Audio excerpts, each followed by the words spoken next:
T-minus 90 seconds and counting. All systems are go. We're about 90 seconds from the launch of Space Shuttle Discovery.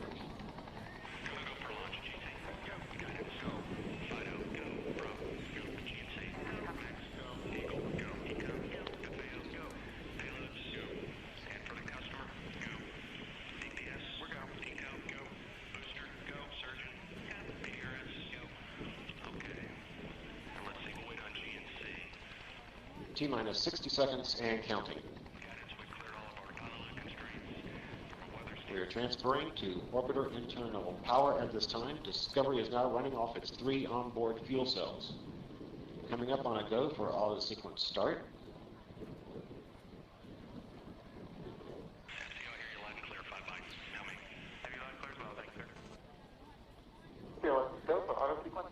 And we have a go for auto sequence start. Discovery's onboard computers have primary control of all the vehicle's critical functions. T-minus 17 seconds and counting. 15, 12, 11, 10, 9, 8, 7, 6, start, 2, 1, booster ignition, and liftoff of the Space Shuttle Discovery, returning to the space station, paving the way for future missions beyond.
Separation confirmed. Guidance now converging.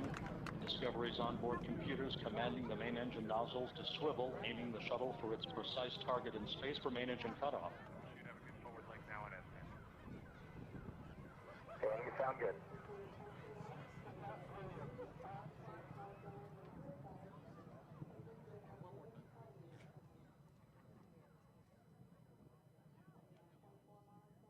Discovery Houston, negative return.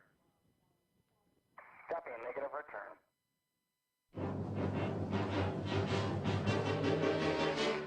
You're a mean one, Mr. Grinch. You really are a heel.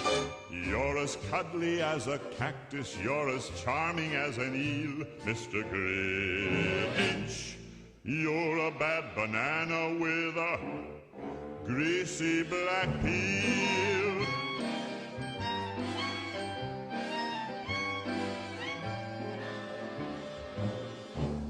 You're a monster, Mr. Grinch. Your heart's an empty hole. Your brain is full of spiders. You've got garlic in your soul, Mr. Grinch. I wouldn't touch you with a 39.5-foot pole. You're a vile one, Mr. Grinch. You have termites in your smile. You have all the tender sweetness of a seasick crocodile, Mr. Grinch. Given the choice between the two of you, I'd take the seasick crocodile. You're a foul one, Mr. Grinch. You're a nasty, wasty skunk. Your heart is full of unwashed socks. Your soul is full of gunk, Mr. Grinch. The 3 words that best describe you are as follows, and I quote, stink, stank, stunk. You're a rotter, Mr. Grinch. You're the king of sinful sots.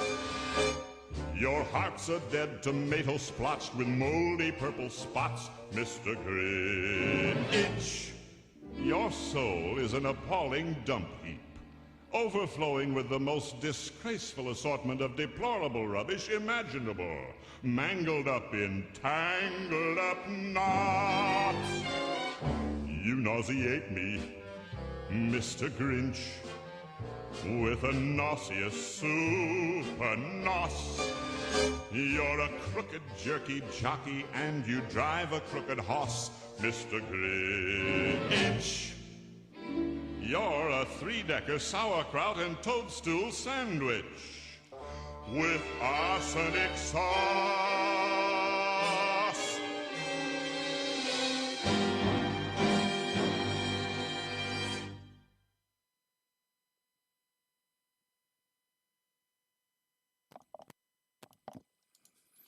Good morning, you filthy apes. Welcome to AMC and ADD, where we buy, we hold, and we screw the hedgy.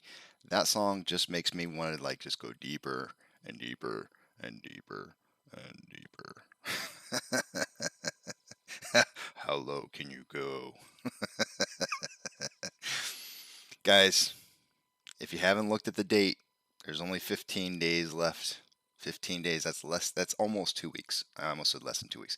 That's 2 weeks and 1 day from Christmas. 2 weeks and 1 day from Christmas. If you haven't got your Christmas shopping done and you haven't gotten it started yet, you better get to it. Yeah, better get to it. Good morning. It's another fine day. And you say, why is it fine? And I say, because it's another day. It is another day. Co-workers, we're here together. We're here together and we're going to face this music.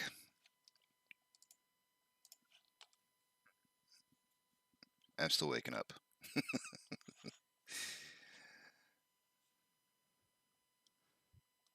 Oh, I know. That Rosenart, I can't say his name.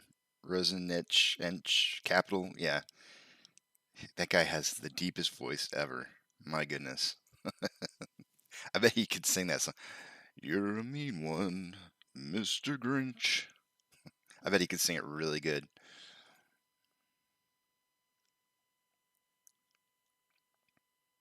JP says, I want my tendies for Christmas.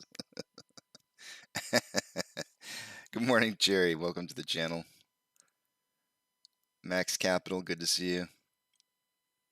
Joshua, Crazy Pepe, people I didn't say good morning to, John. Good morning to all of you. Let's take a look at what's going on here. So yesterday we had an individual come in, and I can't remember what the name was again. It's beyond me. You're wondering, what is this? What the heck is this line that I've got going through the page here?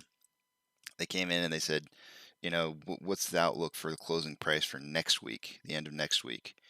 And I tried to give them an idea of what we might be kind of looking at in our future by going out to the 1 hour and using this, using the markers for the daily spread that we have here with this descending, very slightly descending wedge. I kind of drew out on the 1 hour a kind of like an idea of where we might be heading in the future. I do think that today's either going to be a sideways trading day or slightly down. I think that we'll be down majority of the beginning portion of the day and probably have a little bit more of a spike up in the later half of the day today. Possibly closing at or around the same price, maybe a little bit higher. I think Monday is probably going to be the more exciting part. I don't necessarily think that the price is going to follow this exactly, but I do think that we're trending towards the bottom here of this line. If we were to hit the line today, it would be 26.56. $26.50. A synthetic price failure is always in play. I tell you guys that all the time. Those values are 27.30. That's 19.5%. 20% is 27.13, and 21.5% is 26.62. If we hit the red line, that means we've had some paper hands in here. We had some news last night after my big old speech to you guys in the later half of the day about no more shares to AMC. I had no idea Adam Aarons and the CFO's Mr. Goodman's were going to be selling shares. I had no idea that was coming, and I'm personally not angry at them. I'm not angry at them. They, that's their bonus money. They do with that as they choose, as they please. That is their money, not ours. We don't get to decide that stuff. If they want to sell at any given time, that's their choice. But I am saying in the future, I'm putting my foot down, I'm drawing the line in the sand and saying no more new shares for AMC.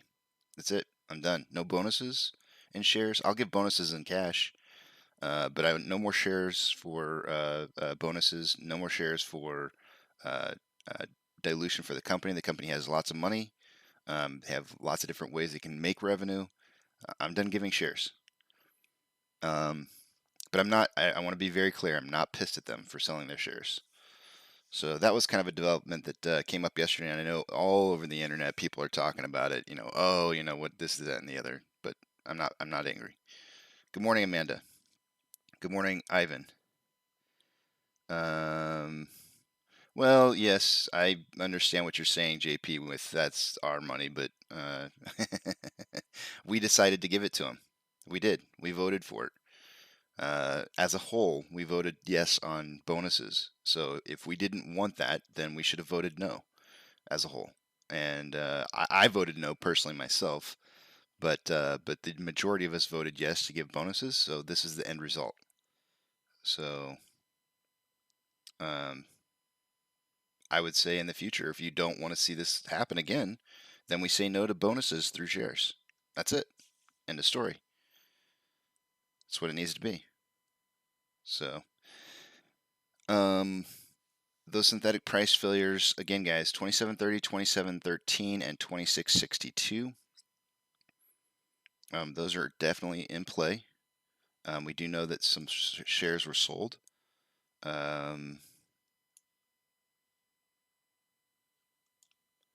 can almost guarantee you guys that if we got the Fintel reporting last night that the shares were likely sold 2 days ago or thereabouts, and you can see the dip in price here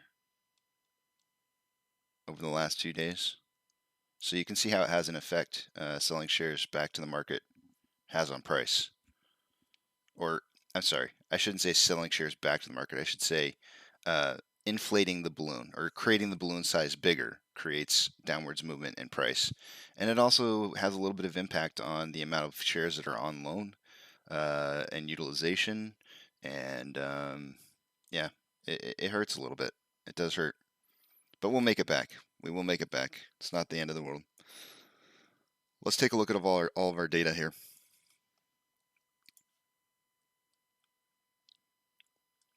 Let's go over our technical analysis this morning.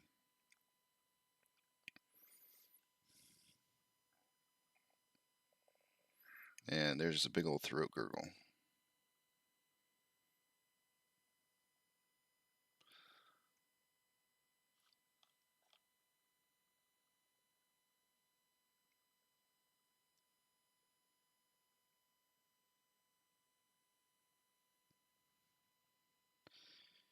Well, that's arguable, Tim. I mean, what you said, the first part of what you said is absolutely right. The second part of that, though, is whether or not they should sell now versus selling on the backside of the squeeze is probably really where they should be selling their shares. But they probably would have made more money on the backside. But you got to expect that they don't really trust that there's going to be a squeeze. So yeah. But I'm not going to argue about it because I think the important part is that we need to move forward. Dwelling on this is just going to make you bitter, angry, take the emotions out. Remember, buy and hold. That's what this is always about. It was never about anything else. Next time we vote no on everything. Just say no, no, no, no, no, no, no. No is the answer. Unless it's something that's really going to help us. It's no. It's buy and hold, and that's it. There is nothing else. Let's move on.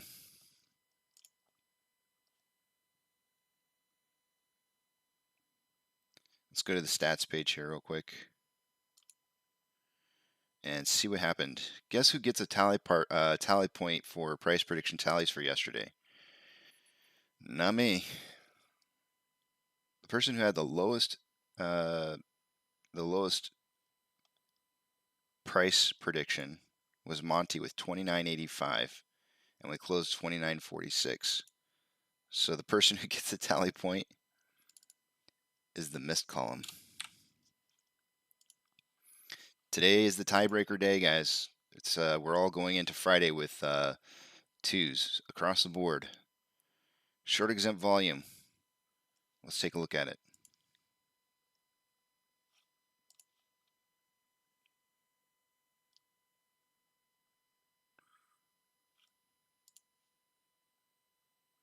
$85,000. 85.7 thousand. Super, super low.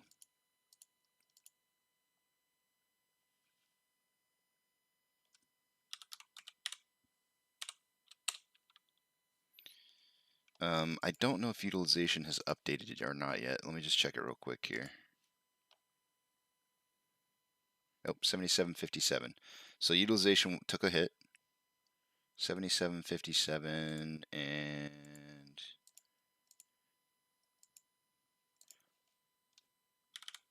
you know what's really been strange to me though? Like, and this is solely like just saying this off the cuff, but it has been absolutely impeccable how many times AMC board members have sold at key moments in time, very key moments in time. They always sell at like some of the worst possible times for us as far as price movement goes, and I almost wish I could pick their brains to find out, like, you know, how that's possible that they manage to always pick such awful times for us. But yeah, let me see here. I got to change the cell format cell. So we were down negative 8.93% yesterday. That's going to completely change our or erase our progress on the day-over-day price increase. We had 2 out of 3 days on price increase being over 5%. Even though Tuesday, or sorry, what was that day? Even though Wednesday was less than 5%, Tuesday was so large that it was 7 something percent that I gave it a 2 out of 3 on that one. But there's our true demon MOASS trigger indicators. We have short exempt volume at 85,000, very, very low. Utilization dropped just a hair, and day-over-day price increase, we had negative 8.93% yesterday. Moving down to the off exchange, let's see here, 62.47%. We have not seen a off exchange. Now, I know a lot of people are adding in the CBOE EDGX as part of the dark pools, and they're saying that yesterday we were over 70%. 72, 73% traded in the off exchange, quote unquote dark pools. But just based off of the off exchange alone, the final number that I'm seeing here is 62.47. Let's refresh it real quick and see what it ended on. 59. Okay, so it was a little bit lower. You add those numbers up though, it's still 70%. Dang. That was a really high day, guys, yesterday. Super, super high. A lot of buy orders being pushed into the dark pools. It's kind of interesting. All right, moving on over to Ortex. I'm going to update it one more time again here, even though it's not going to really change. Our estimated current short share interest of the free float currently at 18.83%.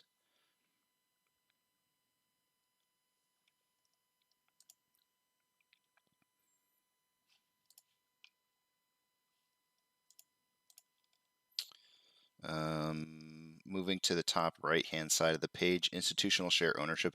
I already refreshed that one this morning because I wanted to get that back up on the page there so you guys could see it. And of course, it's messed up right now to where you can't see it. So let me drag that down. But that did not change at all.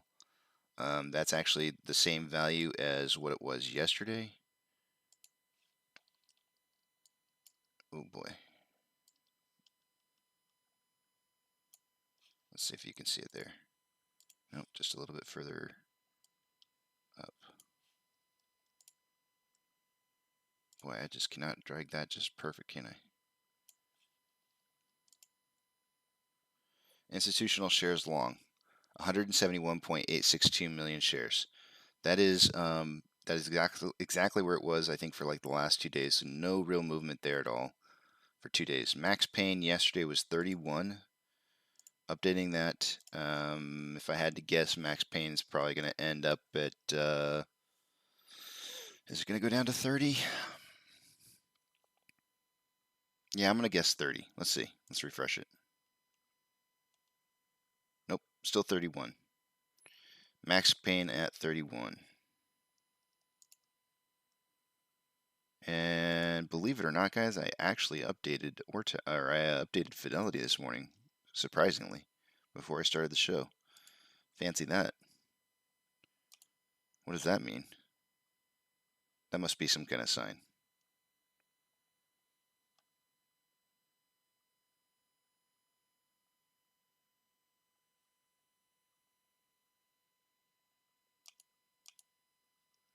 All right, scrolling to the bottom real quick here. Let's see what our lottery ticket winners, how many of those contracts we have. At a $85 strike price, we currently have 11.6 thousand contracts. It was 11.5 yesterday, so just a smidgen up. Just a smidgen.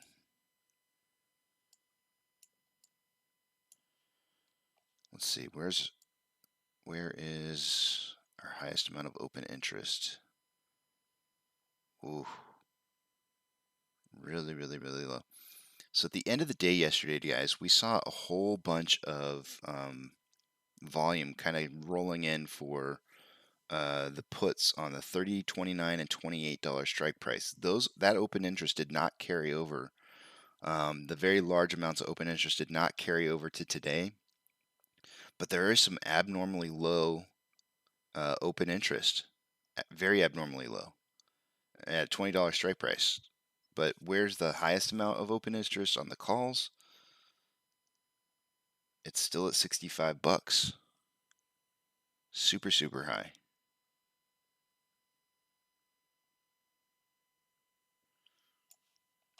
It's at the very bottom down here. You can't even see it. It's not even, all right, so there it is, $65. That's where it was yesterday. Yesterday there was 22.5 thousand contracts at $65. There's still 22.5. Has not changed. At a $20 strike price on the puts, it was 25 yesterday with most open interest. But at $20 puts actually beat it out. It was 13.3 at 25. Now it's 11 at 20. So we have a 2-to-1 ratio in volume, and the spread is $45. This is really big. That's massive hedging. Let's see here. Let's figure out where the average ground is for that 45 divided by 2 plus. So our middle ground on price is 42.5. I don't expect to see us close that high, but that would be the middle ground between the calls and puts. It looks to me like there's more leveraging. Well, the max pain is saying 31, so everything's mostly leveraged to that point.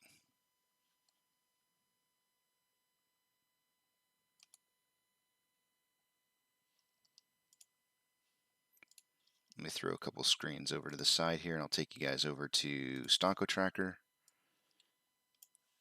Fidelity, and Ortex.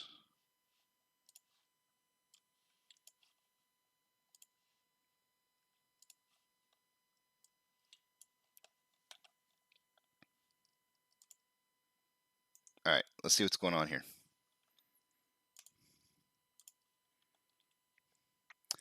I can almost guarantee you guys on loan amount went down or is flat.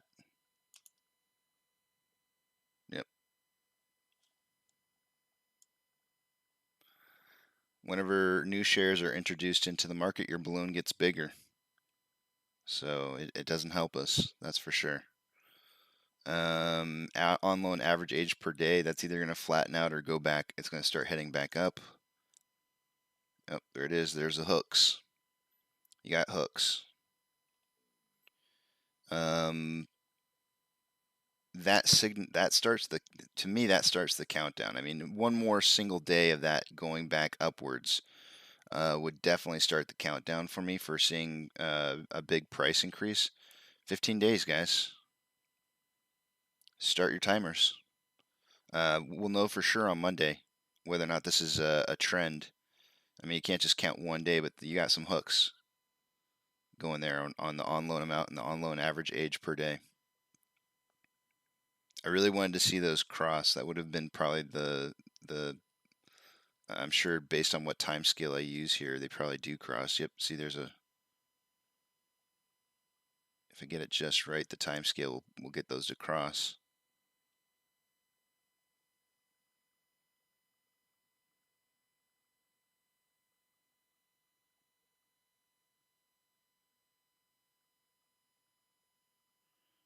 Anyways.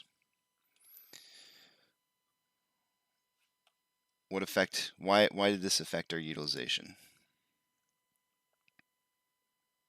And our estimated short share interest of the free float.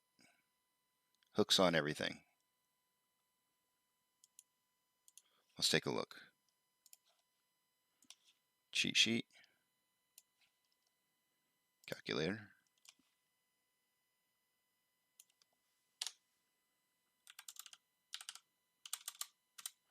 $103.22 million shares on loan divided by our utilization,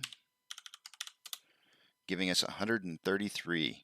That's actually not. That's actually a good. That's good. Our total amount of shares available to loan went up. It went from 132.6 to 133.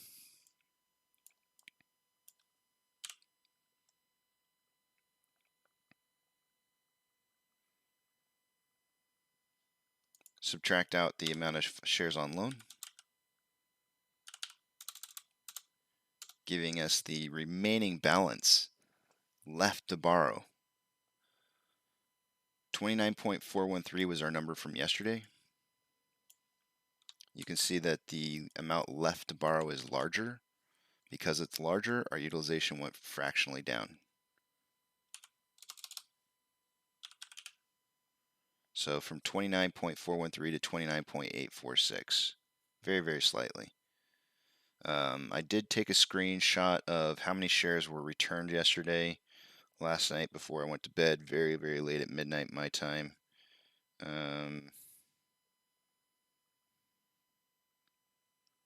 photo. Let's see, 975. A return of 975.26. And that was for Thursday.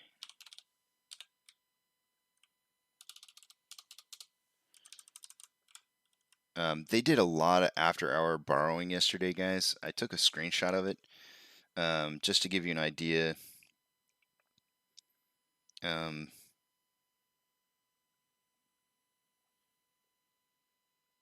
I mean, just I don't normally see this, but I saw about 200,000 shares that they borrowed. So I'm actually going to increase the number on Stonko Tracker for our amount that we viewed borrowed yesterday to 2.8 instead of 2.6. A lot of shares borrowed in the aftermarket hours. They're really extending out the amount of time that they borrow shares throughout the day. It's quite interesting to see how they're changing when they borrow shares and how they borrow them and what times they're borrowing. I think to kind of throw us off a little bit, so we're not getting the full big picture. I feel like that's the reason. I don't know if that's it for sure. but it's definitely changed. I mean, they used to borrow the shares right up front in the mornings, and it was really easy to just kind of see how the day was going to pan out based on the borrowing that they were doing. To me, that kind of tells me that they have a surplus of shares that they've already borrowed, and so it allows them to be able to borrow intermittently throughout the day.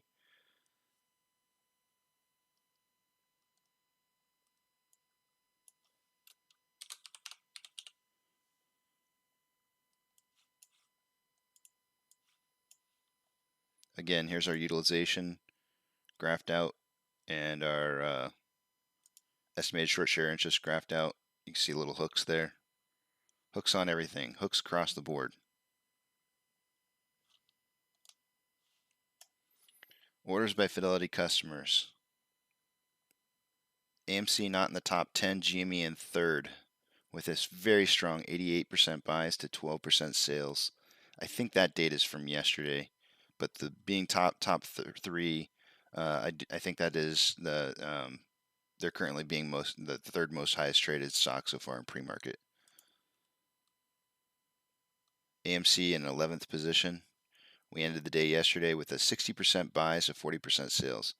That's not bad. That's good. It's very, very good. That's the minimum number I want to see on that ratio. Oops, hold on a second. Shares borrowed so far this morning, guys. What was the final number I saw? 4.8. That's right, 4.8. 5.4. Okay, here we go. Let's start tallying this up. Let's do some maths. It went up to 5.4 minus the 1.2, and then another 0.1. Oh, wait. 5.4 minus 1.2 plus another 0.1, and then in the ETFs 1.3, so plus 0.1, and I'm going off of some numbers that I had from last night to calculate some of this. So if you're kind of wondering, like, wait a minute, that didn't add up right, it's just know that I'm looking at some numbers from last night.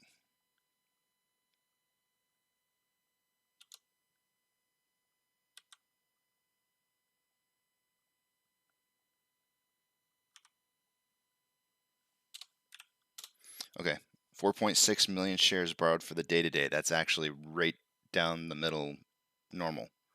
4.5 is what I feel like is a normal day for borrowing of shares. So far they're at 4.6. I'm going to add that to my cheat sheet. Today is a normal borrowing day so far. Calls. We have 8.1 thousand contracts in the money on the calls, 79.9 thousand contracts out of the money on the puts.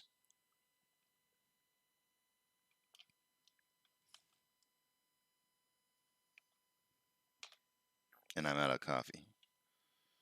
Why am I out of coffee? It's too early in the morning to be out of coffee. I might have to make another cup.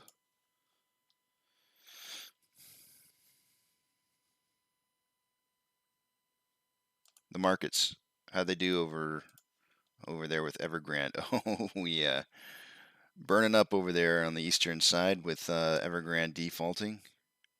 Not too terrible as far as percentage-wise go. None of these are really terrible. The Shenzhen was down 0.24.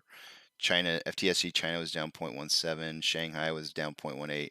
Hang Seng down 1.07. Nifty 50 down 0.03, 0.03 in the S&P BSE. So yeah, just some red.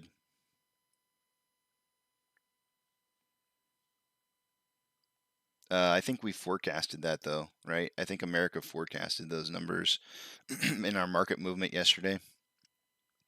And the market did end on fire yesterday with 5,525 decliners to 1,856 advancers. The market definitely ended on fire yesterday. The VIX was up 8.44 at the end of the day yesterday. Tesla is down 0.86 and pre-market. Robinhood is down 0.64. Amazon up 0.34, Cinemark down 0.12, Doge is up 1.06, GME is up 1.69, and AMC is down 1.56 in the pre-market. Refreshing our inflow versus outflow, there was a 8-point spread with more outflow than inflow. 8 points that resulted in almost a 9% decrease in value. And we currently have 63.31 thousand shares traded for the day, with about 25 more minutes left before we get our 7 a.m. our 7 a.m. pokey stick of volume, which means very similar day to yesterday, volume-wise. That's what it's looking like. Very similar. On the daily interval, it still looks like we have more buying pressure than selling pressure, fractionally. RSI at 36.11.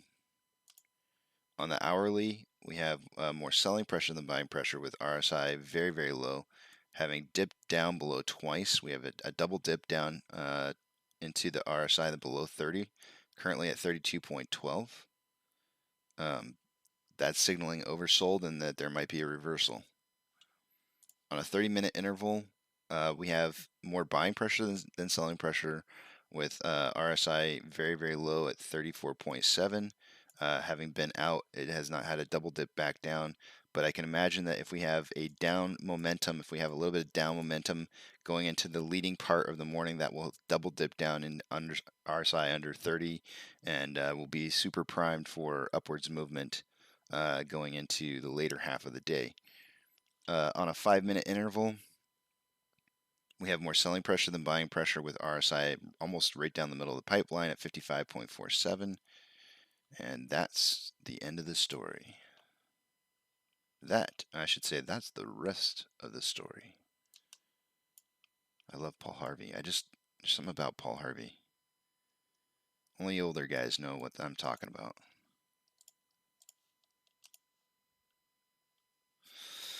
All right, let me see what you guys are saying here.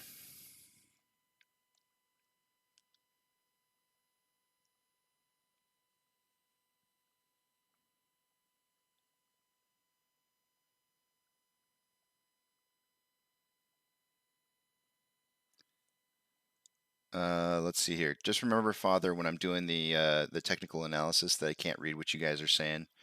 I have only 2 screens, so I have to do some stuff here. Let me go back. I know you guys are saying a lot of stuff here, and one of the things that I read just before I started doing it was that JP, you said you're angry because you didn't get to vote. I know, man. I know, and I'm pissed about that too. I'm pissed that you can't vote. It makes me very, very angry that you can't vote, and I really think that every shareholder should have that ability, and I don't know why that's not the case, but it should be changed. A shareholder is a shareholder is a shareholder. Just my opinion. Let's see. Eric said, did I miss something? Who sold? Yeah, Adam Aaron sold some more shares. I mean, he told us a long time ago he was going to, so it's no surprise. But the CFO, Goodman, also sold some shares as well. Also, I wanted to tell you guys, I saw a post on Reddit. Somebody had said, let me read the person's name.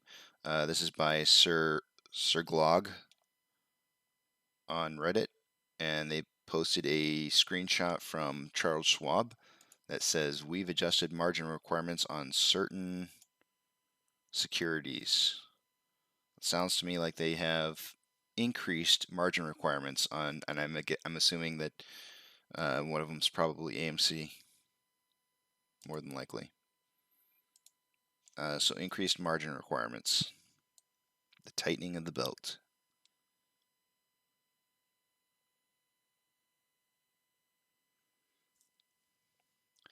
Casey, would you make me a horizontal line from the previous low from 5 months ago? I can.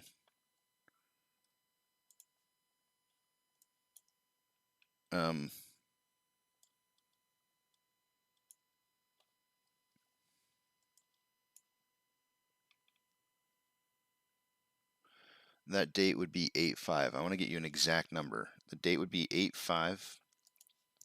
So I'm going to go back to 8/5.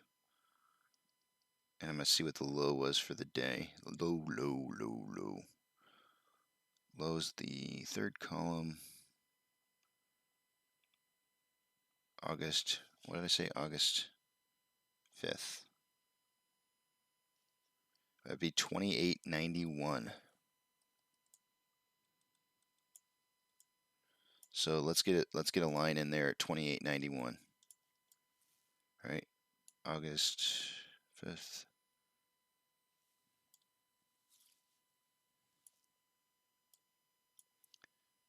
And I'll put this line in there.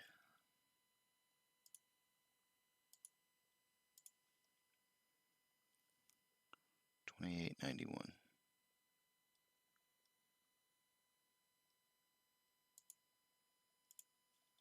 What color you want that line?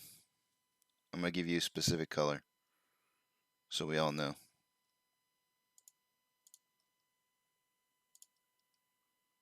Not that one.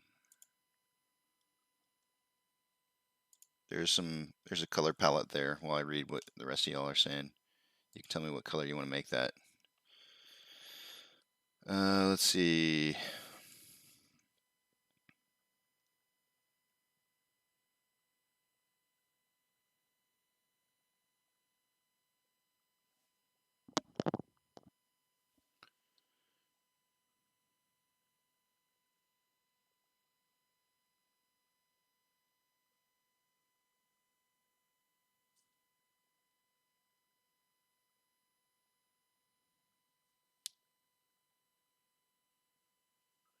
I don't know.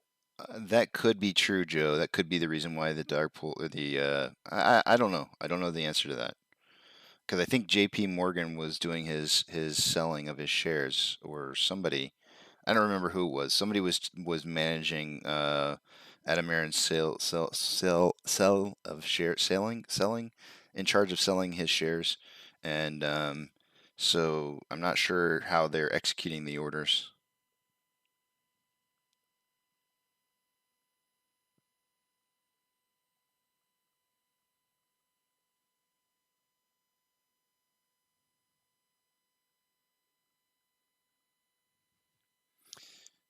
Joe said Adam told in his call before the last that the execs are expected to have a certain percentage of their stock saved up. They removed this rule because of the COVID uncertainty, allowing these efforts. I kind of wondered about that, Joe. I know Adam Aaron had said that they had to save up to a certain amount of it, and I don't recall what that value was. But I do remember him saying that, and I had kind of wondered about that, and so I'm glad that you're saying that they removed that restriction, because I did not know that. I actually did not know that they had removed the restriction.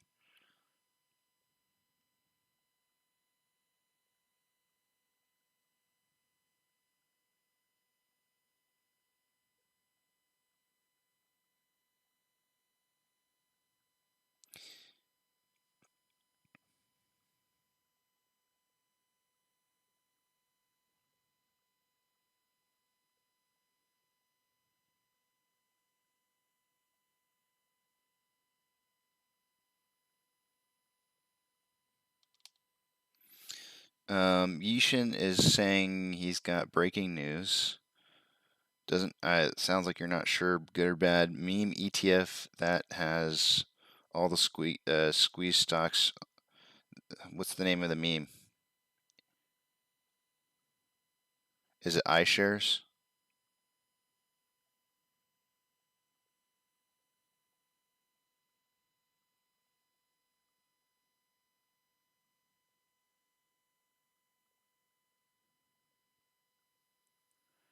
I'm not sure exactly what you're saying there, Yishin, but I'm going to continue to read down the list here. You guys wrote a lot of stuff, so it takes me a hot minute to catch up here.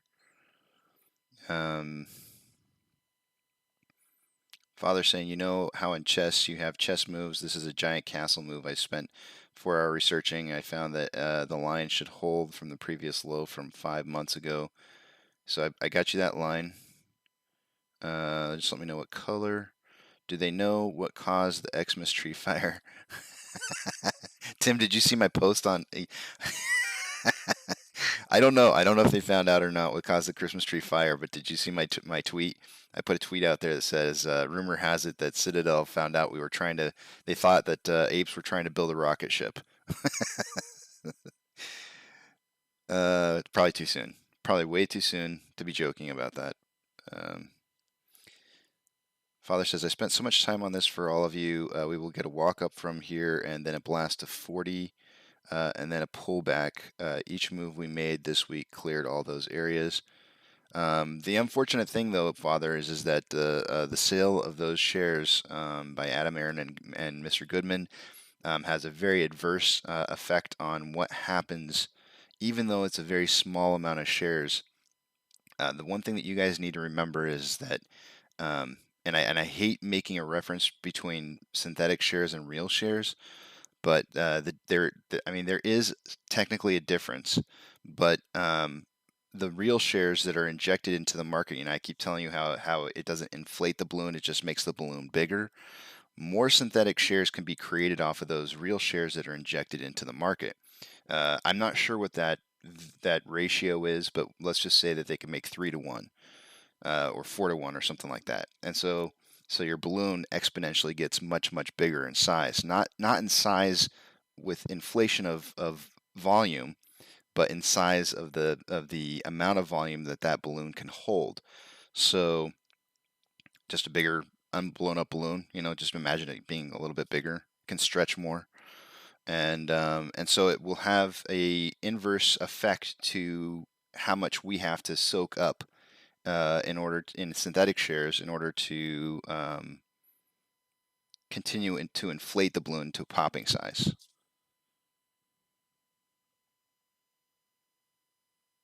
Do you see them selling those shares as even a big deal? It is a big deal, but it's not the end of the world. It is by no means the end of the world. I mean, we have seen so many more shares sold off into the market. June 1st and June 2nd was probably one of the worst ones that we've had, where it was 51.5 million shares, and more than likely what caused us to take 5 months worth of time, 5 or 6 months worth of time to get back to where we were.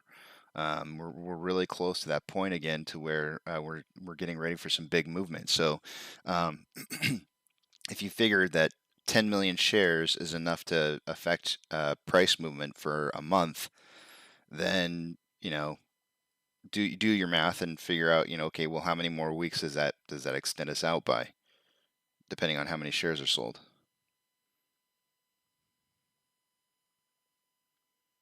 Because a lot of people are saying, like, we trade as many shares as they sold in the first minute of the entire day. It doesn't quite work like that, guys. Yes, we absolutely do trade that many shares in the first minute. The problem is that it has a much bigger effect when you change the size of the balloon. So it's not just a 1-to-1 ratio.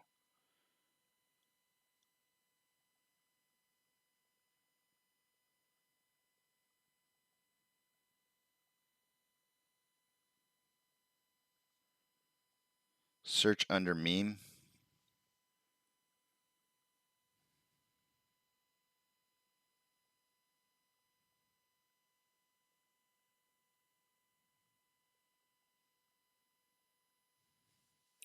Wadi, if you need me to make you admin for just a second so that you can post those, I will.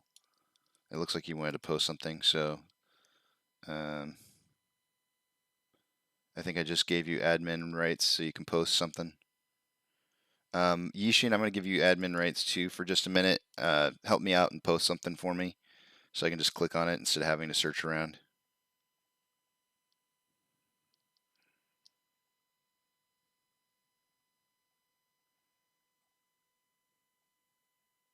Oh yeah, Ollie's completely right. I mean, I've got a great picture illustrating what Ollie just said. Ollie said, not a big deal. Wanda did the same thing. Plus, why did both AMC and GME drop at the same time? Because AMC, well, I'll tell you why that is, Ollie. AMC and GME, well, the whole market dropped yesterday, first off. But second off is that AMC and GME are tied together through ETFs. And so when one is impacted, so is the other. And that's one of the main big reasons as to why we see so much why we see our charting look so much similar. So anytime something really negative happens to AMC, you see the same, you see the effects, the adverse effects of it happening to GME. What I have here, guys, and I did this a long time ago, but I decided to draw out in red are the periods of time where Wanda, and I really wish I had put the actual dates in here, but I didn't.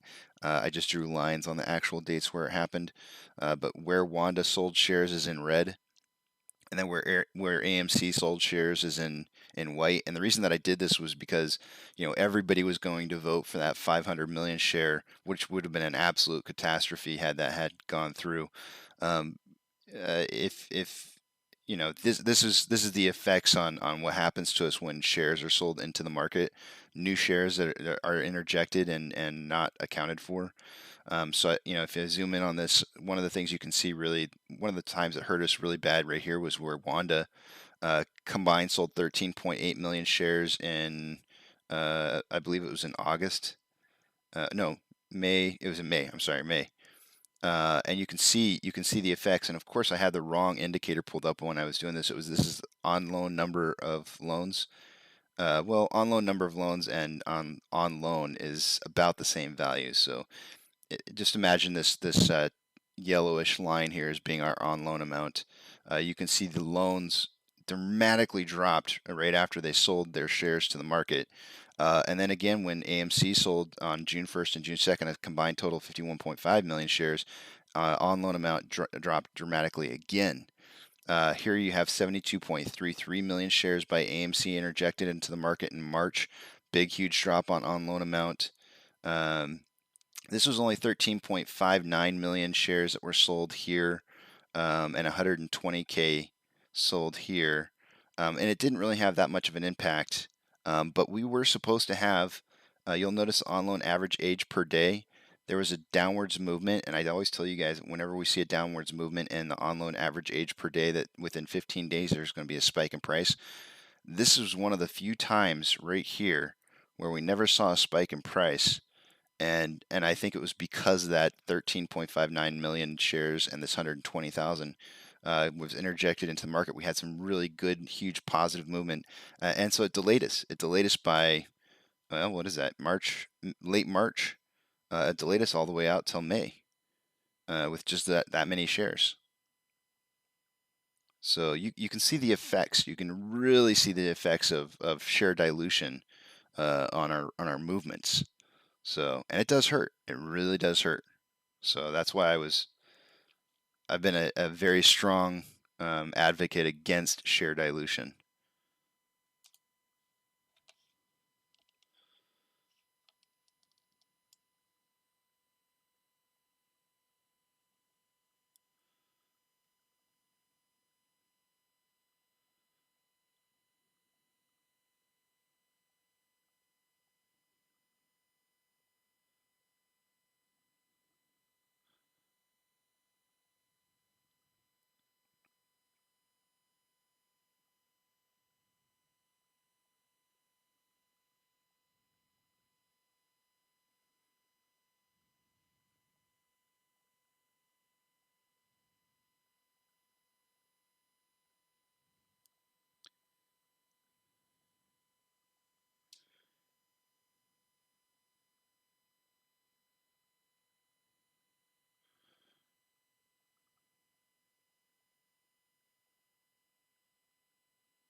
Thanks, Yushin.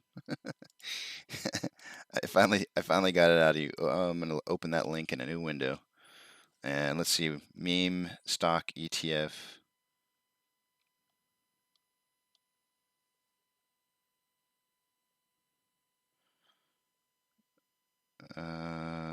Roundhill Investments.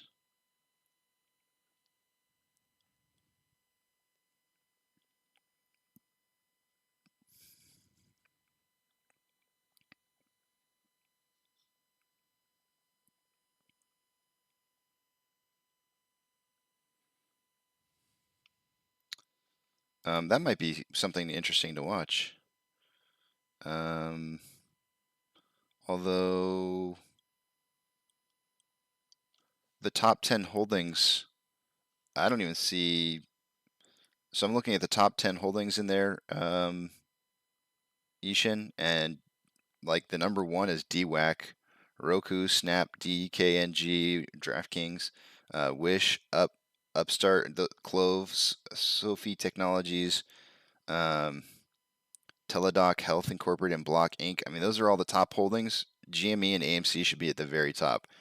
I don't know. I mean, I don't know why you want me to have interest in this, but um, the top, I don't know how many this is, 3, 6, 9. Yeah, the top 10 holdings aren't even AMC or GME. So I'm not sure what the significance or the importance of that is, because if it doesn't have AMC or GME in there, GME, then I don't know.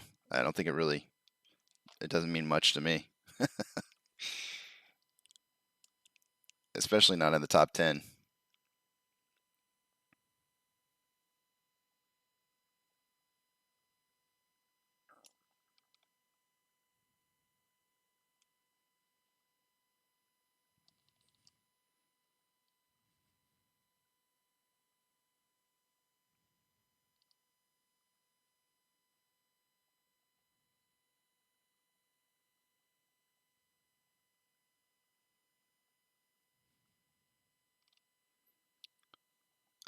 When Joshua, 426.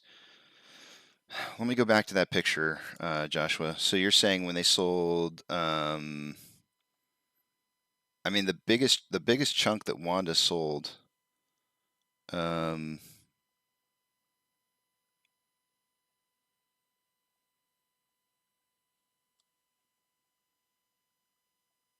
was right in May. So you're saying that people are suggesting that because they sold the 13.8 million shares right there, that it caused this movement upwards in price in June. I don't buy it.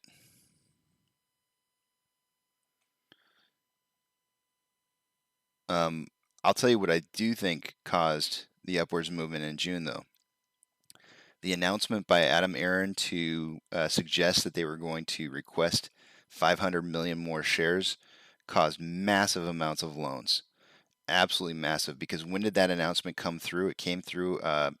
They pushed out the voting from March until June, and look at the amount of shares that went on loan during that period of time. Skyrocketed. Absolutely skyrocketed. This amount of shares going on loan from late or April until May, when that skyrocketed, that's what caused it. It was the announcement by Adam Aaron that he was going to extend a lifeline to hedge funds to indefinitely push this out by doubling the float. Well, he wasn't going to double the float, but he was going to make shares available, and I can almost guarantee you they were going to sell some of those shares eventually into the market, and the hedge funds saw that as a lifeline.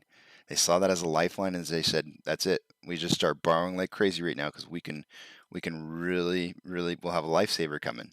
And then when we didn't vote in those 500 million shares, Adam took it off the list.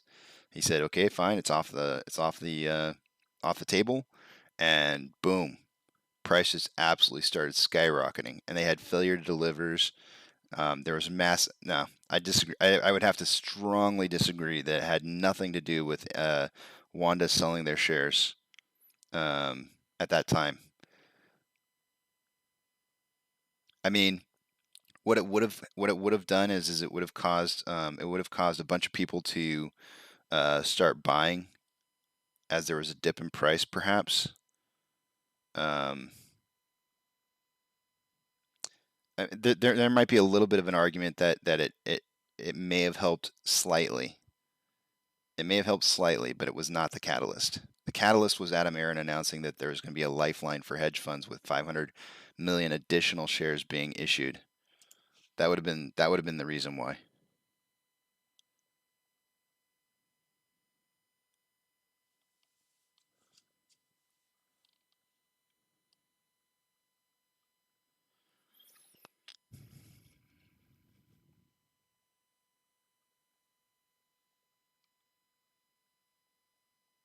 So, I've made it very clear though that I am not upset with Adam Aaron selling shares. I'm not upset with any of the board members selling shares. If we're going to approve shares for them as bonuses, they do with those shares what they choose. That's their choice. But I am going to say, I do not stand for issuing any more shares to AMC, period. Until this thing squeezes, I am done issuing shares. Done. If they want a bonus, they can take it in cash. Otherwise, they're not getting any more shares out of me. That's just my position. It's not suspicious game for fun TV. I'm not upset at Adam. We gave him those shares to sell. So those are his.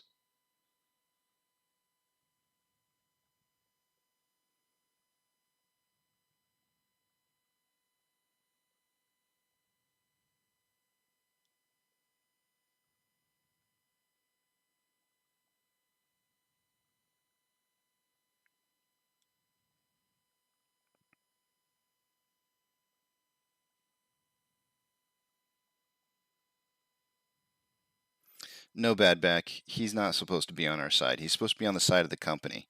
There's a big difference. There really is a big difference. He's not supposed to be. He has more of an alliance to the company than he has to us. We as investors choose to be here or don't choose to be here. Whether or not that impacts him and his choices and how he runs the company may slightly affect each other. But we've been doing a really good job of doing what we need to do to help him to be successful in running the company. So we've had a very good, successful relationship with a symbiotic relationship with Adam Aaron. And I think you have to stop looking at how he chooses to sell his shares, his personal bonuses, as being something that's bad on him. It's not. It's not bad on him. It's something he's earned over time. And that's his choice to sell when he sells.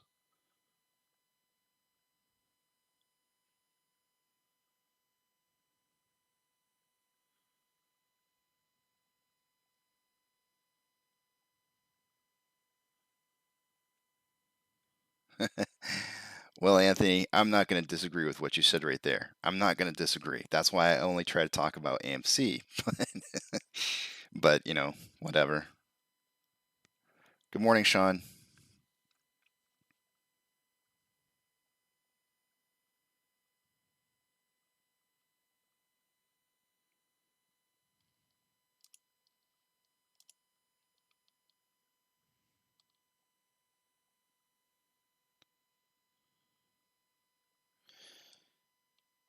You know, and I actually would say back in November, the beginning of November, when I saw him when I saw all of the when I saw all the board members selling shares in the beginning of November, I praised that because I was like, wow. To me, it looks like they see that something's happening and they're selling their shares before they can't sell their shares. And so, yeah, pokey stick of volume. Thank you, Eric. Thank you for reeling me in there. Did we double? We did, in fact, double. Our volume doubled with the pokey stick of volume, putting us at 127K for the morning. Look at that. That is so. It's big. All right. I still have to go with 20 to 40 million shares traded for the day today. Yesterday, our total amount of shares traded was 46.132, 46.1 million shares. Nope, that's not correct. That was Thursday's. Let me refresh my screen. 36 million. 36 million shares is what we sold yesterday. I'm still doing 20 to 40 today. I think.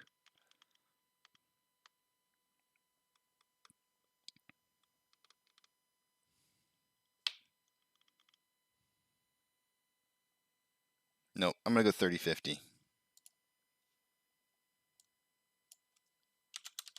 I hope I don't regret it. I'm going to try to catch the top side just in case there's a little bit of a boom in the afternoon. I'm going to try and catch the top side of additional shares being sold and bought, traded. All right.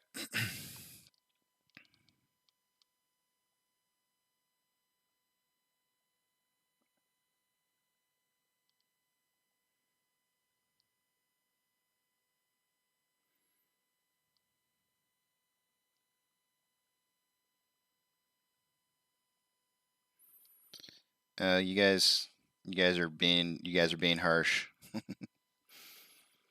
You're getting emotional. Try not to be emotional when it comes to this play, guys. This is not an emotional play to be emotional about. And what Games for Fun TV just said, when the shorts cover, that's when I'm out. But I'm not out before then because I don't think I'm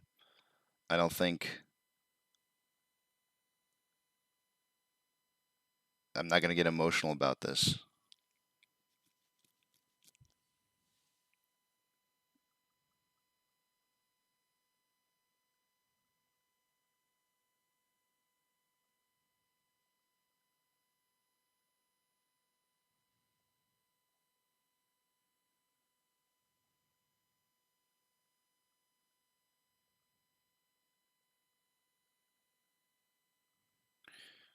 Who remains the biggest shareholder for AMC after the squeeze? It depends on whether or not institutions sell their shares on the way up, Anthony. And I would expect that they will, but I would suggest retail.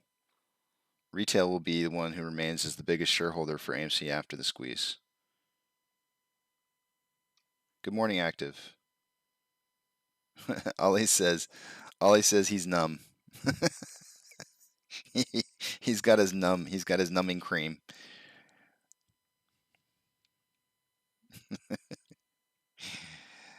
And that's really what it comes down to, right? I mean, you just need to be emotionless to these movements in price.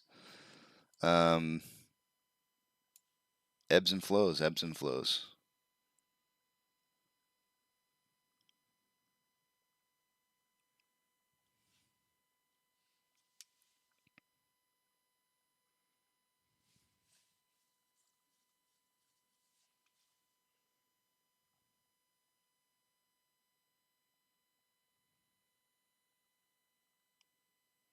Bad back, you do what's best for you, all right? And I hope for your sake that your position isn't lost because you sell. I'll just give you a scenario. You sell now at 29.46 and or whatever we're at right now. We're at 29.20. You sell now at 29.20 and this thing takes off to 40, like you said. It will greatly reduce the amount of shares that you will have for the squeeze, and it'll greatly reduce it by a very large margin, and that's all lost revenue, all lost profits. So yes, you'll be there for the rocket ship once it gets above 40, but the problem is that you will have lost out on a huge amount of position, and you'll regret it. And I'm not trying to tell you what to do, but that will be a regret that you will hold for the rest of your life. But you got to do you.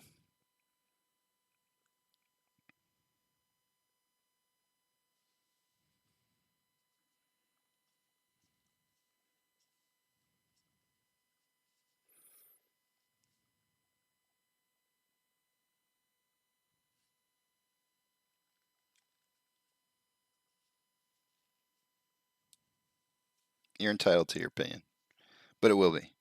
Because if you sell now, it's a $10 difference. And that's a big difference because you're talking about not buying back in until it hits 40. That's a big, big chunk of difference. For example, we'll just assume you have 1,000 shares and you sell, we'll just say you sell it at 30, just make it nice round numbers. You'll make 30 grand, right? Then the price moves up to $40. I should have just divided by 40. You'll have now 750 shares instead of 1,000. You will have lost a quarter of your total amount of profits. If this thing were to rise up to, and we'll just throw out a very fair number. If this thing were to rise up to $10,000, 250,000 shares times $10,000 is $2.5 million you will have lost out on. And that's your choice. That's your choice.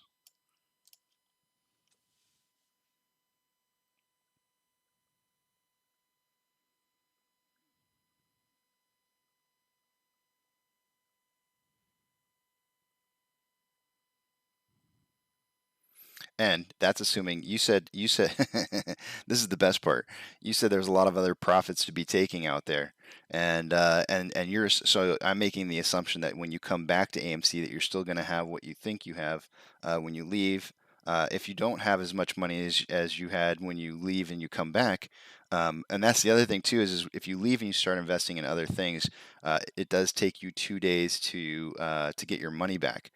Right. So by the time you've cashed out of what other play that you're in trying to make money on, the chances of you hitting $40 on a rise when the price is absolutely skyrocketing will mean that you probably won't get in until it's like 80 or 100, at which case you will have missed out on massive amounts of profits.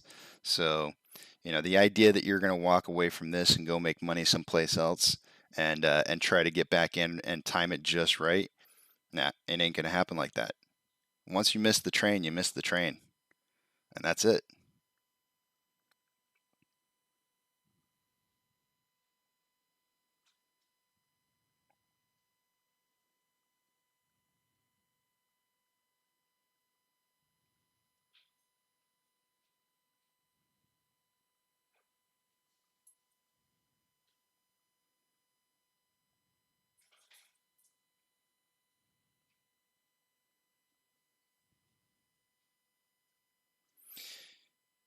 Badback, if you don't understand how the market works, it's T plus 2, buddy. You get your money right away, but if you go and you turn around and you try to invest it right back into something, you'll get hit with a strike, and you will not make it. They don't just give you free rides in the market.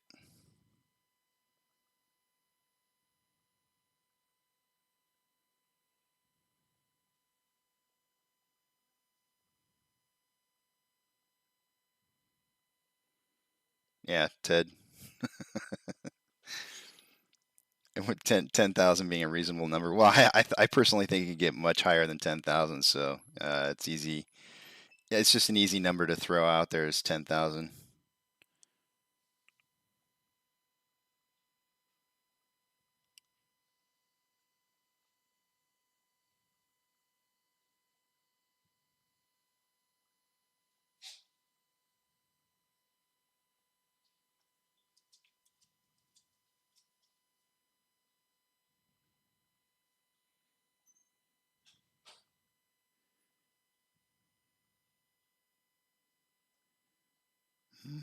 You don't get strikes in Europe, and don't have long-term, short-term cap tax difference.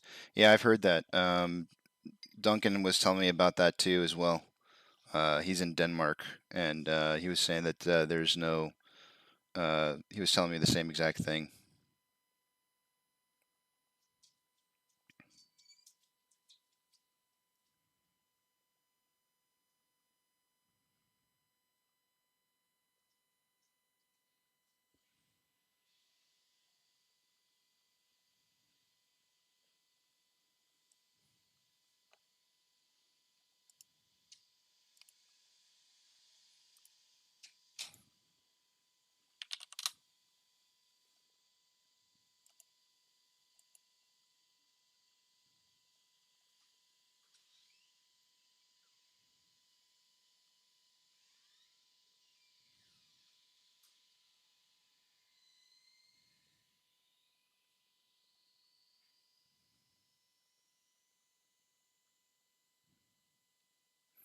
I just pulled AMC News up, and I'm not seeing anything in the news ticker here.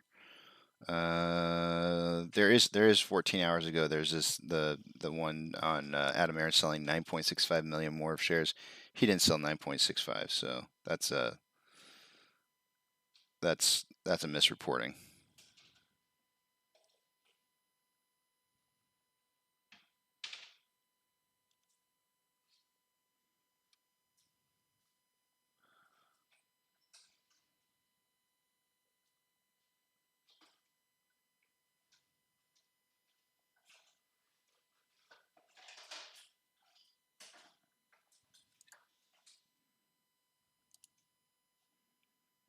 Does anybody have Charles Schwab? And did you get, if you do have Charles Schwab, did you get the adjusted margin email? Just out of curiosity.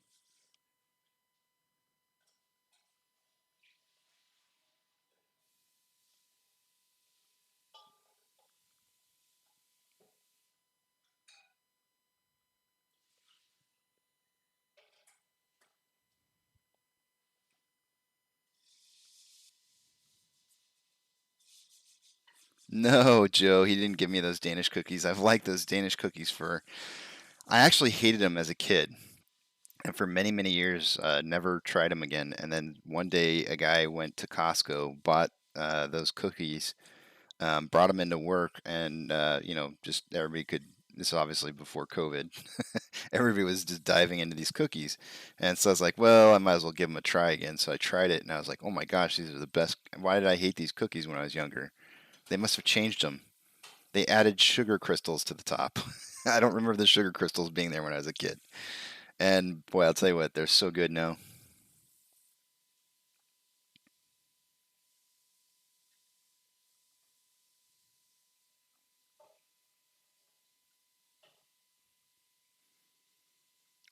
Sean said, so I'm looking at the charts for the past hour and found something.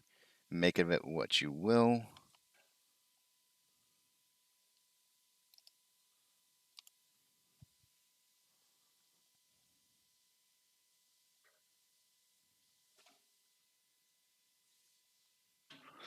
$200 EMA last cross the 200 SMA July 2020. As of yesterday's close, EMA is 3 cents above SMA.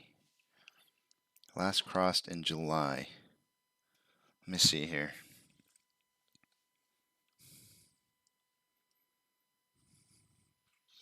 And the time before that, it touched briefly in March. So it touched briefly in March, dropped below, and then shot back across in July. Almost crossed. Oh no, that's last year. That's last year. So it was above.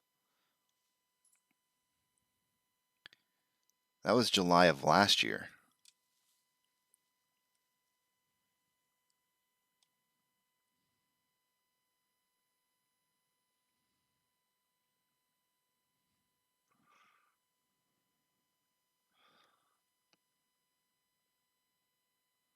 So the simple moving average is crossing the moving average exponential.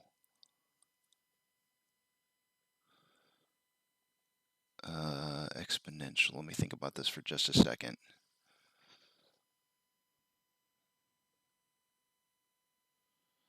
So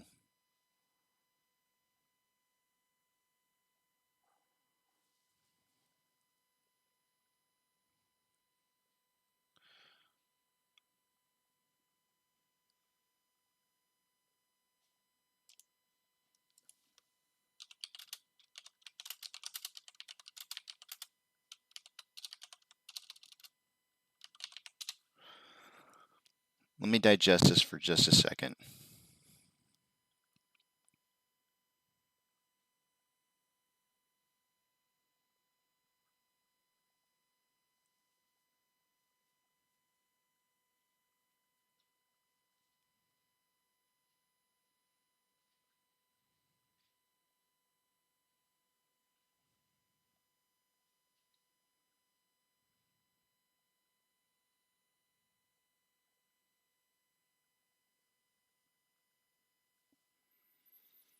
Hmm.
exponential. Sorry, I'm digesting this here for just a second before I comment on it.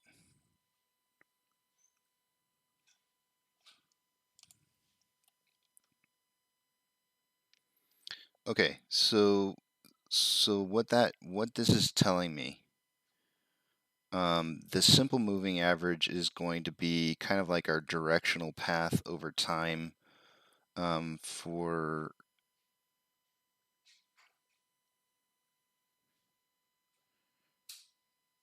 just 200 days. Let me just draw back out here and make sure that this is right here, because that doesn't, I guess that would make sense if you, yeah, because if it's saying since June there's just been an absolute run up, which would make sense. If we draw this out on a trend channel, and we go to June, this says down. But you said it's 200 days though, so 200 days would be, how long would that be? 200 days divided by 60, 3.3 months. So I guess if I just make my time span for 200 days.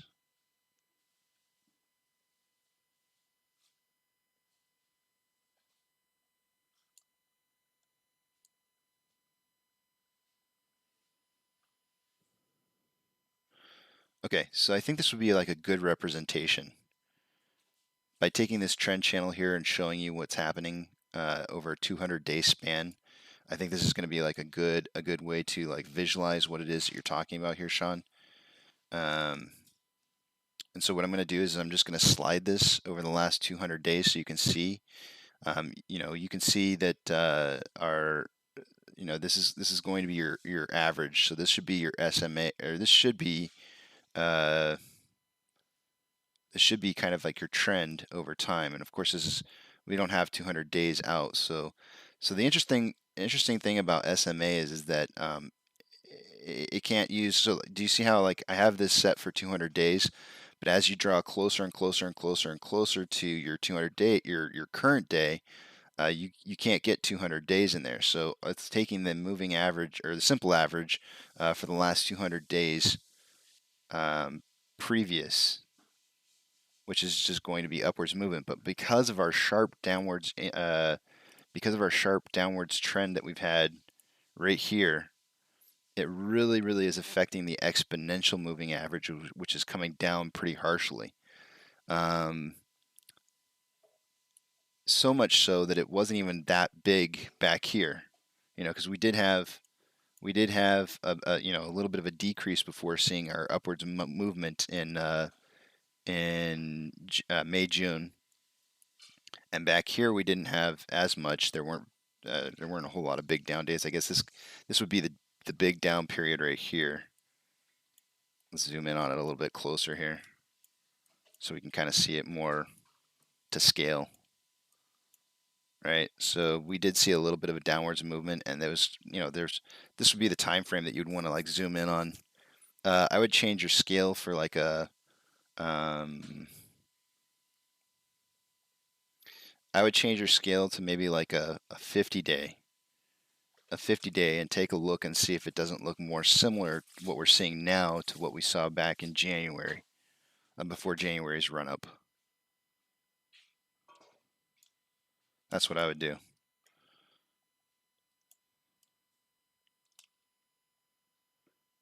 Because you're using the last 200 days for your viewing amount. And so it's taking into account part of June. And of course, you're going to get this big, huge spike in your simple moving average.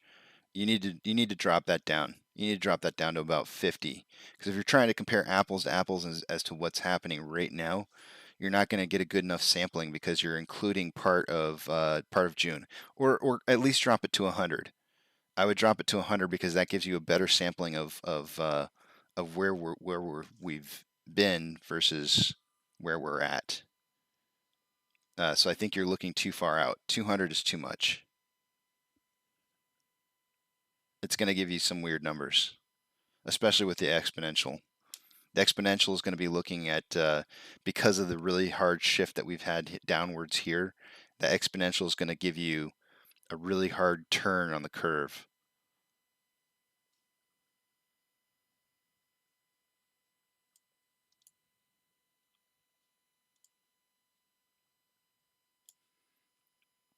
So I think to compare apples to apples, you need to get your time frame underneath. You need to get June. You need to get May and June out of your calculations, right? So I wouldn't go back. And again, I'm going to create another trend channel here, but I wouldn't do much longer than perhaps say like. Let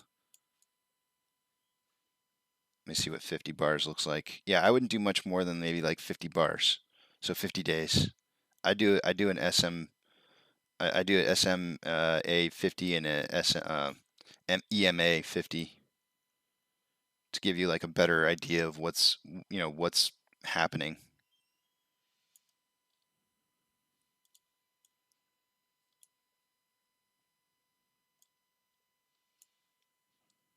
In contrast to the past.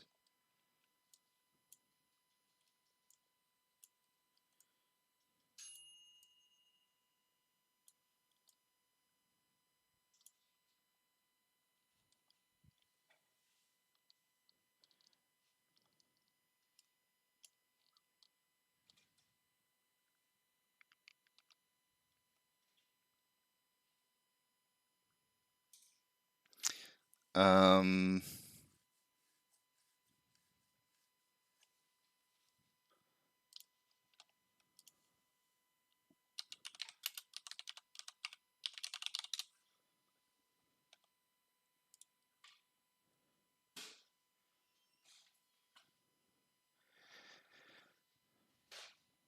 no, that's not right. You're thinking of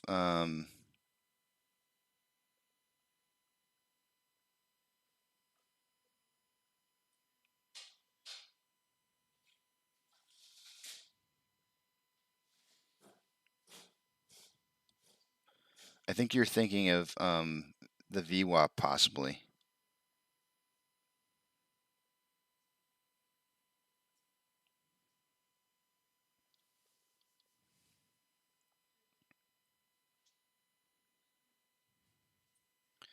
Because EMA is just an exponential moving average, and that I don't believe that is. So EMA, an exponential moving average, is the type of moving average that places a greater weight on significance on the most recent data points. The exponential moving average is also referred to as exponential weighted moving average. An exponentially weighted moving average reacts more significantly to recent price changes than a simple moving average, which applies an equal weight to all observations in the period. So yeah, I think you're thinking of the VWAP. If you're going to be comparing volume, then you want the VWAP. EMA is just exponential is going to basically take into account for big swings. It's looking at big swings and then expanding on those big swings and saying like, ooh, if this is happening, then you must have a big change, and so I need to change a bunch as well to give you like a projected outlook on what's going to happen. So EMA, there's a big difference. Big difference.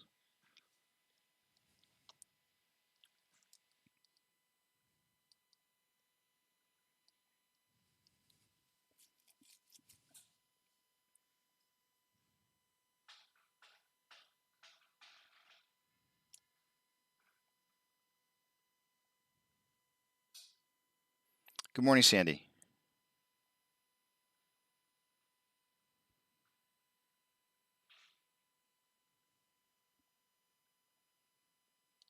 But yeah, I mean, if you're going to use exponential moving average, I would drop it down to 50. Like to compare apples to apples, you want to drop that down to about 50. To check to kind of look at more recent data. Drop both your SMA and your EMA down to 50 and look at smaller periods of time. That way you're not getting massive swings in your EMA based off of like current data, it'll look better. It'll look a lot different. But I think 50, based on how much volatility we've had in the last 200 days, EMA is just gonna. I mean, it's gonna be very sensitive. It's gonna be very, very sensitive. So I would use 50. I would use 50 and chart that, and then try and do some contrast comparisons to our run up in January, what happened just prior to January versus what is happening currently. And I think that'll probably, and I haven't even ran these numbers, but I have a feeling that you'll see something a little more similar to whereas when you look at what you have with the 200 days, um, it's kind of it's encompassing too much of this noisy data, very, very noisy.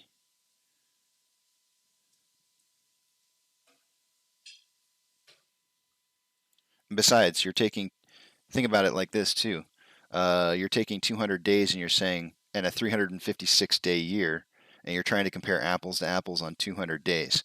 Well, one half of the year acts much different than the other half of the year. So what you would want to, I mean, you wouldn't want to look at anything less than half of a year, right?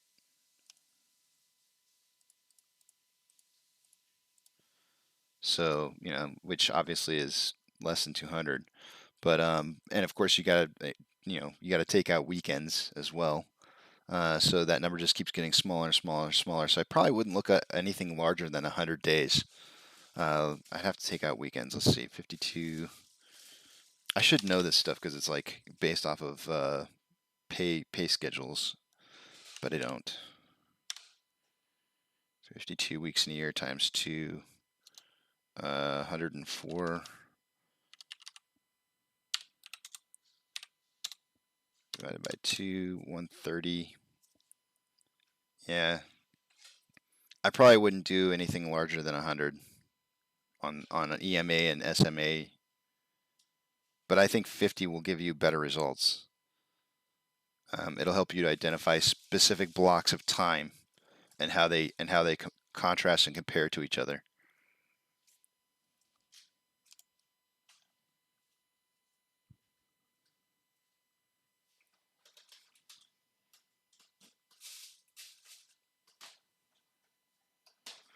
Alrighty, guys, I'm going to go to break here. Let me get some music going for you guys.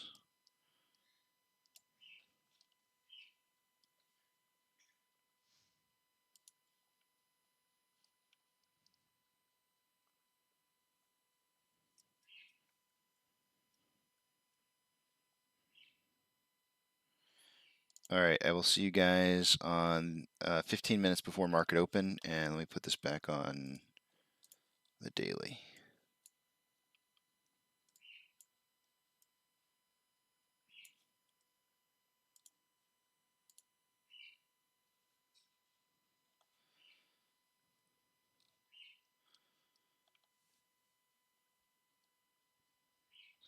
See you guys at 8:15.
Alrighty, guys, I'm back. A little bit of activity there.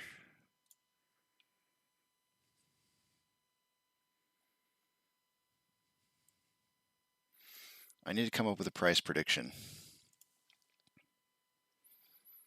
JP's going 26 to 29. I'm actually going to go green today. Good morning, Sandy.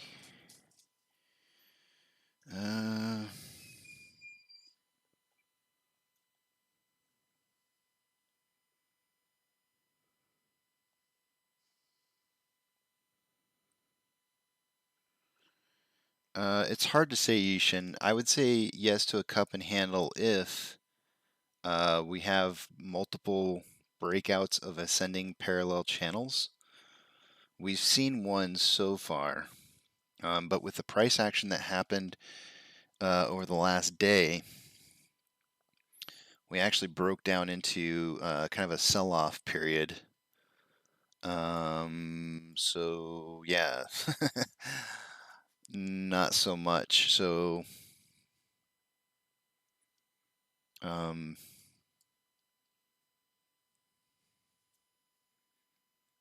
don't know. I'm expecting a little bit more downwards pressure here in the morning. Let me pull out. Let me pull out to the. I think it was the 1 hour that I did this on. On the 1 hour, I got us finishing the day out at a 29.22. But we're about ready to enter the market at 29.50.60. Let me see here. It might be higher.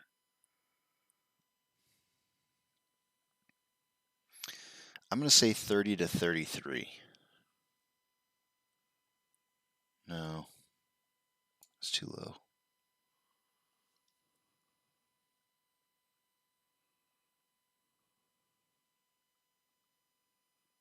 Yeah, I'm sticking with 30 to 33 today.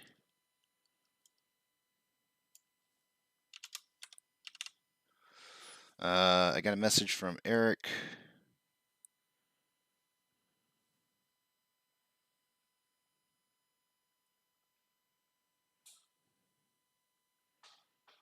And AP. Eric is going with 29.50 to 32.50. And AP is going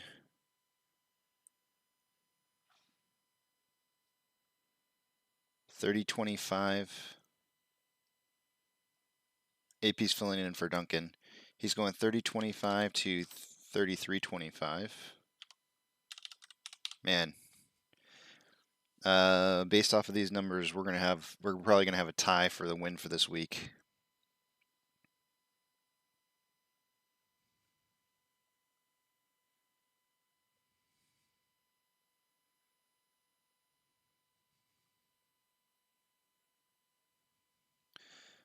Anthony, yes, by far. By far, I think so. Because you know, institutions will be the first to sell off. As we squeeze, institutions will definitely be the first to sell off. You know, they won't believe how high it can go. So retail will be the largest shareholders, and we will, in my opinion, we will remain the highest amount of shareholders consistently.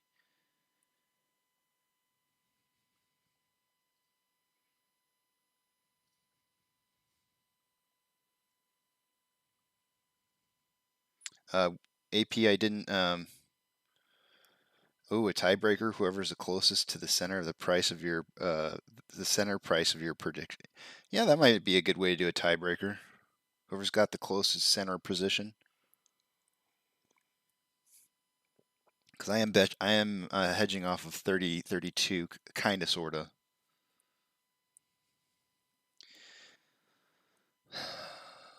Well, Anthony, I mean that's a very interesting question. So it depends on how you think the squeeze is going to go down. Joe is saying your thoughts of if Max Payne will play out at all today. I really do think it's going to play out today, Jojo. I really do think Max Payne is going to play out. 31 is kind of I'm hedging off a 31.50, which is very close to 31. I would expect that probably to be the case.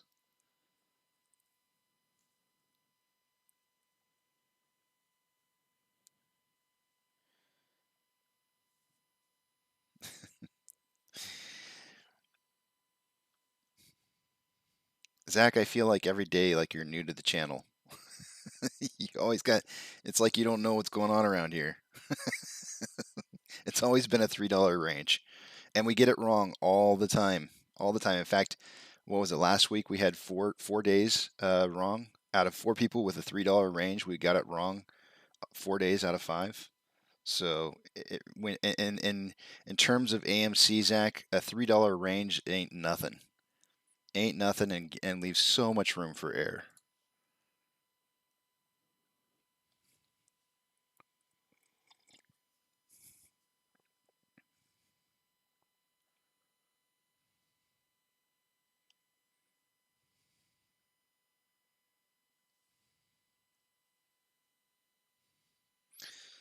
Yeah, so the problem, I guess I should go back to what Anthony was saying. I keep reading what you guys are saying. It keeps derailing my mind to something else.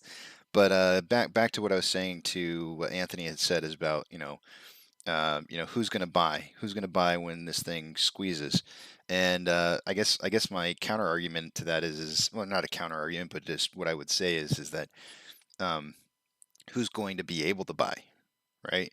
If they halt the markets and with all the different NSCC filings and DTCC filings and stuff that they've been doing over the last year, there's a very good chance that they halt the markets, they take away the buy buttons, and they just start settling accounts. At which point we have to decide when we sell. As to whether or not people buy back in after they release the markets again, that's that's what I plan on doing. I'm not telling you you have to, but I'm not going to leave this company high and dry. So I do plan on buying back in, not right away. I'm of course going to wait for the share price to drop back down to a more reasonable price. I'm not sure exactly what that will be. But the way that I've decided how many shares I'm going to buy back in is they've told us there's 4.1 million shareholders in North America. I think this is North America's problem. Well, it's America's problem, really. But you all are here, from so many different places, helping out with our problem, helping us take out our trash. And I appreciate that. I really do appreciate that, and I wish you guys had voting rights, but you don't, and it sucks. And I apologize. I apologize on behalf of our economy. But thank you for helping us take out the trash. You'll benefit from it. Meanwhile, after this is all said and done, I think I view it as my responsibility to not only just take out the trash, but bring the trash can back in. So I'm going to buy back in, and they told us we have 4.1 million shareholders in North America. If you take the free float of 513 million shares that are supposedly out there, and you divide that by 4.1 million shareholders, the number that you come up with is 125 shares. So I will be buying back in for what I view as my shareholder amount of 100% of the free float, which is 125 shares. So that's what I'll be buying back in at. I don't know at what price, but I can almost guarantee you the rest of the money will not be going back into the market right away. I can almost guarantee that. Not right away. Maybe in the future, but definitely not right away.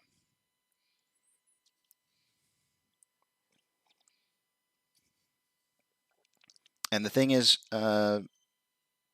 Anthony, even if all 4.1 million people don't fulfill the 125 shares a person buying back in, let's say that half of them do. Let's say a third of them does. Let's say a third of the 4.1 million shareholders buy back in at 125. What would that be? Let me do some math. That would be 12.4 million people, which is quite a lot. Times 125 shares, that would be Oops, that's not right. Where did I just messed up a number there. 12, sorry, it was 12,400. Sorry. Or 124,000. 124,000 people. Let me just make sure the math is right. Times 3.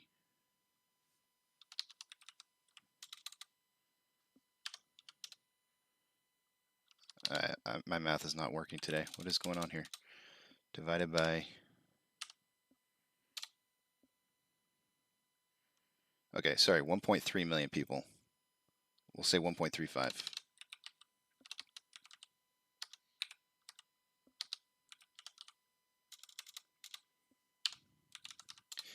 That would be 168 million shares repurchased of AMC. Hold on a second, guys.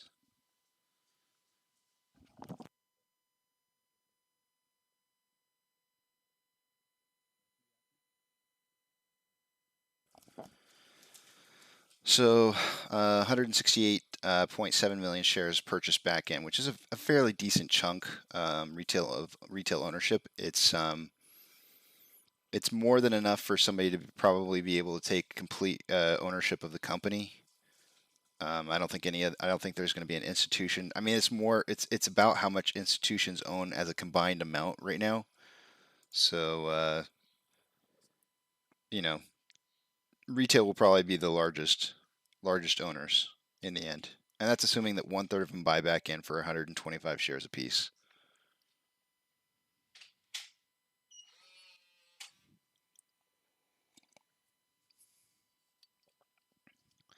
Well, Anthony, the only reason they have to buy those shares back in, and it's not that they have to buy them back in, it's going to be DTCC who's settling everything. And what they're going to do is they're going to be buying the shares with the liquidated money that's coming from Citadel. So Citadel doesn't ever have the plan of buying shares back. That is not in their plan at all. There is nothing in their plans that has anything to do with buying back shares, unless they're forced to. It's the only way that they'll buy shares back. So the reason they would be forced to buy shares back is to cover our positions. So they would be buying the shares, then returning them to individuals who own shares until they have enough of their margin fulfilled. And it's not just Citadel. It would be a lot of different companies. There's actually 3 or 4 other companies that are ahead of Citadel in the line of put positions against AMC.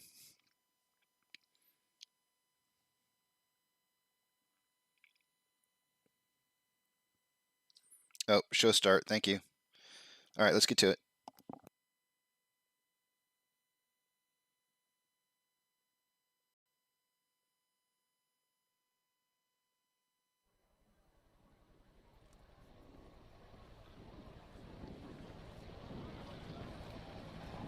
T-minus 90 seconds and counting. All systems are go. We're about 90 seconds from the launch of Space Shuttle Discovery.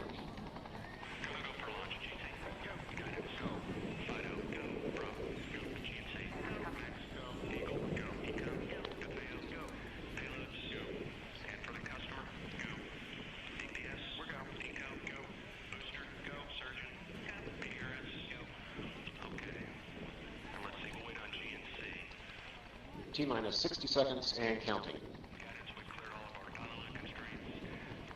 We are transferring to orbiter internal power at this time. Discovery is now running off its 3 onboard fuel cells. Coming up on a go for auto sequence start.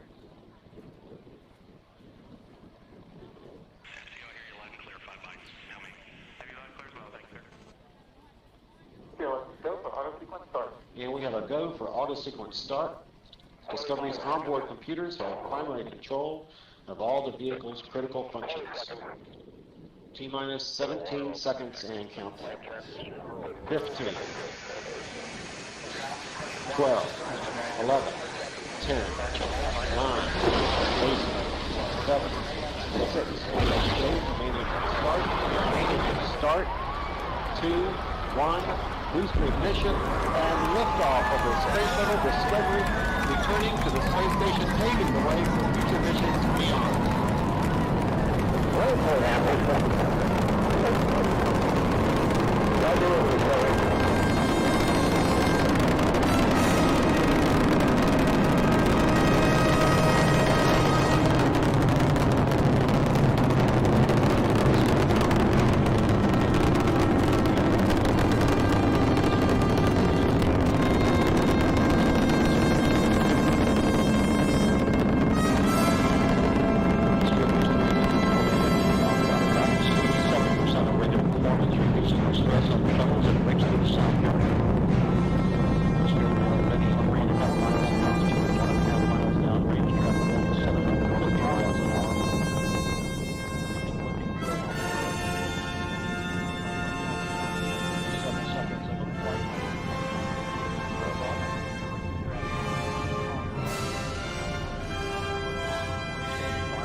rocket booster separation confirmed. Guidance now converging.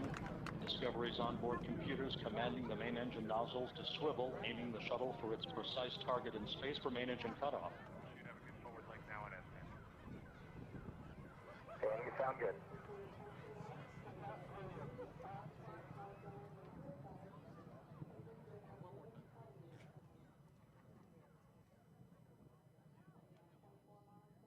Discovery Houston, negative return. Copy, negative return.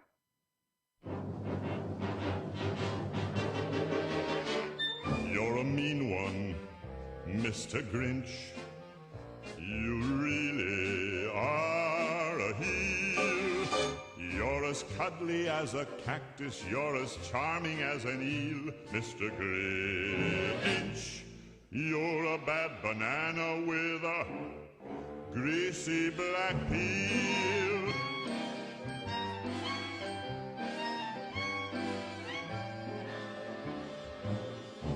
You're a monster, Mr. Grinch.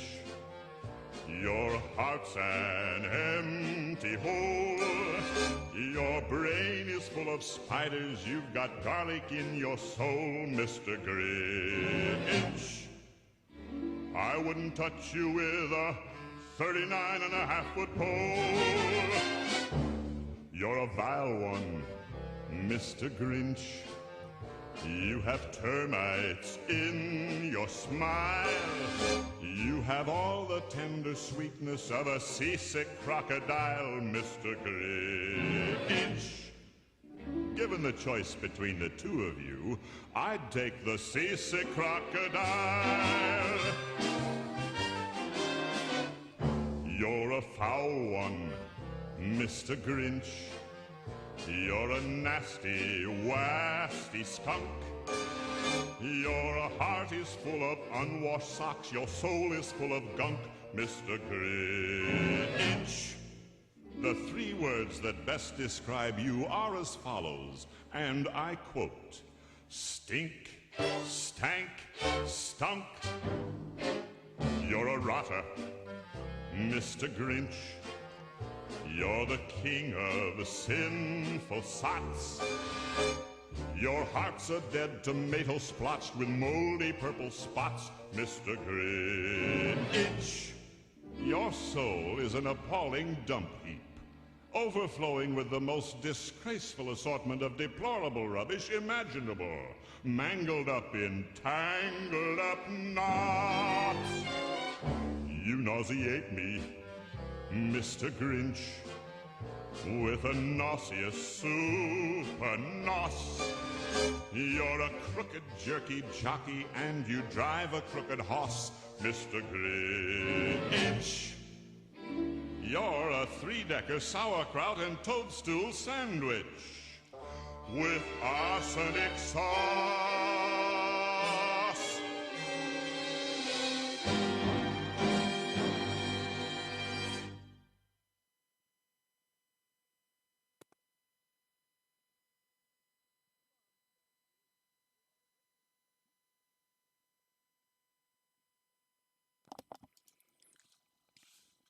Good morning, you filthy apes. Welcome to AMC and ADD, where we buy, we hold, and we screw the hedgie.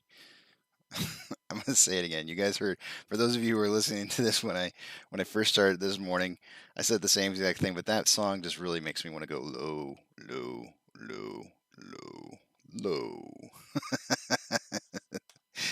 Oh man, how low can you go? They're gonna try and drop this as low as they possibly can. Synthetic price failures are always in play, guys. 27.30 20 is 19.5% drop. 27.13 is a 20% drop, and 26.62 is a 21.5% drop from our last previous high of 33.92. So those are in play, and those would be good turning around points that we'll probably see, if they do get this down, if they're finding paper hands in here. If they are indeed finding paper hands, then they will try to test those numbers. They will try to test those numbers with paper hands. And as long as there's more selling going on, the more selling that we see, the lower the number will go. So there's been paper hands. They found a lot of paper hands when it hits 21.5 or lower. So they will continue to test these numbers over and over and over. I do want to note though, I don't know that I've seen this in a while. We actually had a minute here where we had a green minute, the third minute into trading, that touched both the upper band and the lower band. So there was some heavy buying going on and selling during that period of time.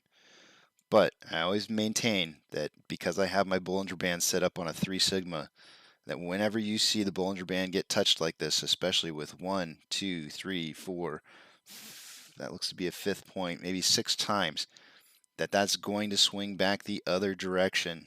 It's going to have a correction back to at least the simple moving average, which is the blue line in the middle.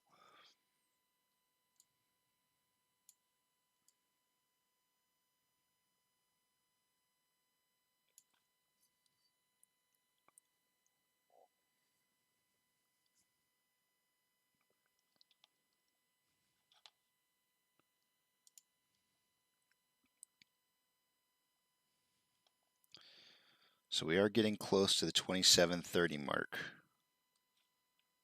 That's going to be what they're shooting for.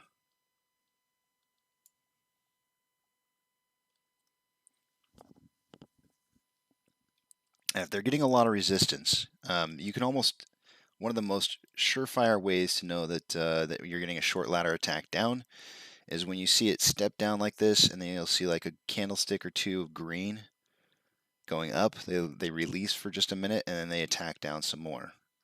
And then it may come down and then release a little bit and then come down some more. That's how you know that they're attacking the price down. Another good way to visualize that as well is by going to the order 2 level 2 book order the order book level 2 and looking for single digits that pop up in the order book to try and gap down the price. You'll see them pop up in here, single digits that will just show up in there. There it is. There's one right there. There's another one. Another one. So this is definitely a short ladder attack down.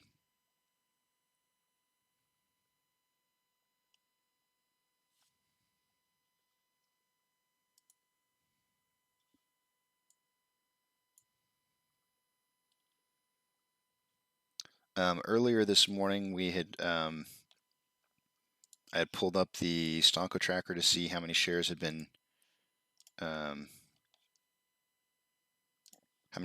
borrowed.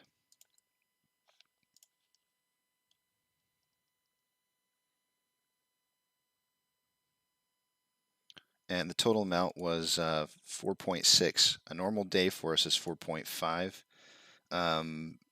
In the last, I guess since I checked it last,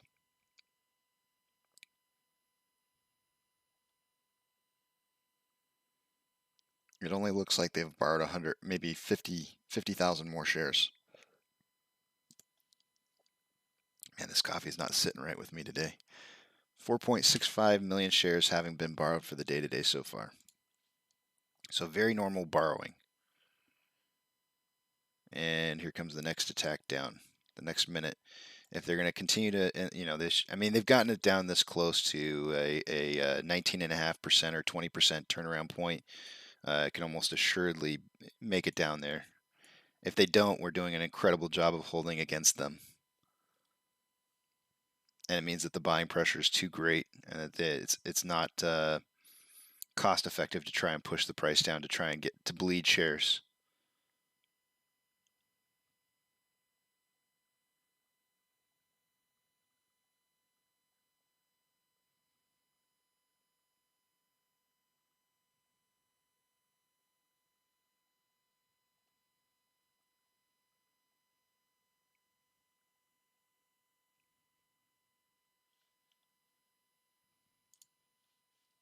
Let's see what you guys are saying here.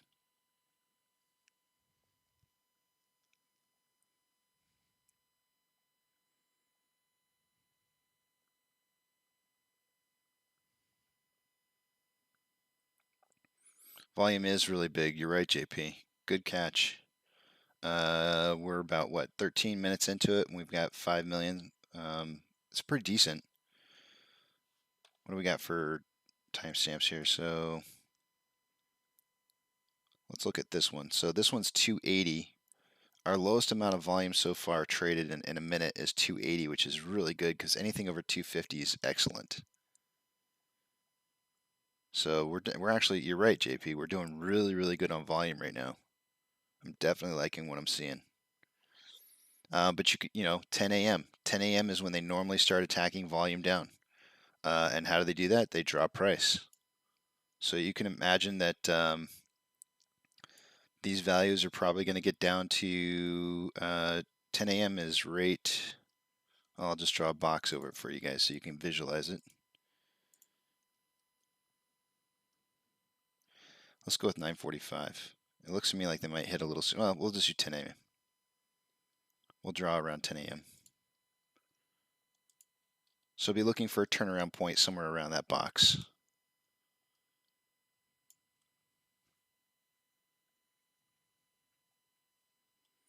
Again, if we make it to the red line, there's people who sold off some shares.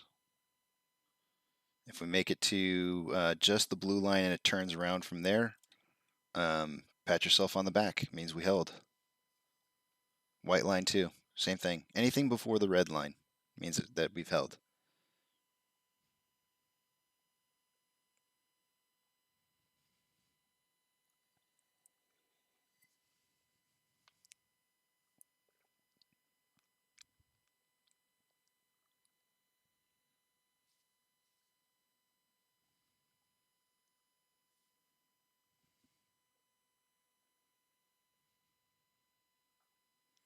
We got about 15 more minutes here before I go check and do technical analysis and see what's happening. Let me put Stonko tracker data back up to the top there. I didn't realize it was down.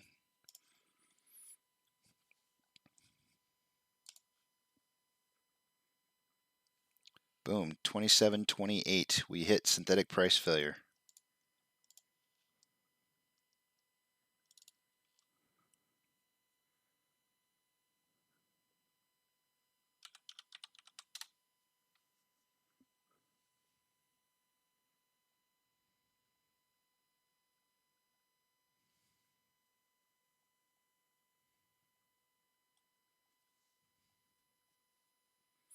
Now we do know that some of our board members sold off some shares. So whether or not this makes it down to the red line, some of that may be determined based off the fact that some of those shares were sold and are being used against us to drop this price down a little bit. Synthetic shares will be created off of those. Again, increasing the amount of the size the balloon can be blown up. So those will definitely be used against us. So whether or not we hit the red line or not, it's going to be the, it depends on how much buying pressure there is.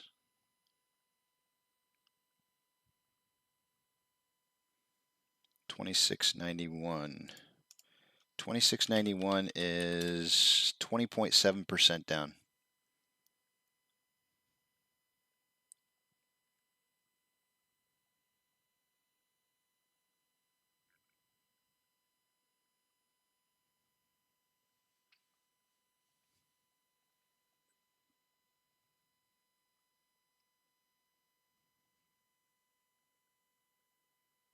And to be clear, guys, if people were massively selling off their shares right now, our volume would be way, way bigger than what it is currently. So I would not take this by any means that people are massively selling off.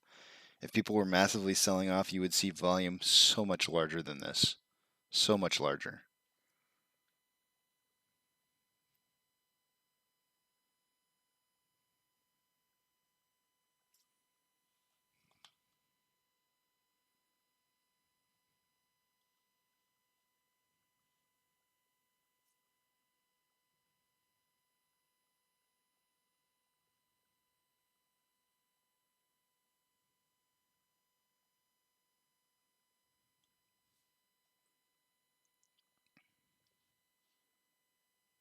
So Bollinger Band is definitely wide.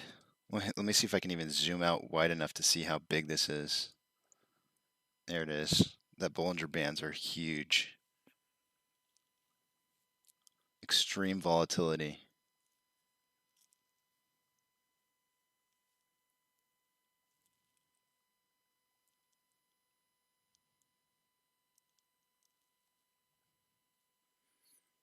And I really don't even have to look at it, but I can tell you right now that this is massively oversold. We do have 12 more minutes, but I just want to kind of put you guys minds at ease a little bit. If we look at the daily, you can see that we currently have more selling pressure than buying pressure with an RSI of 32.78. So it's way down there. On a 1 hour, we have more selling pressure than buying pressure with a triple dip down into below 30 at 24.46. On the 30-minute interval, we currently we crossed over and then back over again with more selling pressure than buying pressure with a double dip into the RSI at 23.04, just massively oversold right now. On a 5-minute interval, we have more buying pressure or selling pressure than buying pressure with a, I mean, it's in the most recent period of time, it's the first dip down with RSI down into 22.27.8.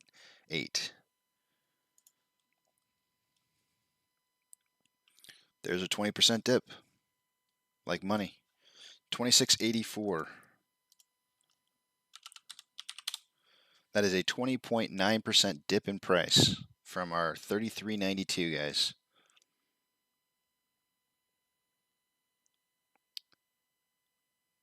Now, this is going to be the moment right here where we're going to see whether or not they're going to continue to test this further. If this only goes for 2 minutes before heading back down again for some more, then you know that they found some paper hands in here over the last 48 hours that are going to, be profitable for them to try and drive the price down a little bit further. If not, we'll see multiple candlesticks going upwards in a reversal.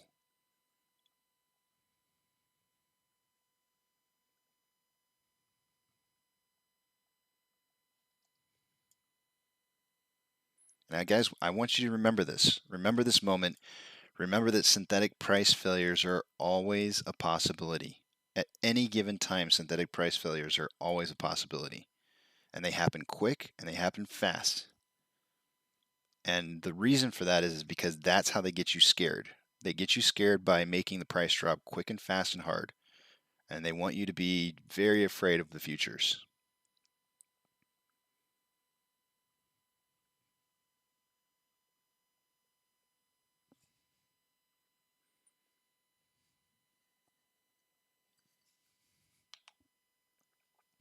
Let's see what you guys are saying here. I haven't been reading.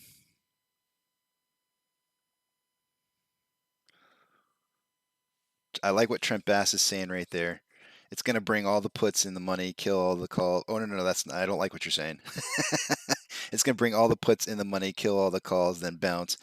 I think of it just a little bit differently here, and you'll see in about 9 minutes what it's actually going to do is going to create a lot of puts. It's going to create a lot of puts, and when it bounces hard, it's going to capture all those puts. It's going to trap all those puts that are down low. So the bounce is going to be it's going to be I don't want to call it a bear trap because that's not really what it is, but it's what it kind of turns out to be, though. This is not really a synthetic price failure. Is not really a bear trap.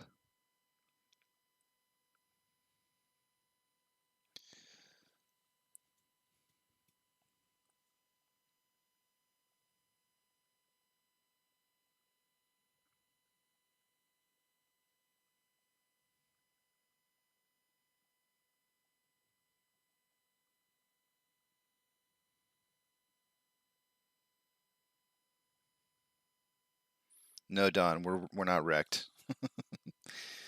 We are not wrecked, not in the least.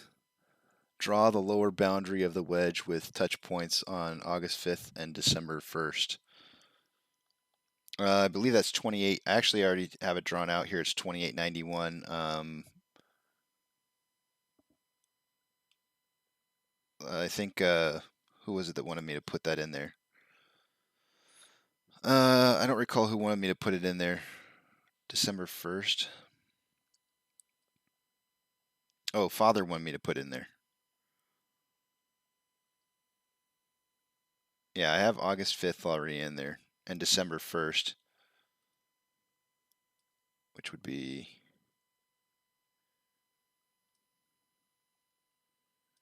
here.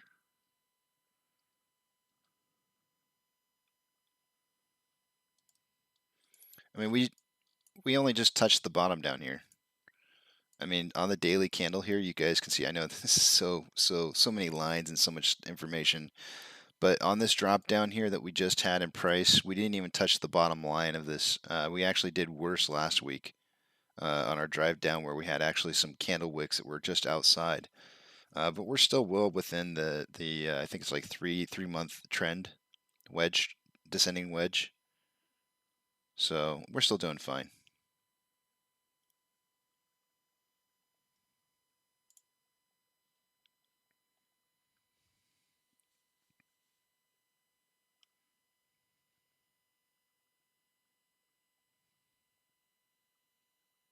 Good morning, Paul.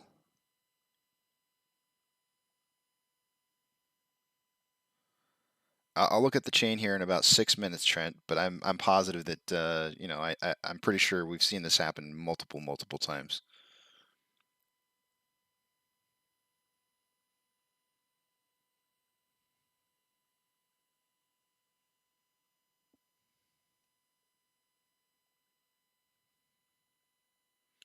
I mean, guys, this is, you know, I can't stress to you enough about synthetic price failures.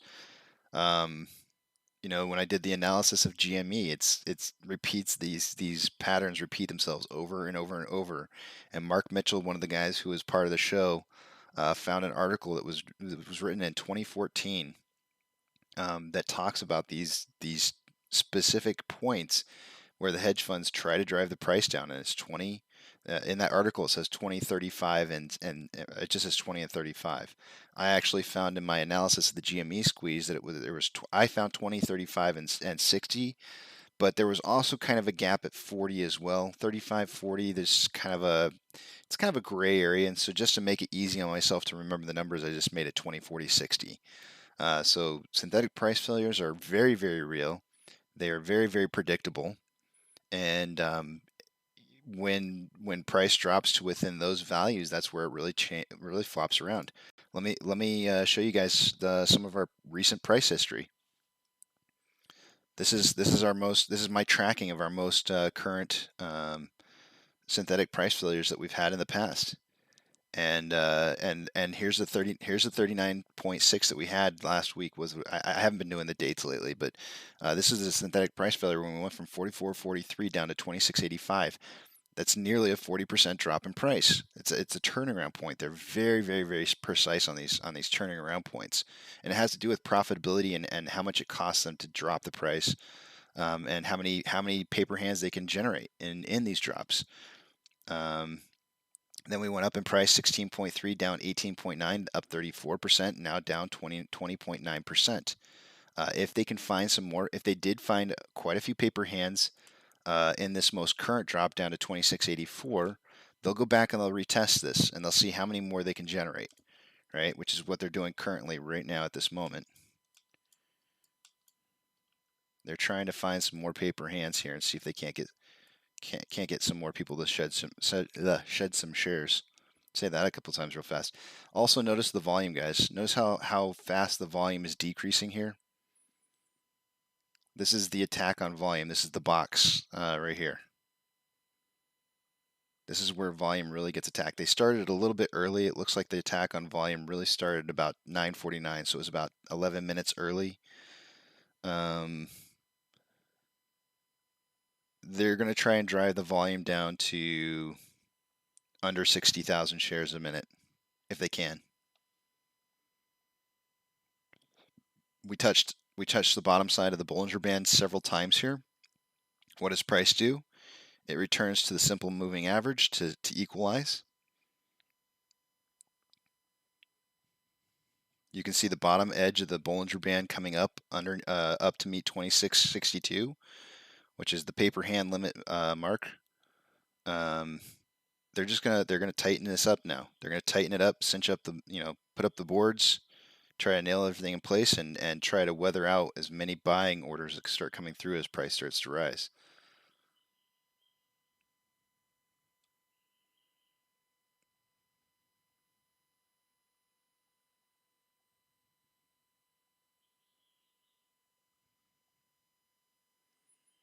So now as far as retail and institutional buying goes, if we pick up buying really heavy at this point and we keep up volume with buy orders and there's nothing there to buy, it's going to force them to create liquidity, right? And so that's where you start to see massive price spikes because there is nothing. And if people were still selling because they were afraid back here, if there was any kind of selling going on whatsoever, prices is really going to start shooting up in competition for those shares, which you can see. Obviously, there's an ask side to this going on right now, but this is accumulation right here. A lot of people who are with the Wyckoff numbers, this is accumulation.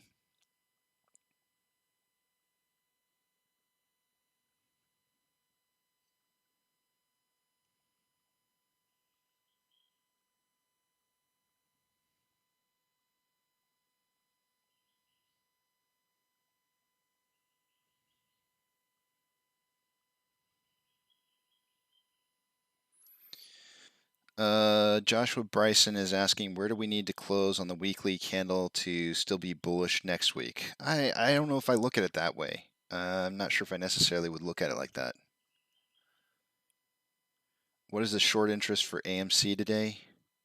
You know what? It is 1 minute till time to look at that information, so let's pull it up. It should be already on the screen for you there, though. Estimated short share interest right now is 18.84%. Yeah, absolutely. I can explain it, Joe.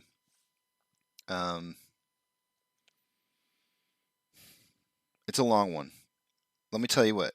Hold out. I'm going to do the technical analysis. We're going to look and see what's going on here. And when we get done with that, then I'll come back and I'll talk a little bit about synthetic price failures and why they happen and what the purpose of a synthetic price failure is. And then I'll back it up with that article, that 2014 article that was written by somebody who's worked in the industry for a very, very long time with financials and talks about everything that we're experiencing and wrote this article back in 2014. It's a playbook. It's a playbook written in 2014 and will confirm these synthetic price failures. I coined that term, synthetic price failure, SPF. It's basically what the hedge funds apply. They apply their SPF because they're afraid of the sun, and the green candlesticks are the sun. So that's why I coined it synthetic price failures, because it's a false drop in price to elicit people to sell shares. And if you think about it, 20% losses, 40% losses, those are very significant numbers. Psychologically, to investors, they're very significant numbers, and you see a lot of people sell shares. The whole reason that buy and hold works is because we're defeating that system. The system that's supposed to make you afraid and sell your positions and allow the hedge funds to be able to drop the price and win and bankrupting a company, we're defeating with buy and hold. We're defeating it. We just did touch the top of the Bollinger Band here, which means we're probably going to be coming back down in price to at least the simple moving average. Price is moving back up pretty quickly. Let's go ahead and take a look at our technicals. We really need to look at technicals right now. Let me take you over the stats page. I know it's really fun to look at this stuff, but let's see what's happening. Let me update Fidelity real quick.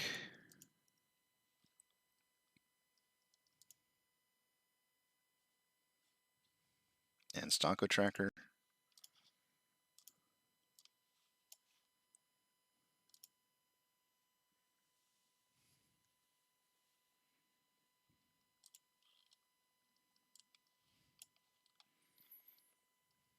And we're going to do a detailed rundown on what's going on with all the data, because this is the first run through of technical analysis since market open.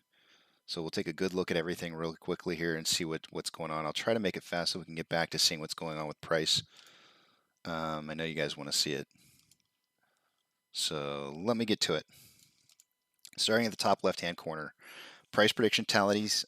Monty, Eric, myself, and Duncan, and AP, who's filling in for Duncan this week, are all tied. So today is the tiebreaker day today. I've never done this before, but I guess whoever has like the average price that's closest to the closing price, if we all get a point, will be the winner. And AP's texting me like crazy, and I'm just now noticing it. AP, I'll get to it here in a minute. I apologize. We did miss. We all missed our price targets yesterday. Every single one of us. For today, I have 30 to 33. Eric has 29.5 to 32.5. Duncan has 30.25 to 33.25, and Monty has 29.85 to 32. No, he doesn't. Monty has something else. I don't know what Monty has. I have to go back in the history of the comment section and figure out what Monty has. Because I think I missed it earlier. We'll pull his up here in a minute. Moving down to off exchange. Normally around this period of time in the day, there's about 53%. I expect maybe a little bit more now. Nope, it's actually less. 45% in the off exchange so far. So not a whole lot of the downwards pressure came from stuffing buy orders into dark pools. So that's a good piece of information to know. They have not expended that avenue for downwards price movement.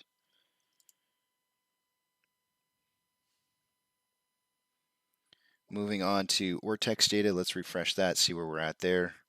Currently, it's showing that they've borrowed 107.6K shares, which is going to increase the estimated current short share interest of the free float to 18.85%. Moving to the top right-hand side of the screen, you'll have institutional share ownership is at 171.862. Let's refresh that. It is down to 171.604. 171.604. Updated. Max pain for the day today is $31. $31 is max pain. Taking a look at options, I'm going to refresh that.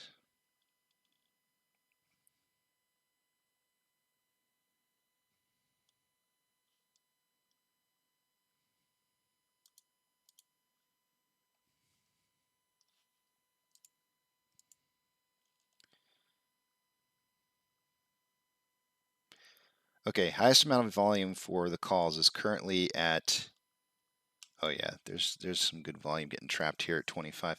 Let's see, highest amount of volume currently for calls is at a $30 strike price. That is down $3 from yesterday. And there is currently 5.6 thousand contracts open. On the put side, the highest amount of volume currently at a $25 strike price. That's $5 down from yesterday. With a total of 14.2 thousand contracts. So almost a 3-to-1 ratio. Almost a 3-to-1 ratio on the $25. We didn't even hit it though. We didn't hit it. What did we hit? We hit 26.84. That's the lowest number I got so far. So that's so far those have been captured. Those are caught out of the money so far.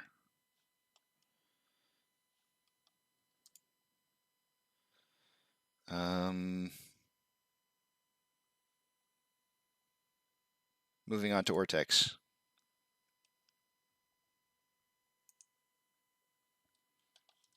What did I want to show you here? On loan amount. Got a hook. Let's zoom in on it a little bit here. On loan average age per day has a hook.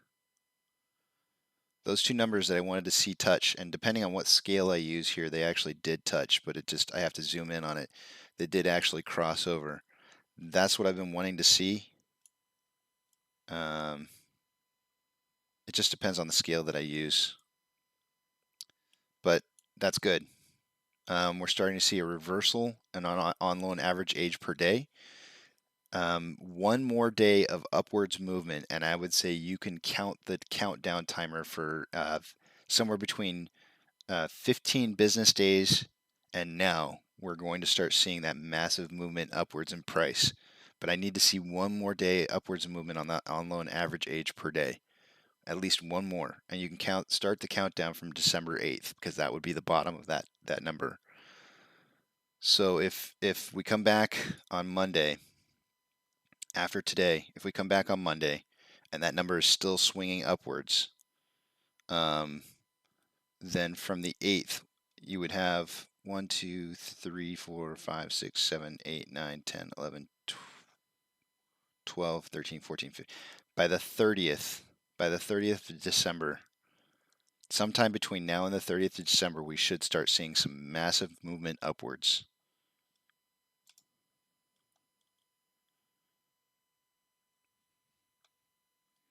Here's your utilization hook. And here's your estimated short share interest of the free float hook.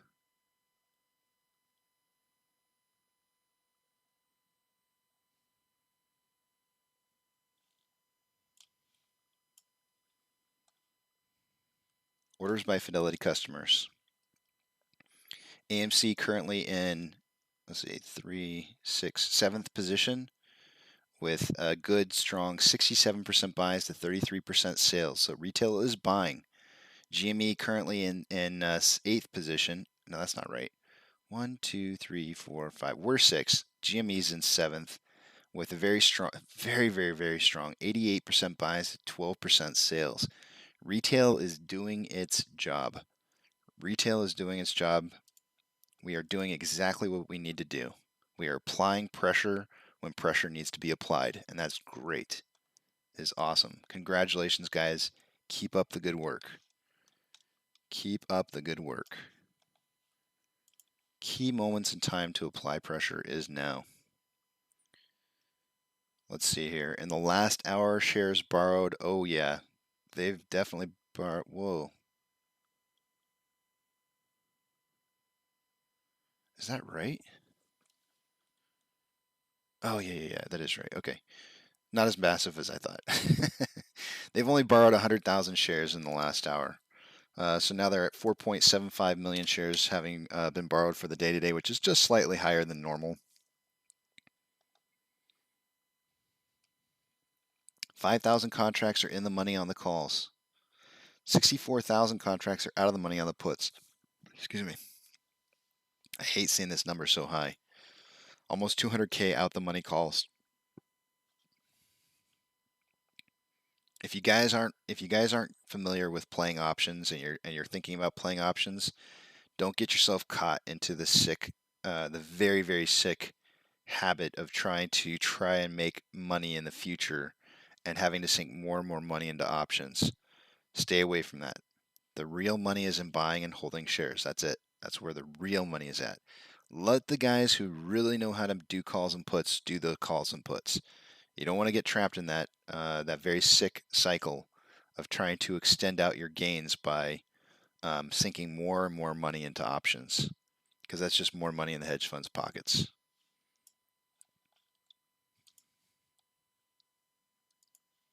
I'm not saying options are bad. I'm just saying make sure you know how to play them before you jump in that game, because it's a real nasty game right now. NASDAQ is up 0.5, Dow Jones is up 0.24, and S&P 500 is up 0.47. Currently, the market is declining over advancing, with 3,875 decliners to 3,435 advancers. Very mixed signals in the market. The VIX is down negative 6.81. That should be upwards movement for us. Normally when the VIX goes down, we go up, and we're not seeing that right now. So something's happening here. Tesla is currently down 1.31. Hood is down 3.54. Amazon is down 0.71. Cinemark is down 2.07. Doge is down 0.44. GME is down 1.05. AMC is down 8.65%. Refreshing to see what our inflow versus outflow is. There's a 3-point spread with more outflow than inflow, with 15.65 million shares having been traded so far. My guesstimate for the day was only 30 to 50 million shares. So unless they knock the volume down quite a bit here, I may end up being on the low side. So let's try and figure out what kind of pace we're on here.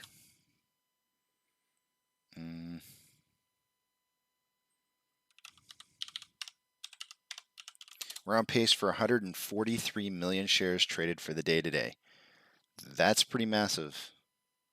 That's pretty massive. That's going to be hard for them to drop down to my range of 20 to 50. If they're successful at doing that, I will be surprised. I will be very, very surprised. That's a lot of volume, guys. That's looking juicy. Our last minute was 235,000. I mean, we're holding some very strong minutes in here. Very, very strong minutes. It's looking super good. On a daily interval, we currently have more selling pressure than buying pressure with RSI at 32.22. On a 1 hour, we currently have, remember where this is where I drew my lines at, guys. Yesterday when somebody, I can't remember his name for the life of me, when he came in here, he asked, where are we going to be by the end of next week? And I said, I think we're going to have some kind of movement like this. A beginning down portion of the morning today, and then a large increase in the later half. We'll see if that holds true. I hate making predictions like this. They asked me for a prediction a week out. Why? Maybe to make me look bad. I don't know. But we'll see if this is where we end up heading. This would be my best guess scenario. I took a stab at it. I bit the bait. I'm like SpongeBob and SquarePants when like Patrick is like jumping up and down on the hooks, and like Mr. Krabs is all like, "You boys need to stay off the hooks." Yeah, I'm over here bouncing on the hook. What are you talking about, Mr. Krabs? We're having fun. On a 1 hour interval, we have more selling pressure than buying pressure. Double dipping down into the RSI below 30 at 22.31. RSI definitely showing a reversal in the future. On a 30-minute interval, we have more selling pressure than buying pressure with an RSI underneath 30 at 20.21. Very, very oversold. On a 5-minute interval, we have more selling even buying and selling pressure. RSI double dipping back down underneath 30 at 23.77. Most of the indicators are showing that we're going to be trying to head back up here. Volatility is starting to increase. They're trying to push this price back down underneath 2662. That's the number. That's the magic. 2662. We hit 2663. So very close. So very close. 2663. 21.5. That's actually 21.5%.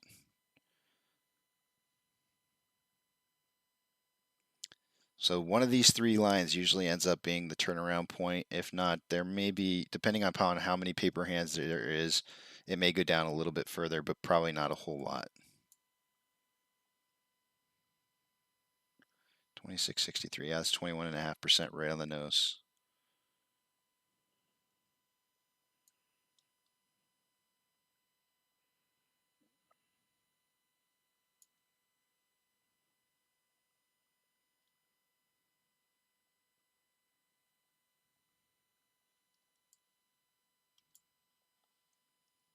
All right, I am done with all that. I can see what you guys are right now. Joe asked me to discuss a little bit about synthetic price failures. Let's see what we got going on here. Let me just read what everybody's saying. Yo, check out that text I just sent you. All right, I'm checking it real quick here.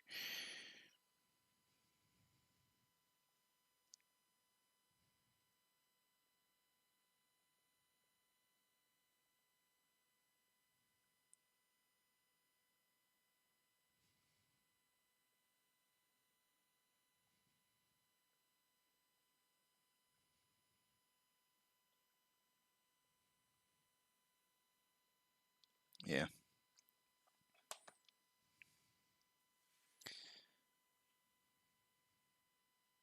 All right, let's talk about synthetic price failures. A lot of you guys are watching, so now would be a great time to talk about it anyways.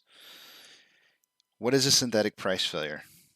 A synthetic price failure is really an opportunity for hedge funds where they find weaknesses in buying pressure.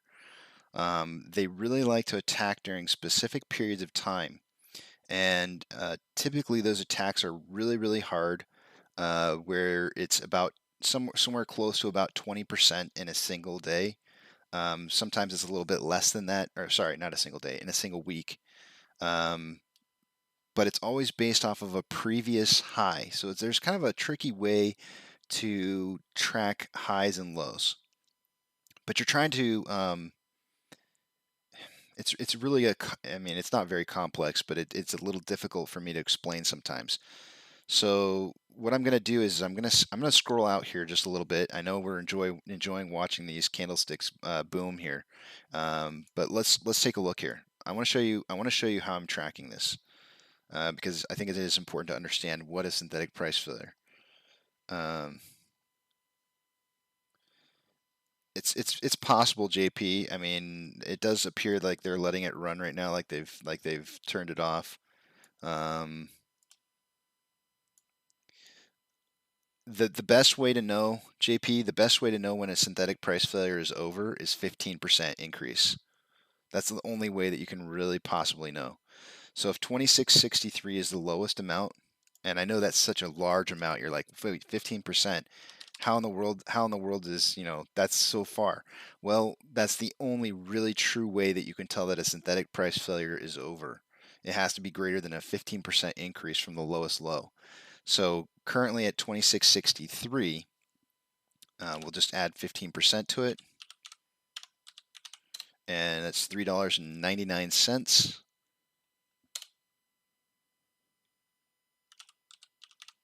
Giving us a total, so I'm gonna put a line up here. I'm gonna move this blue line right. Yeah, this is my blue line right here. I'm gonna move this blue line down to $30.62, and that's gonna be the price at which you can tell, and it has to break past this pretty hard. It can't just be like a nice little soft break pass. It's gotta break past 30.62 really hard for you to know whether or not a synthetic price failure is over. Otherwise, what may end up happening, and this is the number, Father wanted me to draw out a number here at 28.91, which is why I put a little, let me actually adjust his line. There we go. I just made it a little bit thinner so you can tell the difference between my 30.62 and his 28.91. This is how you know when a synthetic price is over, though. When it drives past that 30.62 really hard, that's when it's over. And you know that you're shooting up for new highs. But let's take a look at it. Let's take a look and see, because Joe was asking, what is a synthetic price failure, and how do you know when they're when they're coming? And what I would say is that they're always in play at any given moment, at any time ever. They're always in play, and this is why I continuously track the price the way that I do. Let's pull back out to the 1 minute or the 1 hour. I'm going to take away all the lines here. I'm going to get rid of this Bollinger, and we're just going to look at prices only for just a minute. We're going to zoom out just a tad bit here. So when I did the analysis of GME on a minute interval, the way that I found these patterns was I was looking for reversal points, right? I went back in time very painstakingly back in time on a 1 minute interval back in March. I went back to January and looked at GME squeeze and said, okay, were there specific things that happened? And, because we know that they run off of algorithms. And I'm trying to figure out, like, how can I figure out what the backside of a squeeze looks like?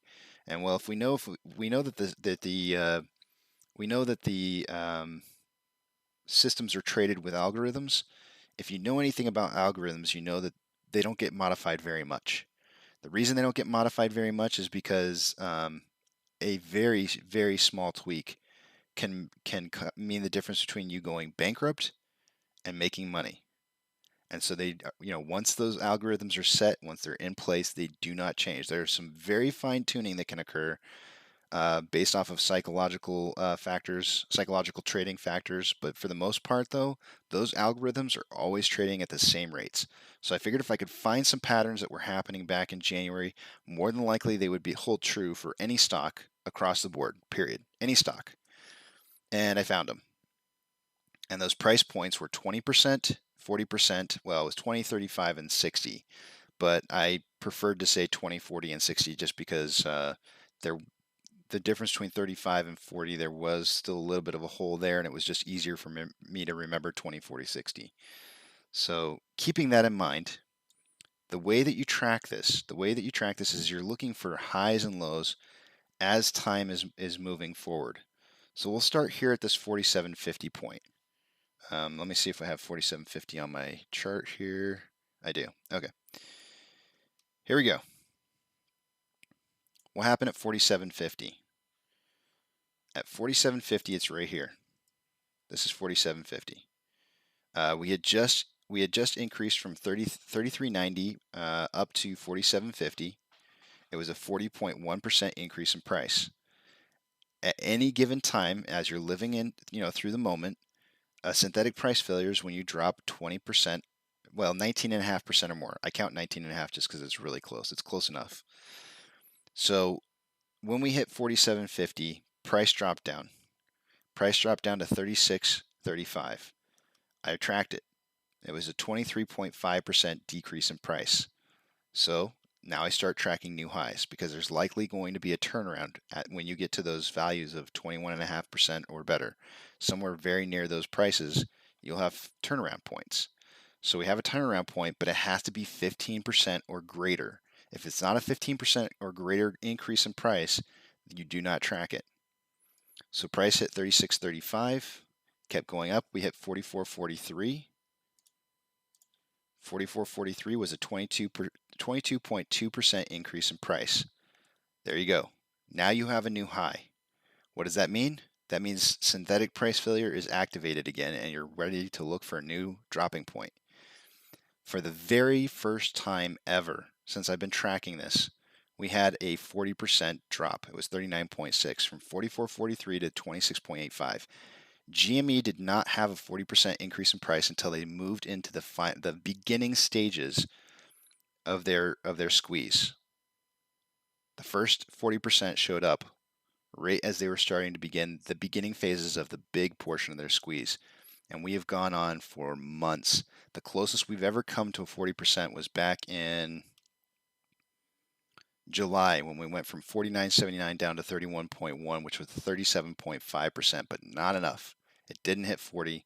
This number would be close enough. 39.6 is really close. It's within 0.5% of 40. We hit it.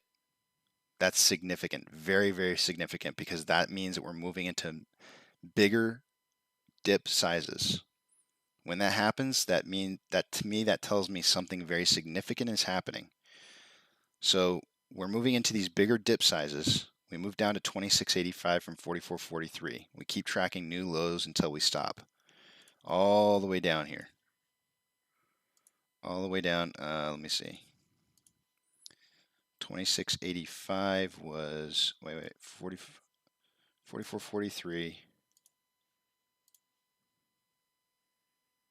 Down to 26.85, right here. 26.85, and then we started going back up. 26.85 is this spot right here. But we started going back up in price to 31.22.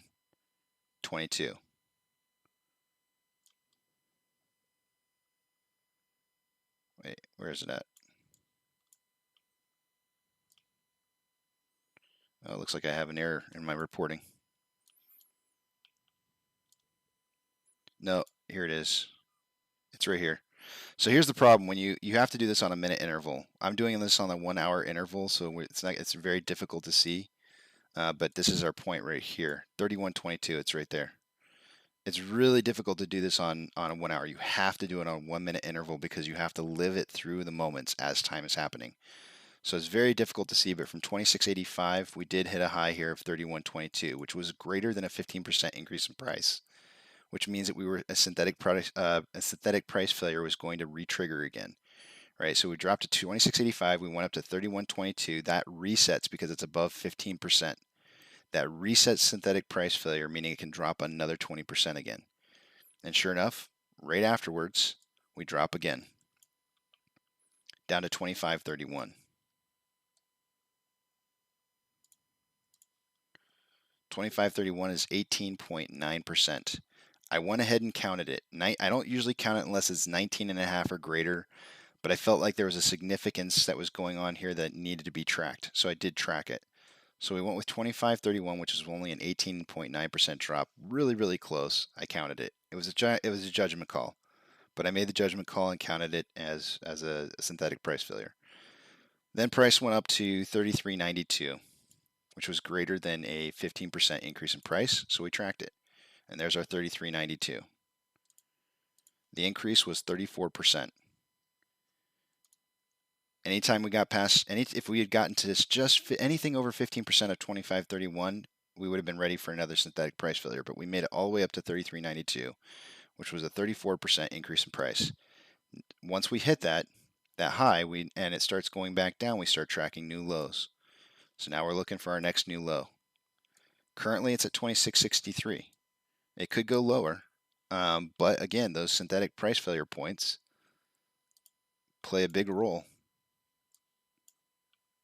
They play a very big role in what we're going to see as turnaround points.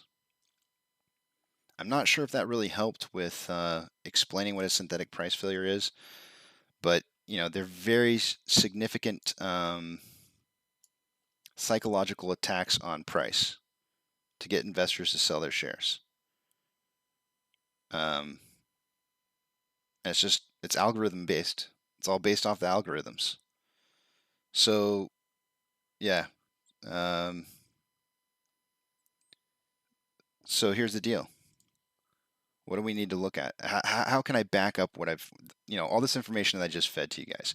How can I back this up? And I really had no way of backing this up, none, until Mark Mitchell, one of the people who was watching this show, found an article that was written in 2014. I'll pull it up here. One second.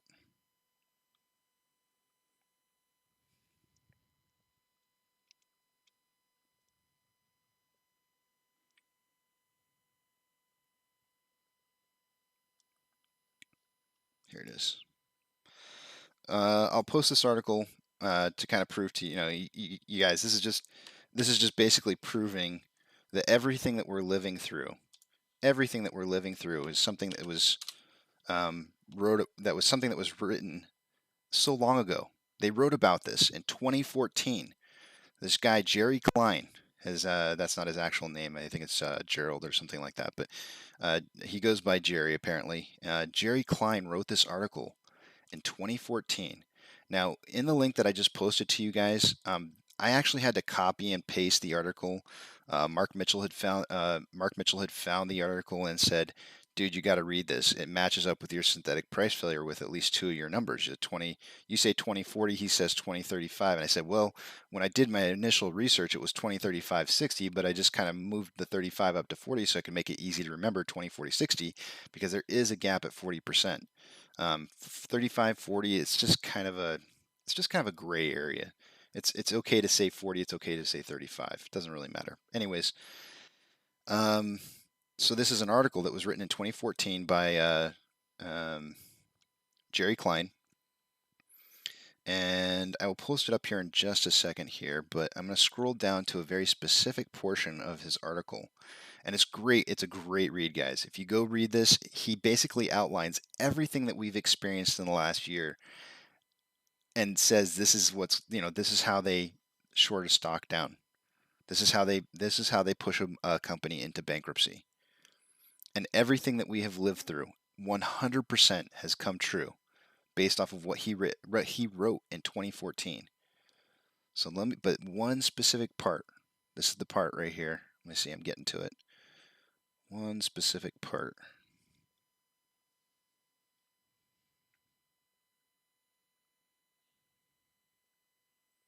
It's always hard for me to find. I don't know why I don't just copy and paste it somewhere.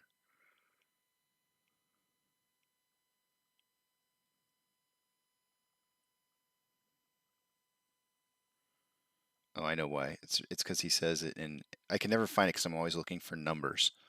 He writes it out as 20, and I need to just search 20. Control F.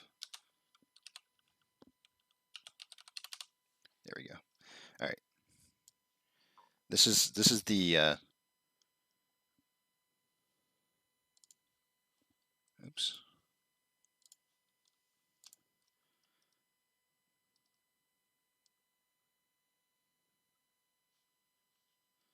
This is the specific paragraph where he states it in his article. Massive counterfeiting can drive the stock price down in a matter of hours on extremely high volume. This is called crashing the stock, and a successful crash is a one-day drop of 20% or a 35% drop in a week. In order to make the crash stick or make it more effective, it is done concurrently with all or most of the following. And he lists media assault. He lists analyst reports. He lists planting moles in target companies. He lists frivolous SEC investigations. He lists class action lawsuits. He lists interfering with target companies' customer financings, etc. And he talks about all of these in detail. Pulling margin from long customers, paid bashers. Guys, this guy in 2014 was writing about our future. Think about that. Think about that for just a second. 7 years ago, somebody wrote an article about everything that we were going to live through.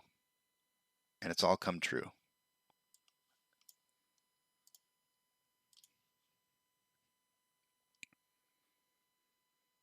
That was confirmation to me. That was confirmation to me when I saw when he wrote 20 and 35%. I was like, holy crap. Those are the numbers that I found, 20, 35, 60. He didn't say the 61, but there are 60. That's typically the 61s come from a squeeze. The very large dips in prices, the 60 and 70% dips that you see in price come in the very high ranges. When you really get to the big prices, that's when those ones start hitting. But he was talking about how they bankrupt a company, and those are the 20 and 35 percenters. Those are the 20 and 35 percenters. So that was confirmation bias in my opinion. But I'll leave that for you guys to decide.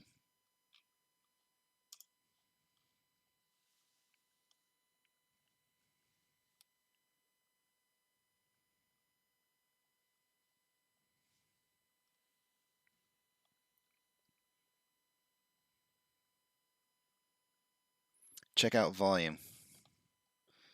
It's dipping. They want to try and get it under 60K. 60K is where they usually try. They're going to ride this. They're going to ride this price right here.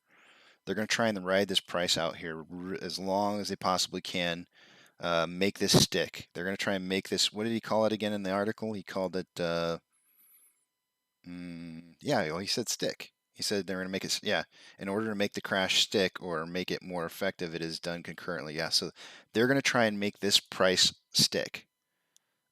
He used the term crashing. I called it SPF, but that's because I didn't know this article had been written before. I coined my own term, synthetic price failures. So whatever. Call it crashing if you want to by his terminology. I would imagine with his years of experience in the markets that's probably a very well-known term, crashing. But if you tell somebody synthetic price failures, they're going to laugh at you. They're going to laugh at you because it's just a name that I coined. Something I tried to come up with to describe these purposeful drops in price.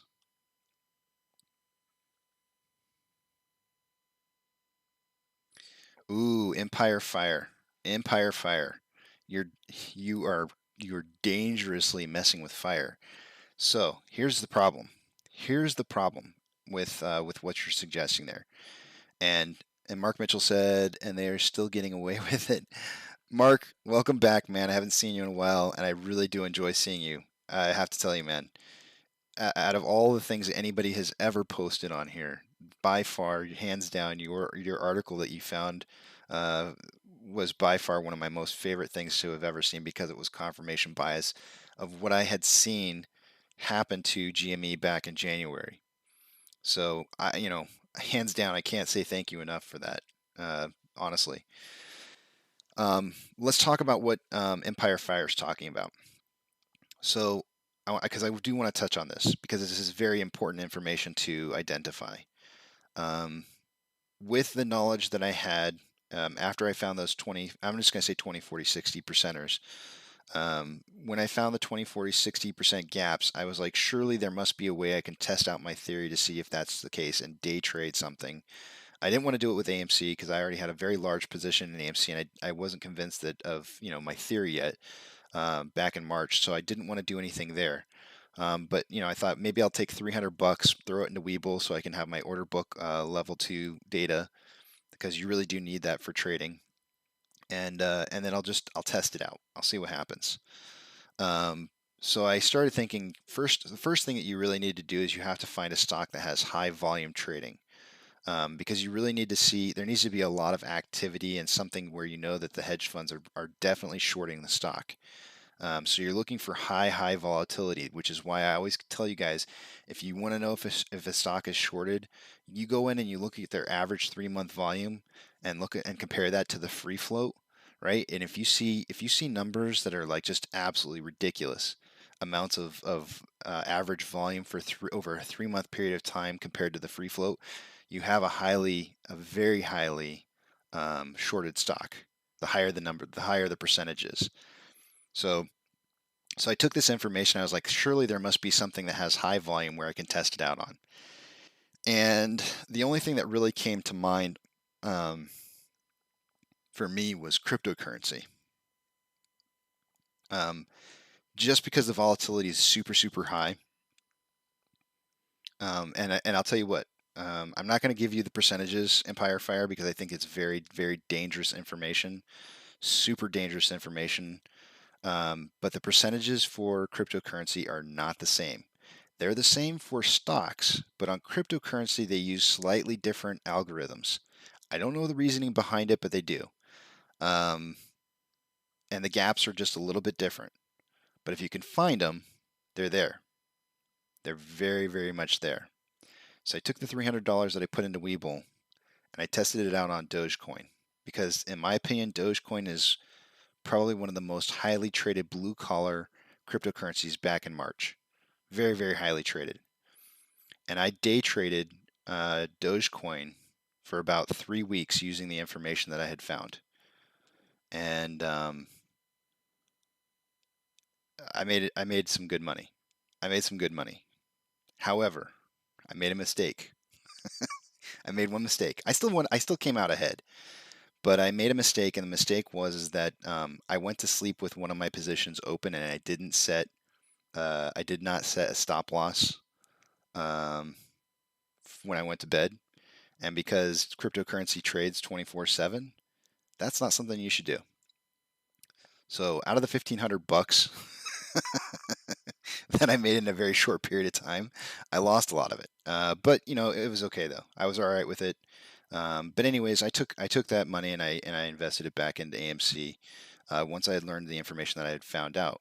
And I'm telling you guys right now that this goes into when I tell you guys that there's 2 indicators that you're looking for specifically in AMC for knowing when the backside of the squeeze is coming. The second indicator out of those 2, the first one is day-over-day volume decreasing. That's the first indicator. If on the same day that volume is decreasing, that you have a dip size decreasing, the dip over dip size decreasing, if the synthetic price failures are starting to become smaller, that means that your volume is starting to reduce. The amount of people, it's 2 different types of volume. The amount of people who are selling volume, and then your total volume of the entire chaos that's going on. Once you see both of those 2 indicators hit, you're definitely on the backside, and that's the time when you want it. That's the time where you want to sell on the next uptick. That'll get you somewhere between 15 and 25% of the top. And those are the 2 key indicators you're looking for to find the backside, and it will help you to hold the longest you possibly can. You're not looking for price points, guys. You're really not. If you really want to hold the longest you possibly can, you need to start looking for indicators, because the indicators will tell you what the people are doing. Do not be mistaken. There's a lot of people with a lot of different ideas on when they're going to be buying and selling AMC. Be realistic and know that the indicators will tell you what the people are doing. And if you can find those indicators, which is that volume, day over day volume decreasing, and the dip over dip size starting to decrease, then you know you're on the backside. And there will be an upswing. It'll be scary, but there'll be an upswing that'll get you back up to really close to the top.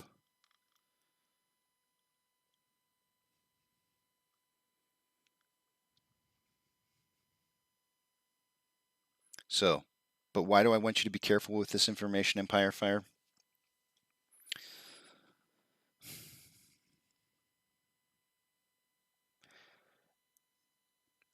I want you to be very, very clear about this. If you try to day trade AMC, you're going to get left behind at some point. I can't tell you when, but you will get left behind. I cannot stress this enough. You will absolutely 100% get left behind. I promise. I can promise you that you will get left behind.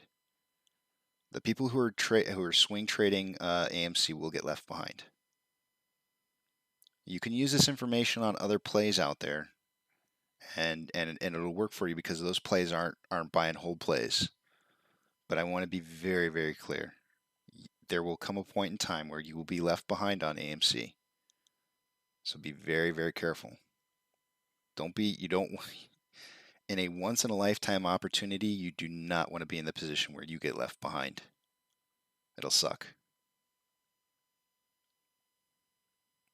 That's why this play has always been about buying and holding and why it works.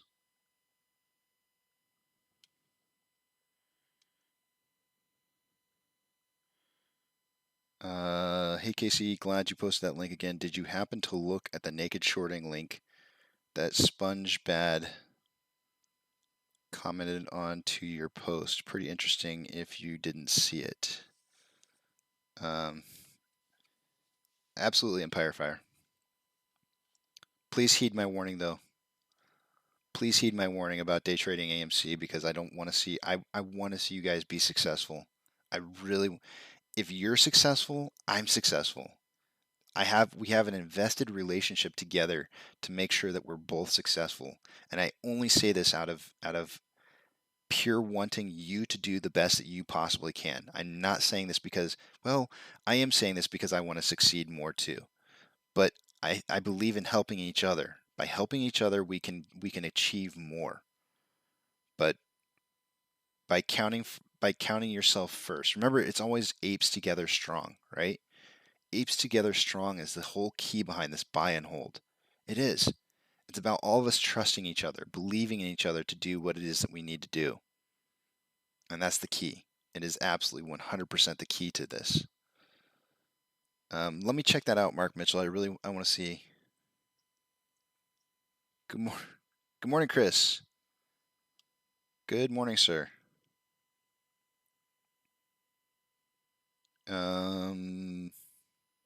I need to check it out, Mark. Did he post it to? Let me just check and see. SpongeBad.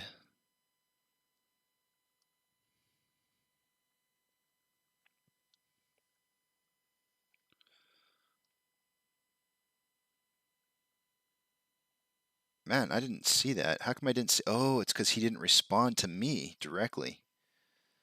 Let me click on that.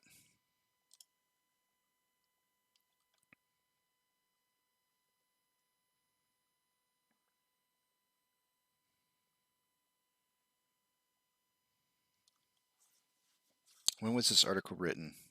Anytime you guys open up an article, the first thing I want you to do is look at two things. Look at who it was written by, when it was written, and just identify that first. See if that stuff makes any sense to you at all. I mean, I started reading right off the bat on this, and I was like, no, wait, I need to see when this was written. This is written in March 28th of 2005 by Helen Avery. So it's older than the 2014 article that was written by Gerald Klein.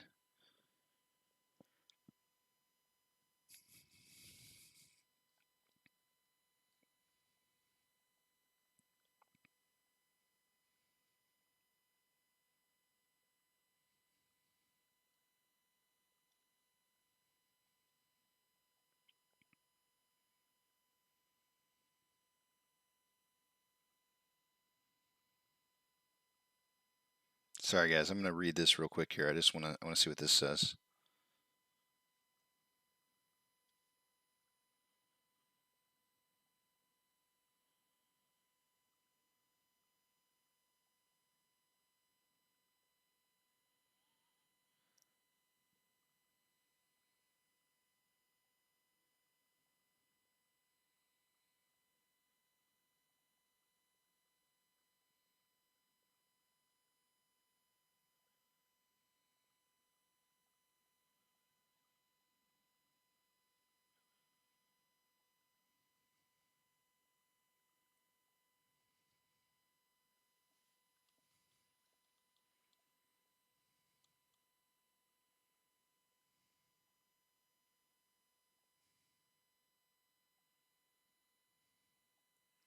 Wow, it even references West Christian in that article.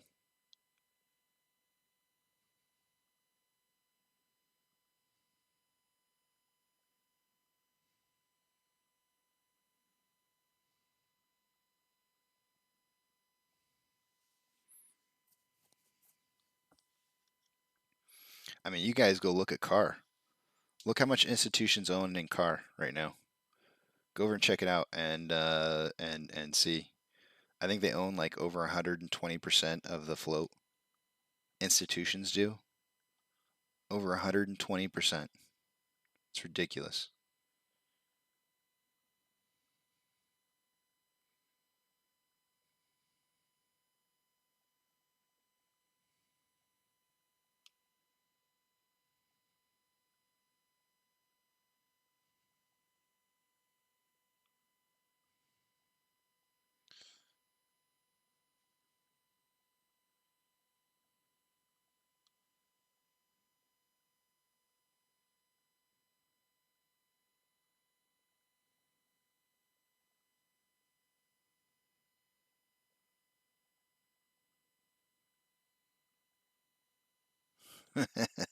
I love this paragraph. It says, but what if loopholes in the DTCC's stock borrow program did allow for shares to be lent out that had already been sold, and borrowers were never forced to return them?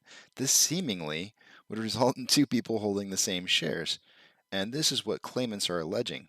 One source who had studied the stock borrow program for more than 20 years claims that the problem of duplication of shares was not foreseen when the DTCC subsidiaries and the NSCC and the DTC were established, but that a series of loopholes afforded by the system and the program have resulted in it arising.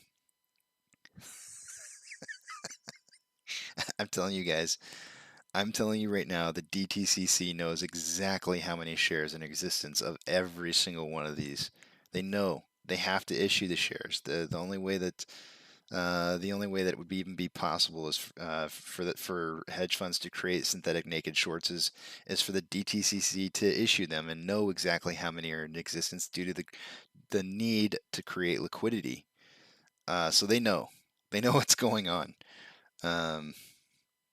It's just kind of funny to me. Like it's some kind of mystery or surprise or something.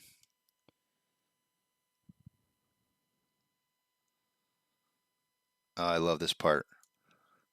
Every single person who thinks that DRSing a shares should read this. The DTC and NSCC were created as a response to a paperwork crisis on Wall Street in the late 1960s. Each time a trade was made, physical share certificates were hand-delivered by runners who collected checks from the buying broker to take back to the selling broker. If you really, truly want to own a share, you have to have it in physical share certificates. That's the only way. Otherwise, it's just in your name and book. It's the same thing. It's just through your Fidelity broker. It's just that it's in your name versus in their name. There's not really any difference or any benefit to it whatsoever.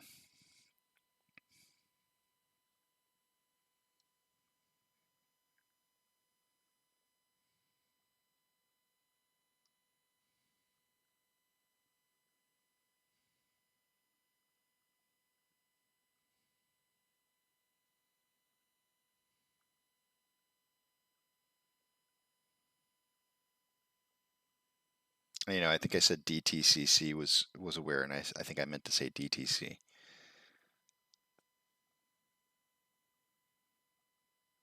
Yeah, and the NSCC provided clearance and settlement services. Yeah, that's right. This article's right on so far from my knowledge of how things work.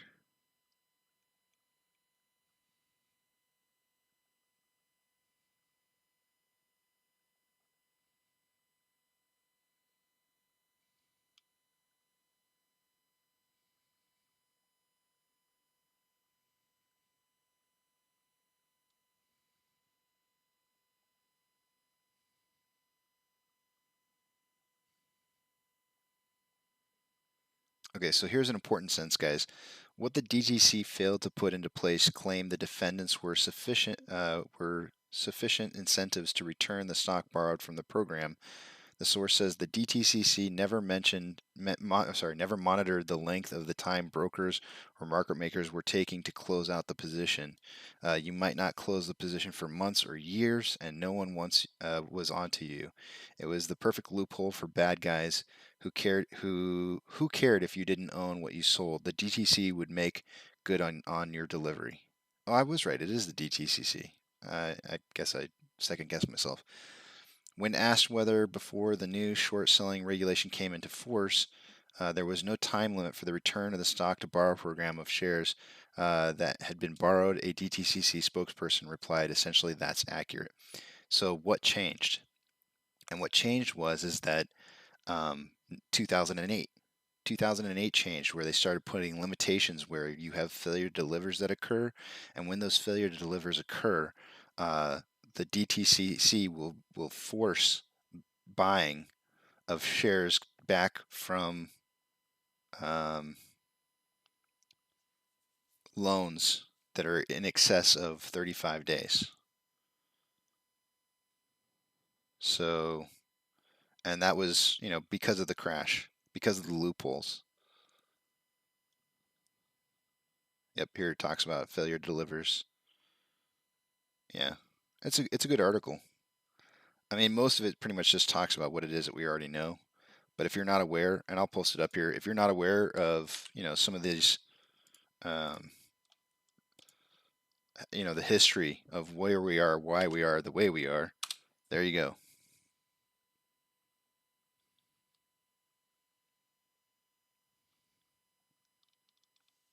About the Reddit post you just talked about, how is that not a whistleblower event?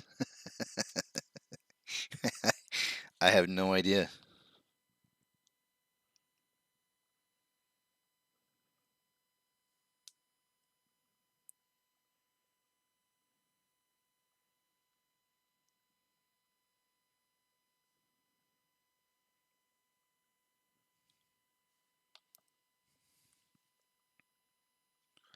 I'll share the other. I'm assuming that you, Joshua, in reference to the article, the original article, I'll share that one too. So the article I was originally talking about is this one. The secondary article is the article that was posted by SpongeBad in reference to something that backs or supports the original article. Well, or the article that I posted.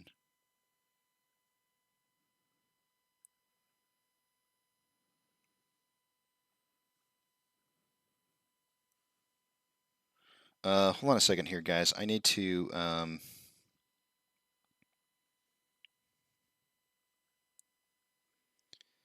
do something really quick for my daughter.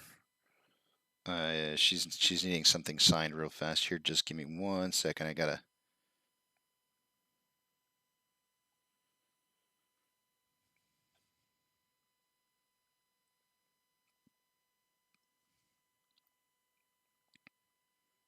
digitally sign this real quick.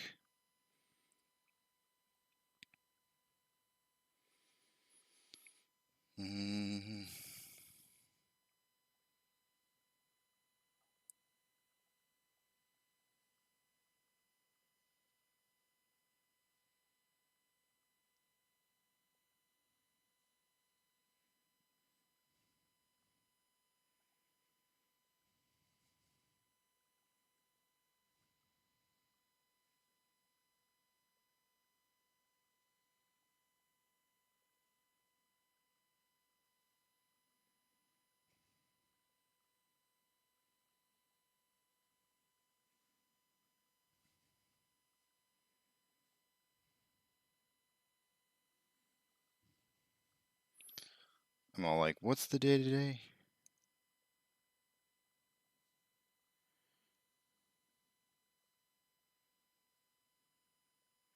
Boy, do you know how hard it is? I do not have a stylist. Do you know how hard it is to sign one of these things? Digital signature? How do you sign this stuff? Oh, geez. Oh, geez, Rick.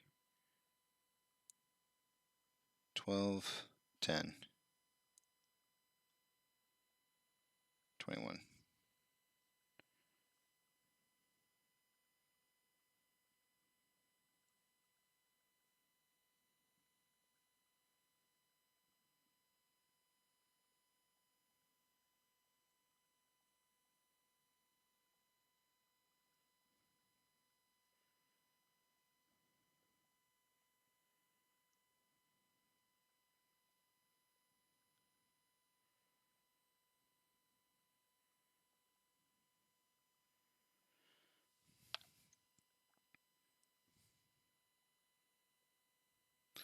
All right, sorry guys. We're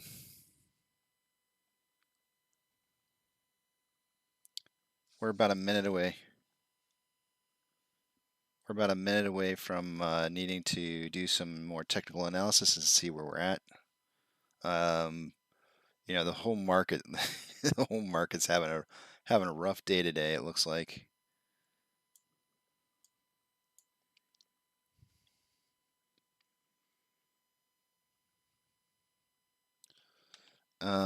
Let me see here. Roberto says, so what if you have a fractional share, Casey? Back then they got a certificate, or back then was not fractional shares. You had to buy the whole share back in the day. When it was unless you're going through your broker.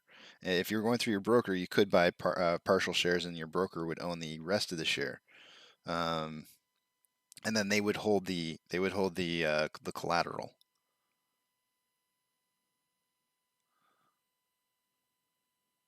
Oh, absolutely, Remtac.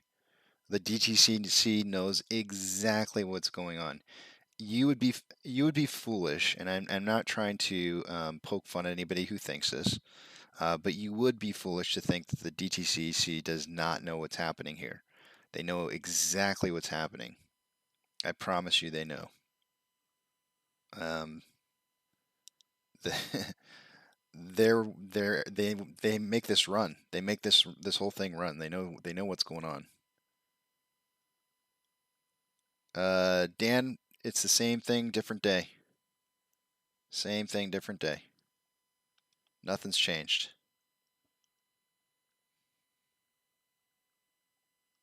You can almost assuredly bet that they'll try and keep us right down here and make this this price stick. How do they do that? They just keep the price right here and try and keep the volume nice low volume, and make the price stick right where it's at.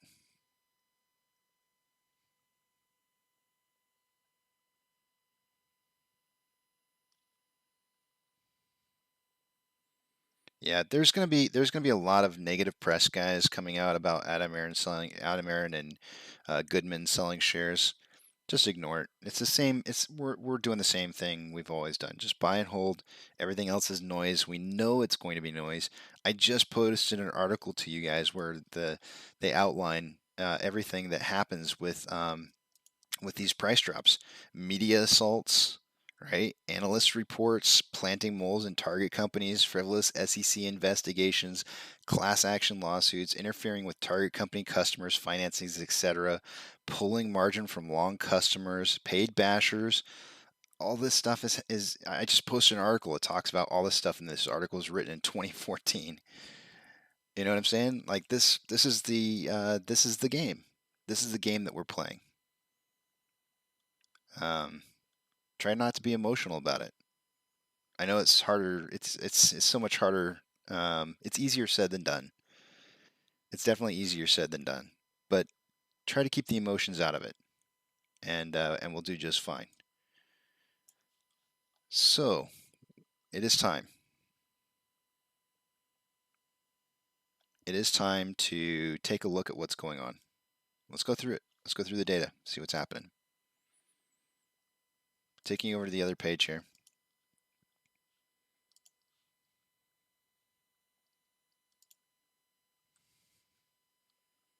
I'll tell you guys. I promise you, I will tell you.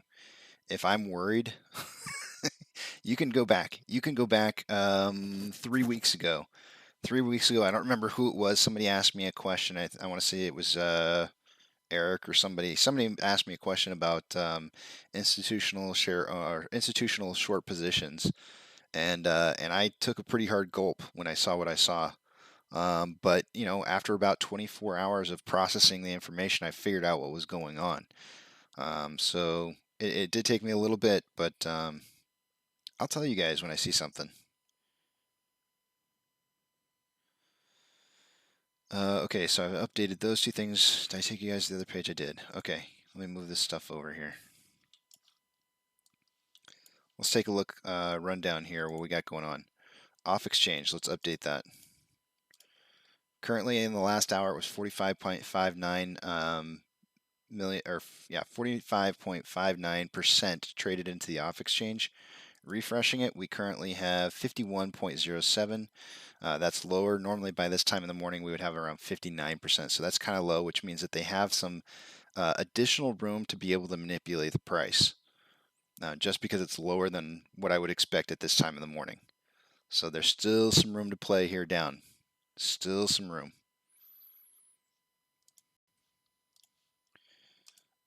Updating Ortex.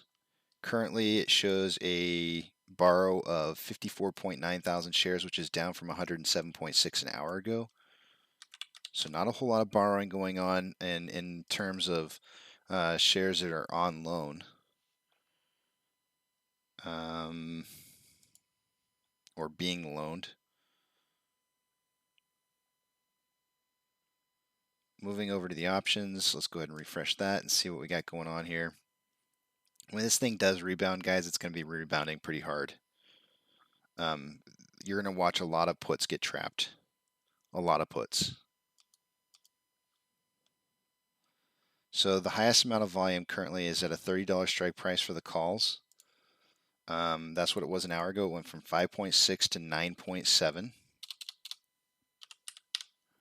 On the put side of things, guys, do you see the amount of volume that's happening right now? At a $25 strike price, which has the highest amount of volume, there's 25,000. It's jumped from 14.2 thousand contracts to 25,000. Look what happens. If the price were to shoot up to $30 right now, like if it were to just snap and turn around in, I don't know, an hour's period of time, there would be massive amounts, well, not massive, I always say big words. There's going to be a large quantity of puts that will be out of the money. That will be out of the money. That'll be a bloodbath. The question is when is this going to rubber band? We have a 2 to 1, maybe about a 2.5 to 1 ratio in volume for calls versus puts, with a spread of $5, which means that the closing price right now is kind of looking like maybe around like 28 something, 28.50. That's what the options are kind of looking for, it looks like. Going over to the main page, orders by Fidelity customers. AMC putting on a very strong show with 4 in 4th position with the highest amount of volume of trades on Fidelity, with a 70% buy to 30% sell ratio. This is really, really good. GME held their position. We actually improved by a spot. I believe we were in 6 earlier. We actually jumped up 2 spots. GME improved by 1 position. They have a very strong 89% buy to 11% sell ratio. So very, very good buying going on. Everybody is doing an excellent job of buying the dip. A crucial, crucial time. Absolutely amazing. We are looking good. We're doing what we're supposed to do. We have shares borrowed in the last hour. I do not see any. No new shares borrowed.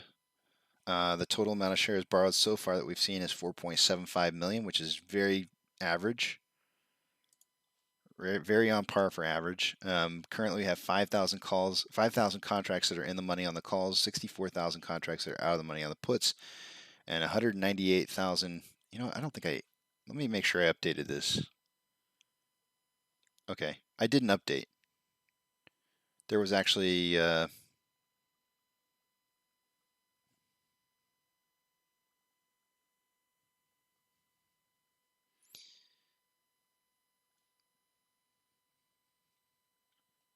I didn't update this. There is actually 100,000 more shares, it looks like, that were borrowed.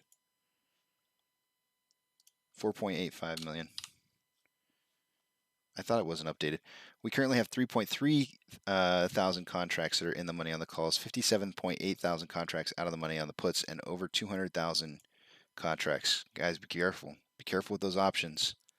Super, super careful. Don't get tied up in something that you will have to continue to throw more money at to keep your head above the water.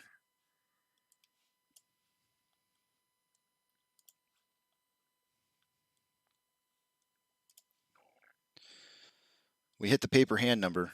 I just saw it when we switched over. NASDAQ is down 0.2, Dow Jones is down 0.07, and the S&P 500 is up 0.08. The market is declining over advancing with 4,338 decliners to 3,040 advancers. The VIX is down. The VIX is down, and yet we've gone down in price, which is very unusual. Super high volatility going on. Tesla, to me, this means we're going to slingshot. I don't know when, but it does to me. I think we're going to see a slingshot coming. My turnaround point was around 11:30 this morning.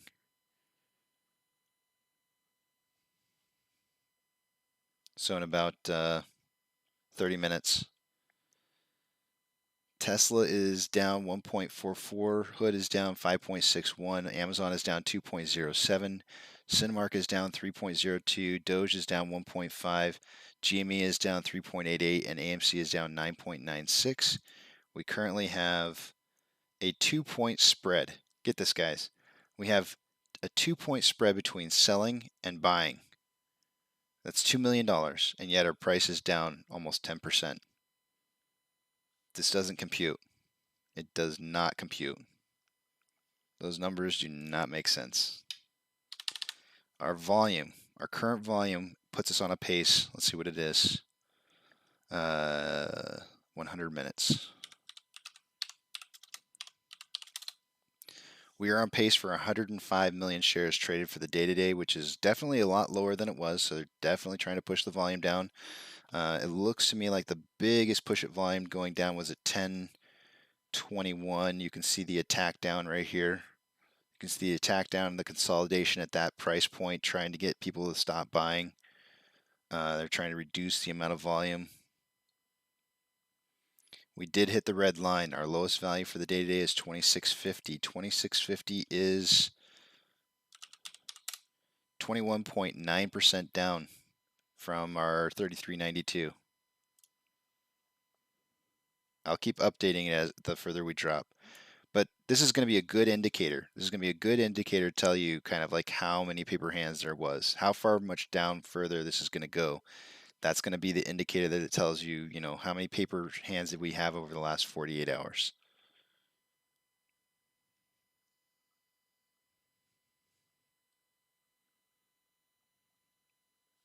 Looking at it from a daily perspective, daily interval, we have more selling pressure than buying pressure with RSI at 31.56. Very, very low. On a 1 hour interval, we are at more selling pressure than buying pressure with our third dip, third dip into a low RSI, with this being the biggest dip at 20.82%. On a 30-minute interval, that was 20.82 RSI. On our 30-minute interval, we have more selling pressure than buying pressure with our second dip into that low RSI at 19.8. And on a 5-minute interval, we have more selling pressure than buying pressure with an RSI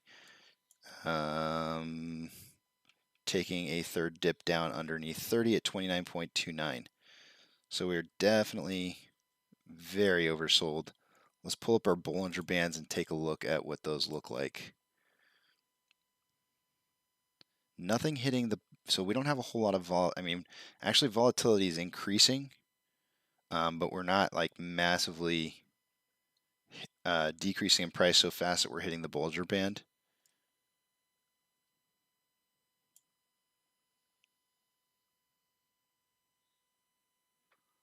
Hold on, guys. Hold on.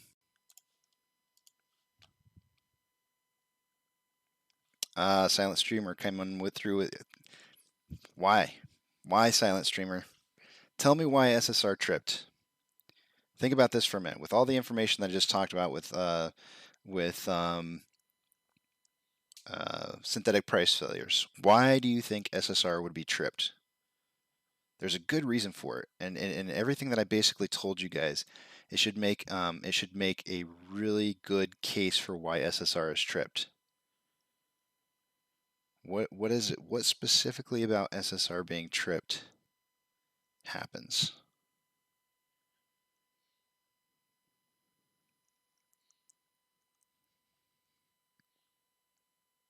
Yes, Silent Streamer coming in with the correct answer. They are legally forced to create synthetic shares because as the price starts to rip back up, there will be no liquidity. Zero. And by law, they have to create, the market makers have to create liquidity. Absolutely 100%. Absolutely 100%. Not exactly. AP coming in with the right answer too. Not enough bananas going around. There's no shares. No shares. We're buying. We're buying. I wouldn't say that our institutions are buying yet, because the big push is really going to come when our institutional brokers come in and say like, yeah, we want a piece of this action too, and they start accumulating, and so they turn on the buy button, and it's going to be institutions and retail buying at the same time with no shares on the market whatsoever, and hedge funds are just going to start printing. Brr, you can just hear it printing right now. Things printing like synthetic shares like crazy, and this is the hole. These are the holes that they dig for themselves that make this entire thing work. This is why the buy and hold works so well, because when those synthetics start printing, that's the air that's blowing up the balloon that pops. And when it pops, that's the end, and we win.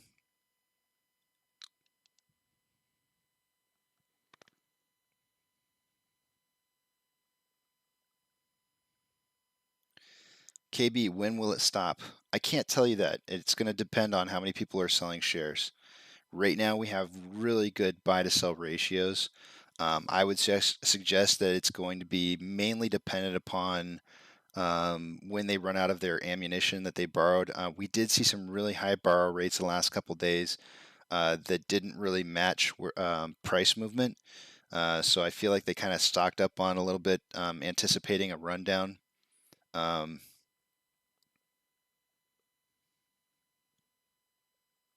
I don't know. The best we can do is just track it.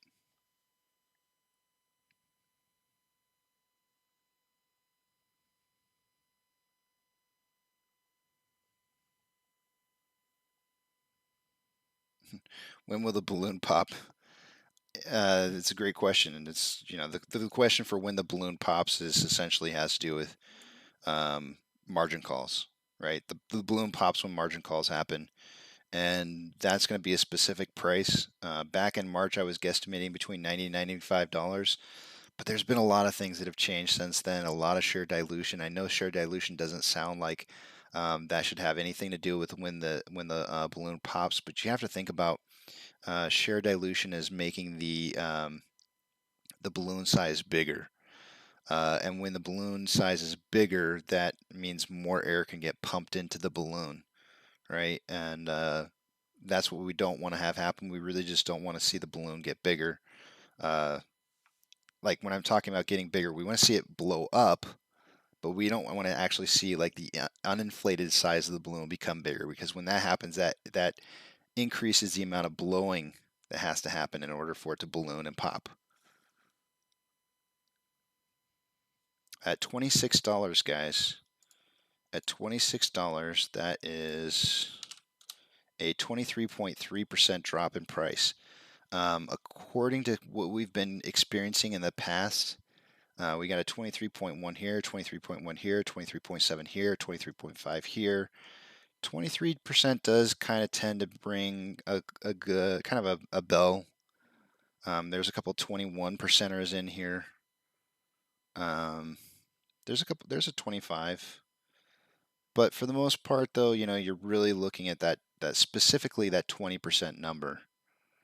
All right, so we are 3% lower than that, 3.3% lower than the 20%, but it does happen. There's going to be some paper hands along the way, and that's how, for me, that's how I identify the difference between synthetic price failure where there were no paper hands, and a synthetic price failure where it did elicit paper hands.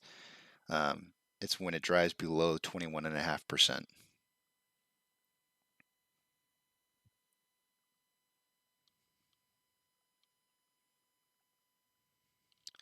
Kyle said, did you see the Bloomberg article about criminal investigation into short selling came out about an hour ago? I did not. I did not hear about that, but I'm about ready to go on break, guys, and you know what that means. What does that mean, JP? What does it mean when I go to break? What does it mean, buddy? I know you got the answer.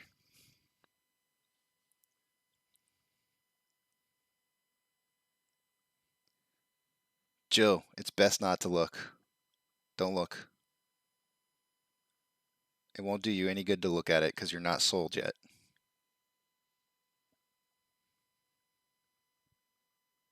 Guys, what's one of the biggest things we could possibly see as good news for the day today? I have to show it to you again. Who's buying? AMC, Fidelity. Fidelity's got a lot of our retail guys in it. Come on, show up. 70% to 30%. We're buying. We're definitely buying over selling, guys. And Fidelity's going to do a lot of in-house trading with our sell and buy orders, which means that if they can make money off of us first, they will, right? And of course, it's a business, guys. They're gonna make money off of us. So but if we have more buying going on than selling, then those buy orders have to go through the market at some point. I mean, look at GME. Holy crap. What is that? 80 something percent? 89% buys and 11% sales. We're not selling off right now. I know I'm telling you guys that we have had some paper hands here because we dropped below 21.5%, and I 100% believe that, but would have been within the last day or two, not right this second. Our buy to sell ratios are too high.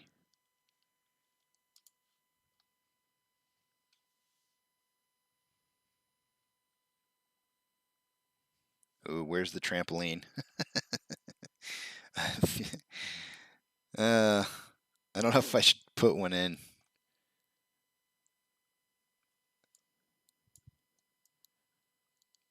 I don't know where to put it.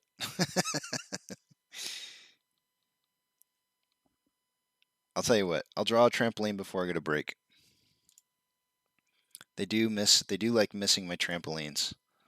So I guess let's draw one in here. I'm going to use 2571 as a level of support, even though we're already starting to increase in price here. But I'm going to put one out. 1130 is when I said we would probably see a turnaround point here. You can see it. Oh, doggone it. Hit the wrong thing.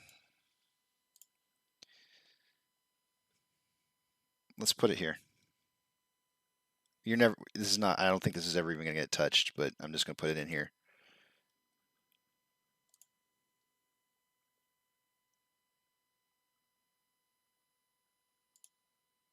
So this is a wonky looking.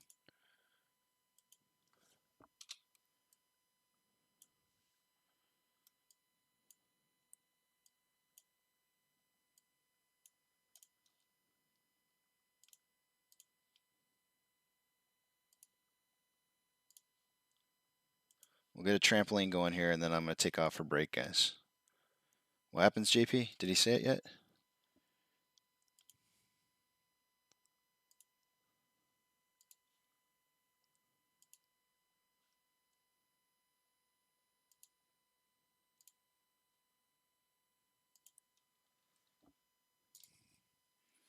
All right, we got a trampoline in.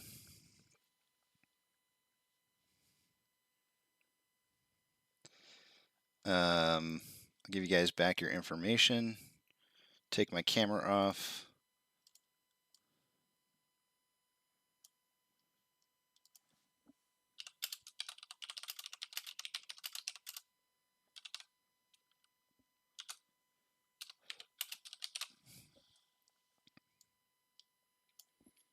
All right, and I'll stick by. I'm I'll stick by close enough to where if this thing does really start taking off on us, guys, that I can move it back end screen here so you guys can see what happens. I won't go too far away, but let's get you guys some music here, and I'll see you in a little bit. I had 2 cups of coffee this morning. I'm starting to dance like a chicken with its head cut off. I'll see you guys in just a bit.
Are you guys cool cucumbers?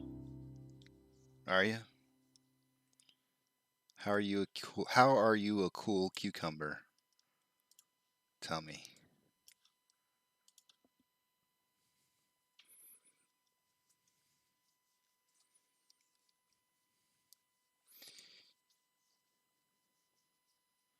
Somebody do some technical analysis, guys.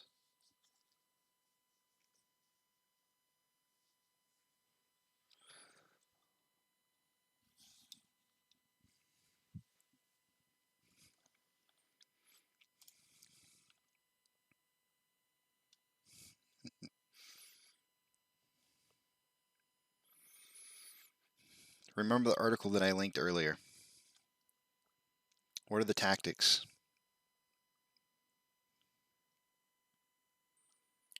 Media assault,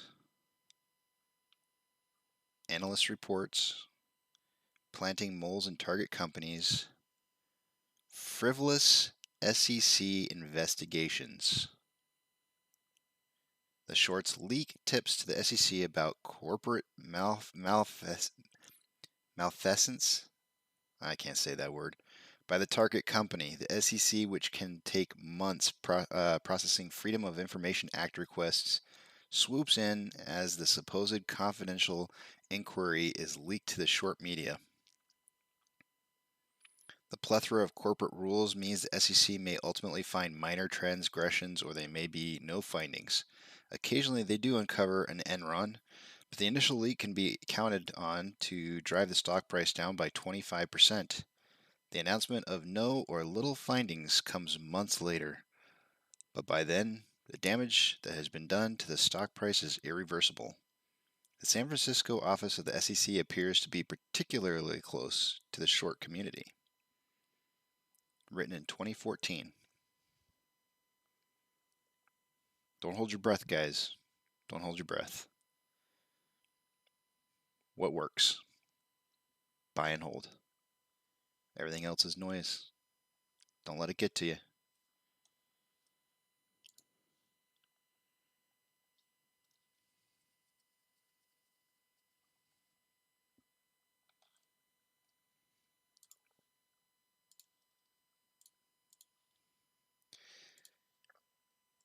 Also, you'll know when this thing starts ripping. This is not a rip. You'll know it. Give it some time. Let's take you guys over to the stats page and let's do our technical analysis.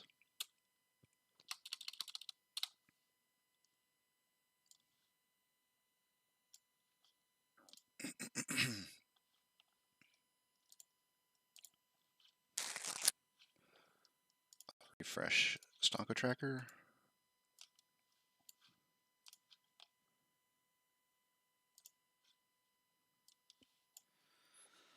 All right, let's give her a go.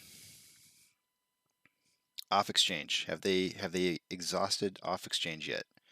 I would say the attacks downwards will stop probably around 56 to 60%, somewhere around there. Let's update her and see where she's at. 51.07 is where it was an hour ago. Currently at 52.85. Not quite there yet. Not quite there.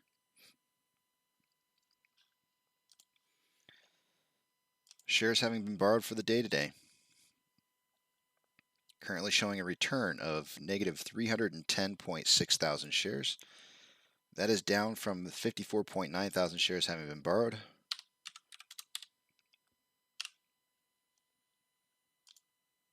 That's going to lower the estimated current short share interest of the free float to 18.78%. Moving over to the options, refresh those.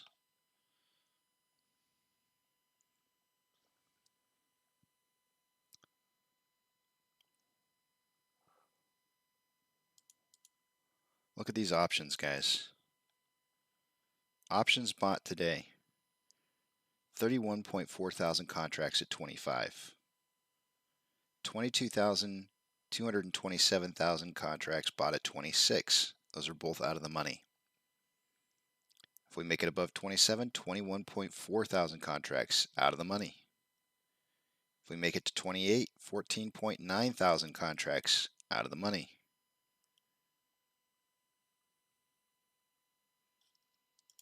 Highest amount of volume currently for the calls is at a $30 strike price. That's where it was an hour ago. It is currently set, the volume increase from 9.7 to 12.7. Highest amount of volume for the puts is currently at a $25 strike price. It was 25,000 options. It is now up to 31.4.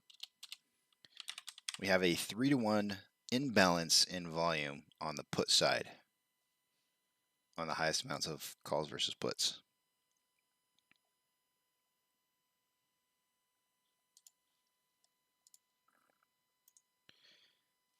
Orders by Fidelity customers. AMC in third spot. Very high volume compared to the rest of the market. 72% buys to 28% sales. GME in sixth with 91% buys to 9% sales. Retail is doing the job it's supposed to do. It really is.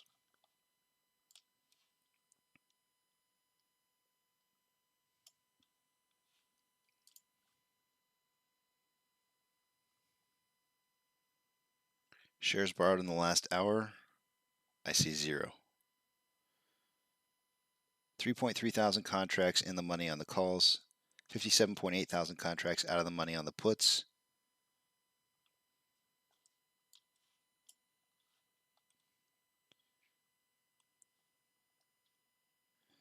VIX still down, negative 9.64%. NASDAQ is up 0.3, Dow Jones is up 0.17, and the S&P 500 is up 0.5. The market is declining over advancing with 4,239 decliners to 3,142 advancers. Tesla is up 1.07%, Robinhood is down 4.52%, Amazon down 1.55%, Cinemark down 1.07%, Doge is down 0.7%, GME is down 3.89%, and AMC is down 8.32%. There is a 4-point spread of inflow versus outflow with more inflow, and yet we are down 8.3%. Ooh, that's juicy. Juicy, juicy, juicy.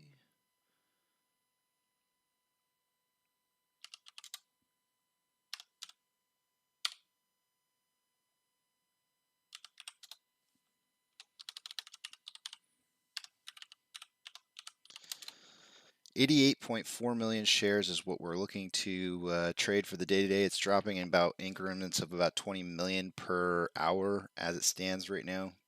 Not quite 20, maybe 15 million per hour. So volume definitely taking a tapering.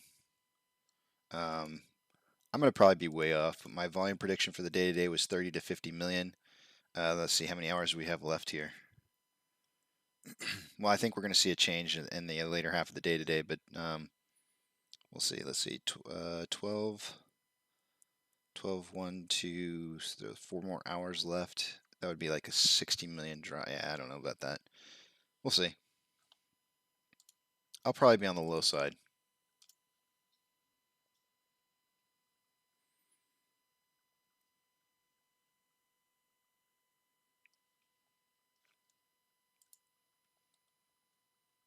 More selling pressure on than buying pressure with a RSI of 32.56 on the daily interval.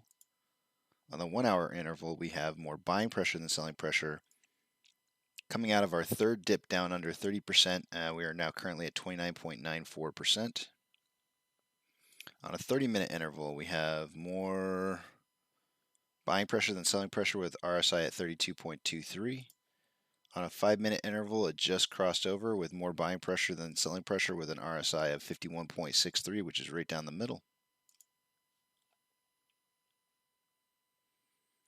You guys will know. You'll know when when the institutional buying starts kicking in. We're not there yet.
I'm getting a text from one of my guys.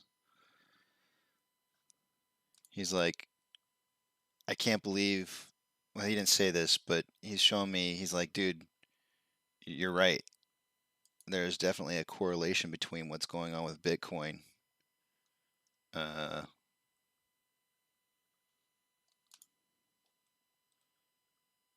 AMC. How it forecasts what's going to happen. This is yesterday.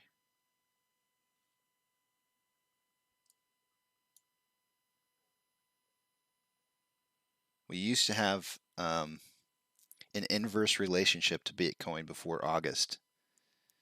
And then suddenly something happened in August. I'm not sure exactly what, but it flipped over, and now Bitcoin kind of has an advanced correlation, like a forecasting of what's going to happen to AMC. It's going to take me some time to figure out why that is. I'm still in the process of trying to work it out.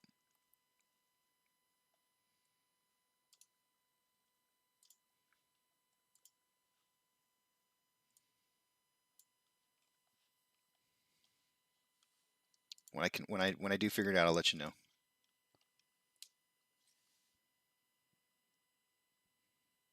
All right, let's see what you guys are writing here. JP saying if there's a bull reversal and Gulf reserve reversal there, we might see over 100 million shares for the day. Yep. And then just go ahead and have yourself the best weekend ever. Because look out Monday morning.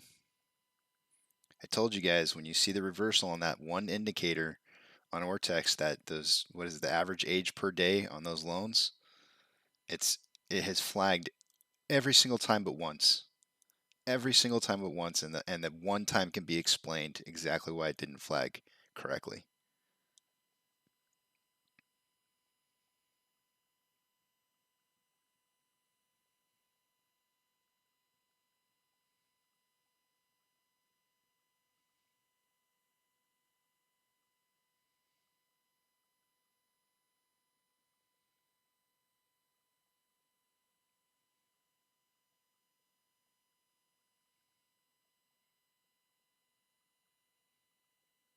Friday last week, somebody's mentioning, who is it? Doug. Doug, you're mentioning you don't remember the day. Look at Friday last week in the last hour.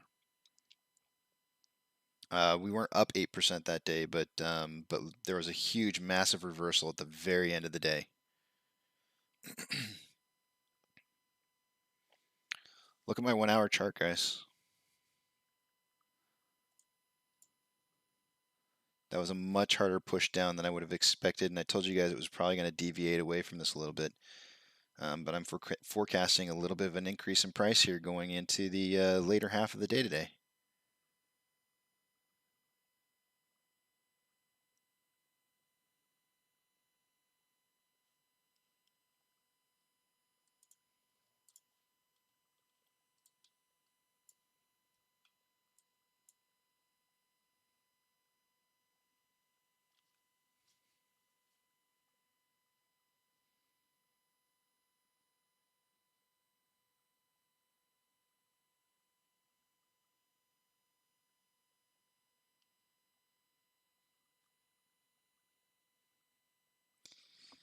I don't know, Kyle. I think it's much more complex than that. I'm not sure exactly what's happening there, but there's something complex happening with Bitcoin, the relationship to Bitcoin and AMC, and of course, Bad Back's going to come in here and say it's not AMC's fault. And I'm not saying that I'm not simply saying that AMC and Bitcoin are tied to each other.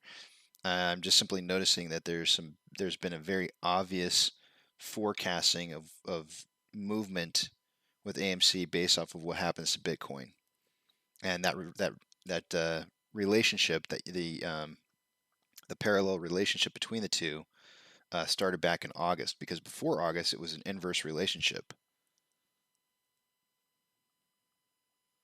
So when Bitcoin went down, we went up, and when we went down, Bitcoin would go up. So something changed in August, and I'm not sure exactly what, but something changed.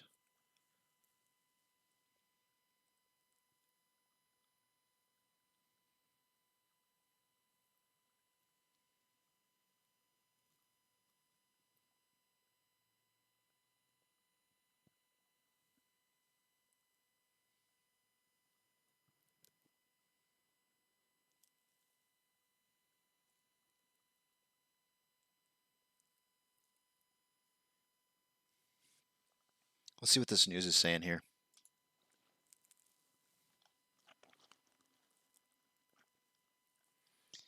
Tesla stops making Model S and Model X orders outside North America. Making or taking?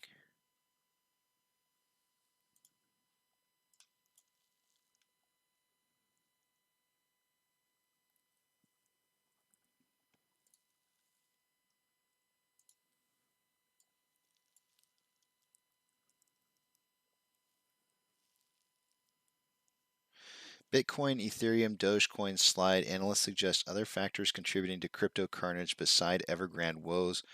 Major coins divided into the red Thursday evening as the global cryptocurrency market cap decreased 5.63% to 2.26 trillion. What happened? Bitcoin dropped 3.6% to 48.7 over 24 hours. The Apex coin has fallen 14.39 over a 7-day. It just says trail and then ... trailing period.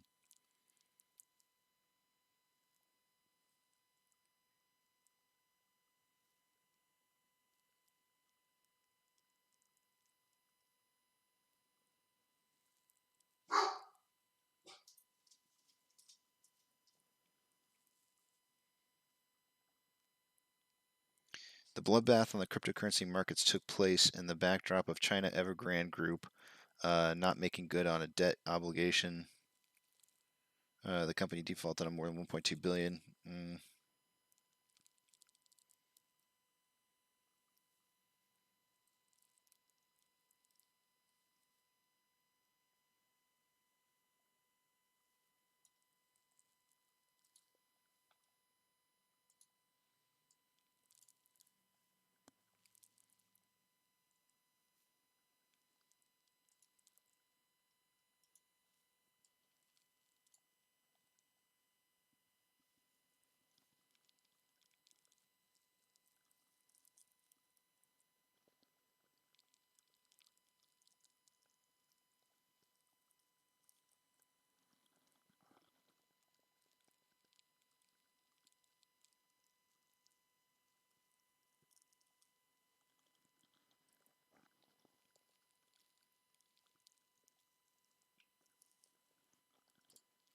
Benzinga hit piece. Nothing new there. So original.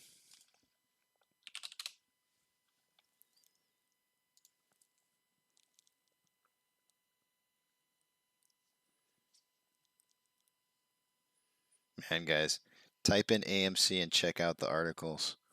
They're just absolutely attacking the crap out of us with articles, negative articles. Here's the media attack.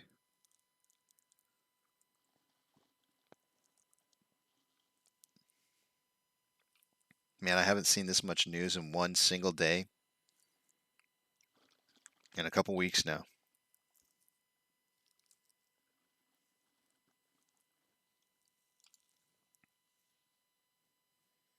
Shoot, JP, what's up?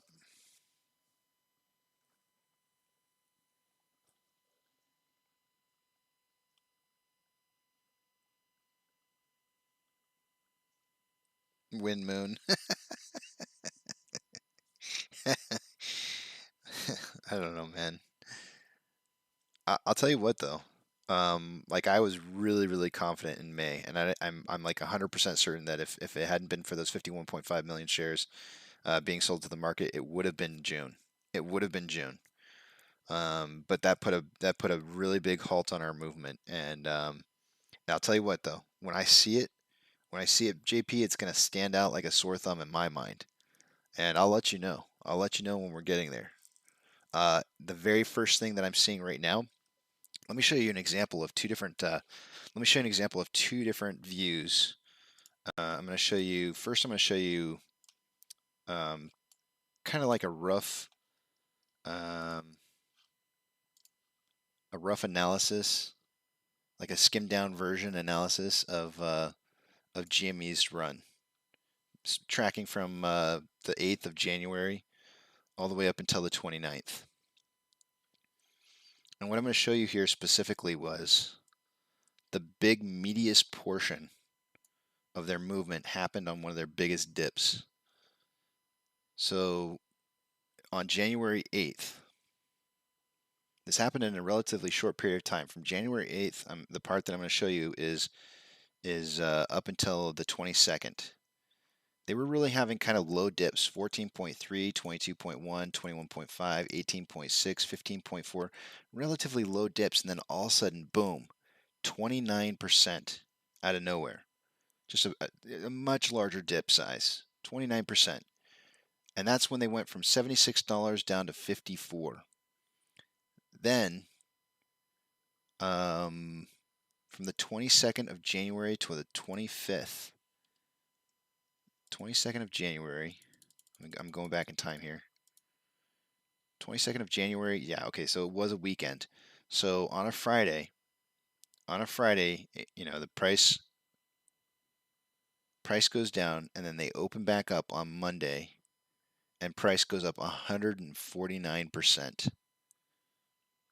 It rips from $54 up to $136.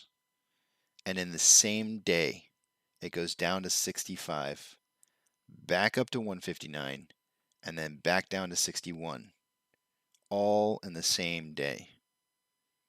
So what was the key identifying factor?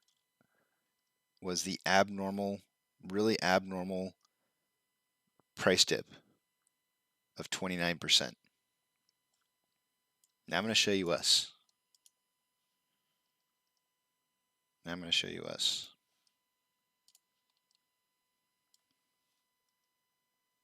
Let's go back to May. We're going to go back to May here. I started tracking in May. 13th of May, I started tracking ours because that's when I noticed, that's when I first really said, okay, something's happening. The 13th of May, we had our first dip that I record on the 17th. From the 17th to the 21st is a 24% dip. We go up 206%. So we got a bunch of 20% dips. We got 24, 23, 22, 20, 20. So all these are 20% dips, right? Nothing crazy. That was all the way up to June 2nd. All that data are all 20%ers. Then suddenly, after we get up to the really high highs, we start getting some 30%ers in there. But obviously, because you know, the price started falling back down, we did have some paper hands in there. It was definitely some paper hands. But now let's look at where we're currently at. I'm going to scroll down here just a tad bit. We're going along 23%. This is back in August, starting in August. 23, 23, 36, 23, 23, 39, 18, 23. So we had a spike. And this 39.6 was when we went down to 26.85 last week.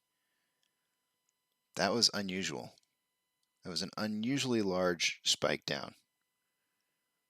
And I think we're preparing to see some. What are some of the differences? What are some of the big differences that I see here between our squeeze that's happening right now, how the progression of time that's taking place, versus what happened to GME? And what I'm seeing is I'm seeing these cycles. I'm seeing these very obvious cycles of progression. And we're starting to hit these big cycles where we're starting to hit some big dips. And so this, you know, this is the cycle where we're starting to push to newer highs. We got to have these dips first before we get there because they set up specific things to happen. Puts get trapped. We've been witnessing what's been happening over the last week or two. Well, it's been about 3 weeks now. Puts are starting to get trapped. A lot of puts are getting taken out, especially on Fridays. They're just loading up on puts. And if price continues to explode and reach above new numbers, those get trapped.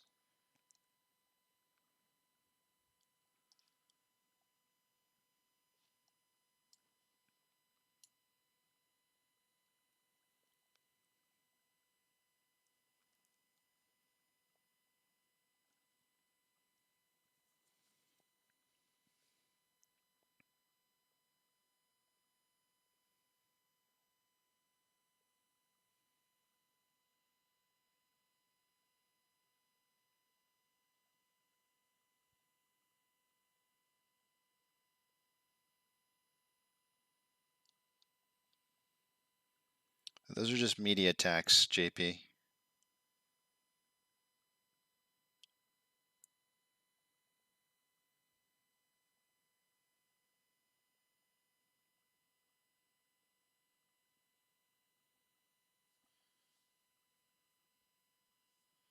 That's right. That's 100%. See how the game is played. They don't want the bullish sentiment. Yep, they don't. So they have to use some kind of media in conjunction with a price attack down to try and generate paper hands. I mean, this is how they try to win the battle.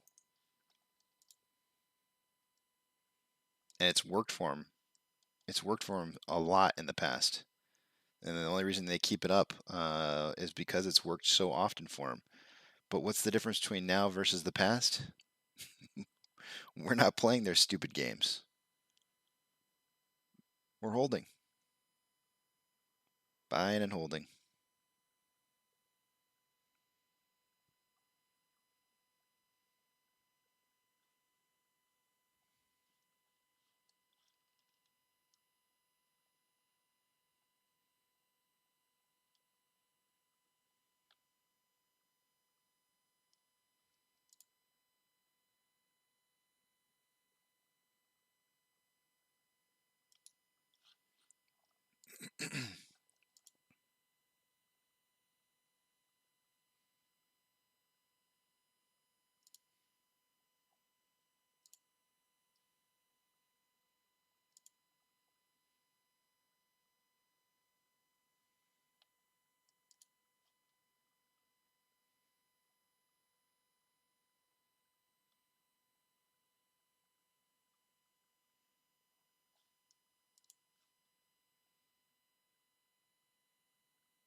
For those of you who do Reddit, did you guys get your update?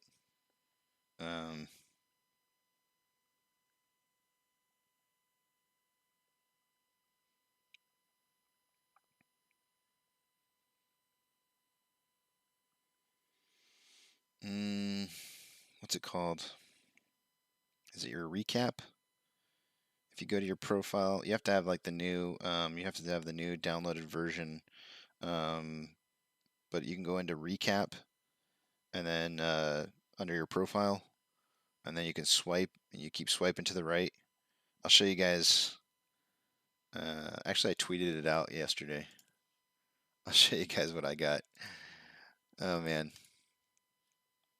I don't know if I should be proud of it or not.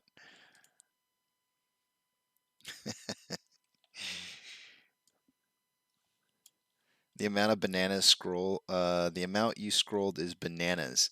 In 2021, you scrolled the length of 109,892 bananas laying end to end. Well, we got to look and see what the average banana size is. Don't you guys even start with me.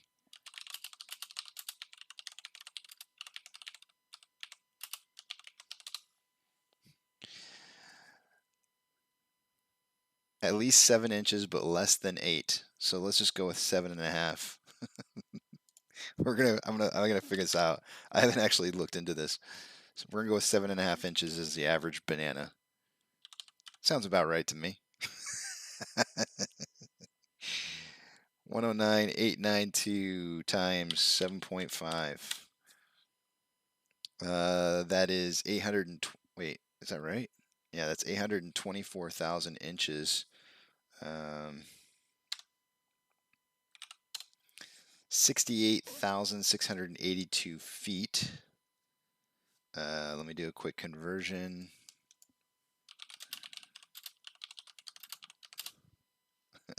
I don't know if I should be proud of this or not. Oops, wrong one.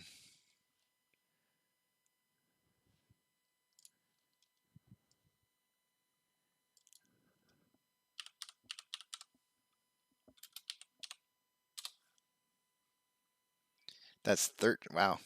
It's actually really almost spot on 13 miles. So basically I did a half marathon over the last year and scrolling with my finger. I have strong fingers. May the force be with me. Oh, man.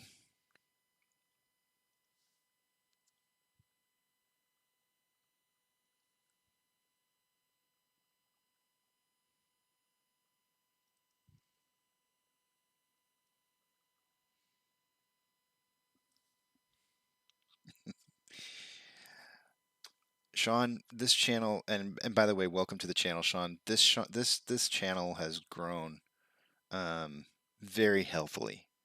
I think we have a very, very healthy group of people here, um, and it's a learning channel. It's a learning channel, which is a good thing. I'm glad. I'm glad for how fast it's grown. Um, and when I say fast, it's been slow. I don't try to really advertise it, and I think that's been the healthy part to it. It's been really, really healthy. Um, but I can tell you right now, Sean, that my moderators would agree that we're starting to get attacked. We're starting to get attacked, and it's it's going to grow. It's going to be fast, and hopefully we can maintain that. That would be my desire. I want to keep it healthy around here. I do. Remtac says, I have a special banana ruler. Excuse me. Does it measure two bananas in one shot or half a banana? Sean says, that's average. My friend told me 5.5 inches. That explains a lot. Remtac, Anthony, you're not far off actually. Then Anthony says, do you measure from the tip of the stem or from the base of the stem? You guys, I told you not to start with me.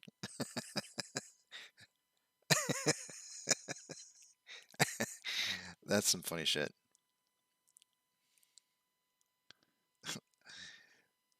You always have to, as I always say, Anthony, you have to leave out just the tip.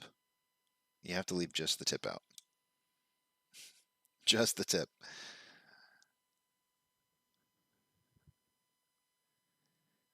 Porter says I am 10.2 thousand bananas.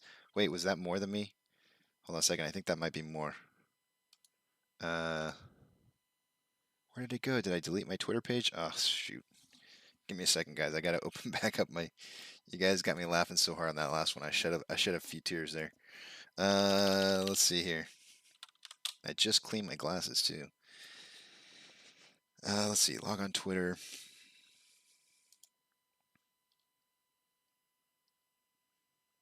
Oh, okay. I had 109,000 bananas. And what did you have? You had 10.2 thousand. Okay. I'm like 10 times as many.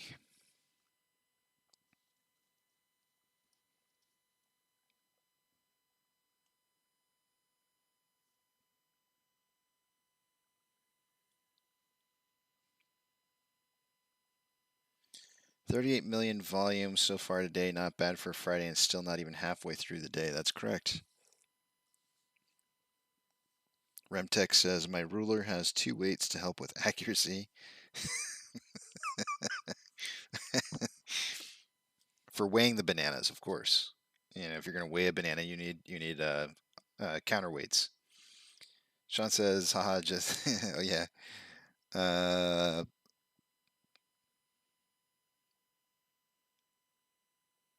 Yeah, I forgot what my number was. You know, Empire Fire, really, the first thing, you know, so through the analysis of what I've seen in the past, what I can tell you is this. The only way we stop seeing downwards pressure is for us to drive past these 3 lines here: the blue line, the white line, and the red line. Those are kind of like the turning around points. Those tell us that a synthetic price failure has happened. The blue line and the white line specifically, but the red line tells us that there were paper hands along the way. Whether that be institutional paper hands or retail paper hands, I would say it's more probably, if anybody, it might. It's not. I don't know. This wasn't a whole lot. There's not a whole lot here because we really didn't go much further beyond it. 68 cents. I wouldn't even really be too worried about this, but I guess the point that I'm trying to make is that if this is indeed, if $26 is the turnaround point, we would have to see a 15% increase in price before I could call it that. So of course we'll just take that number, multiply it. That's $3.9 on top of 26, giving us $29.9. So we need to see $29.9 before we know we're kind of like in the safe zone to newer highs. But the big first push that you really need to do is you need to get past that synthetic price failure zone that you were in originally. Otherwise, what's going to happen is this is the new low right here that they set at 26 bucks. You're going to see them drive the price up, and if they did generate enough paper hands on the way down to 26, they're going to try and milk some more. And so they'll let the price rise a little bit, then they'll drop it back down, and they're going to continue to do this like seesaw pattern where they're trying to find or generate more paper hands along the way, creating fear, uncertainty, and doubt in all the investors with hit articles and all the things we read this morning. Those will be coming through and trying to scare investors off of their ownership. And once that's dried up completely, when there's nothing left to milk, when the cow's titty has dried up, that's when you'll start to see this run. So I can't really tell you where the bottom is. It's all based off of whether or not the algorithms are finding more paper hands being generated from moving up and down around these points right here. 27 to 2662. 2730 to 2662. So that's what we're really kind of waiting for. We need to see this drive past those values and get up to that like 29.9, which I will move down. I'm going to put this line right here at 29.9. So you guys know where that is. That's our zone to where it resets. Another synthetic price failure could happen, but typically speaking, we generate more upwards momentum past that 15%. Sometimes it does stop at 15% and turns back around and goes back down for another 20, but not very often. Not very often.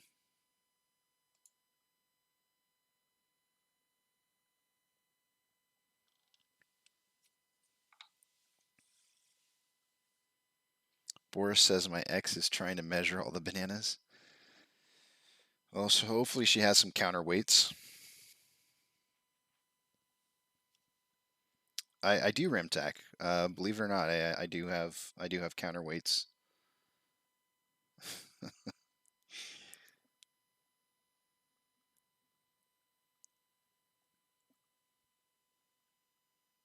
Random reminder from Kyle. Expect taxes to be upwards of 50%, so prepare for that and don't spend all your gains on sports cars and hookers.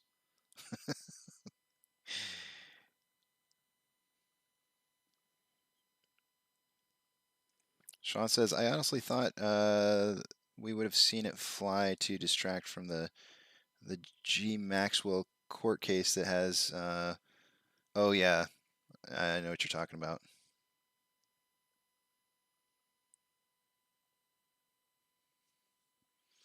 Yes, Monty, I think this is the article, yeah.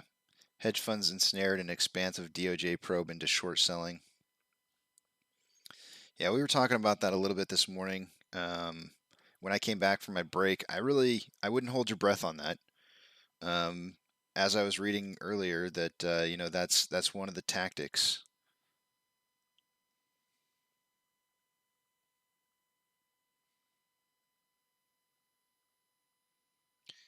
What are your thoughts on the whole ping-ponging shares of 100 size back and forth, essentially playing with themselves?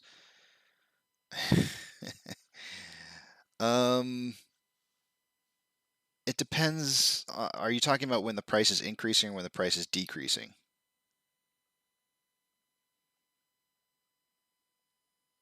Because it makes a difference, I think.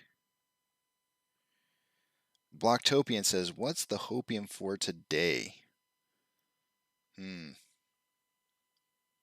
not sure how to take that. That sounds negative. But I'll tell you what, Blocktopian. I think the whole mantra behind our movement is buy and hold, right? And that takes an element of faith, buying and holding, right? It's you believing that everybody else is holding just as much as you are. The guy to your left, the guy to your right, the ape, the woman, it could be a woman. It doesn't matter. The ape to your left and your right, the ape in front and back of you is all holding their shares. It's faith. With faith comes hope. If you don't have hope, you can't have faith. And I'm not trying to get religious on you, but they do go hand in hand. And so, in regards to, what are we happy about today? Anything we want to be happy about, because it gives us hope. And with the hope comes more faith. So it's community. That's what it's about. It's about community.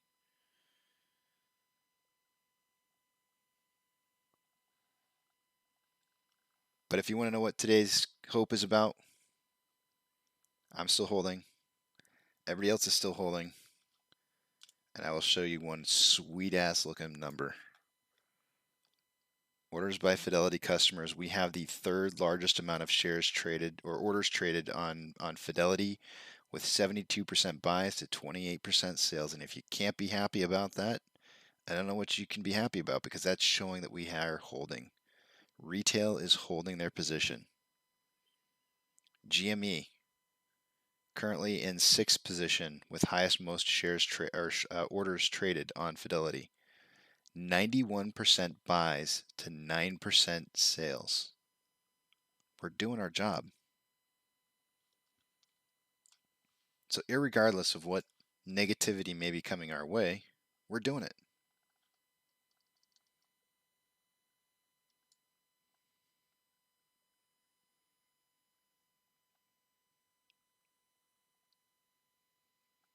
All right, I got to read fast. You guys are going quick.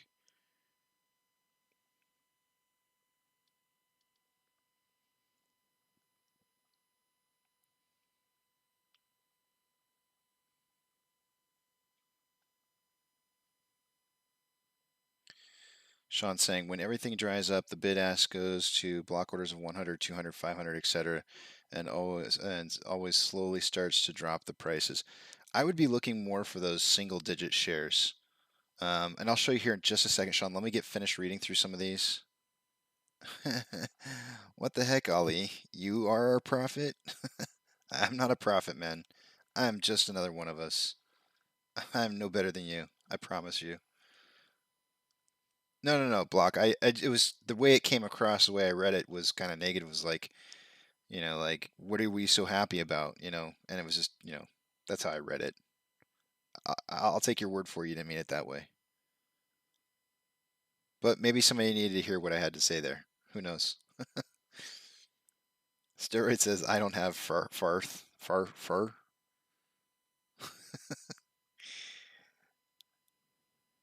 And faith. Our failure to deliver is not counted as shorts until a share is delivered. Could the difference between exchange reported and estimated be a reflection of the failure to deliver? Could this be used as a metric? Boris, I do use that as a metric. Let me reread your question. Inflow more than outflow and down 10%. Yeah, I know, Sean, right? Inflow versus outflow, insane. More inflow than outflow, and yet we're down 9%. It does not make sense. It makes 0 sense.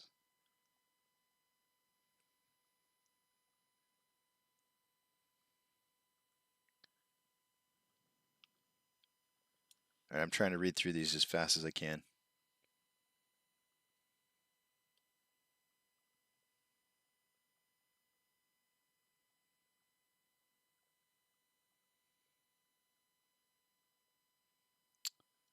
Is the DOJ government investigator, or is it private? Is the DOJ government investigator, or is it's government?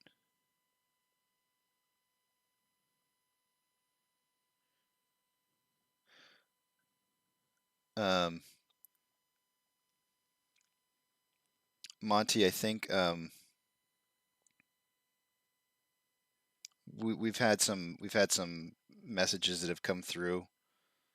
I'm not seeing them when they happen, but I'm pretty sure JP's been pretty good about keeping on top of timing out fraudulent messages that come through. All right, let me show. I think it was Sean who was asking the question about order flow going back and forth. Let me take you guys really quick to the other page here, just so you can see it. Really, what you're looking for here is you're looking for single-digit numbers in the order book. So you're looking for not the 100s back and forth.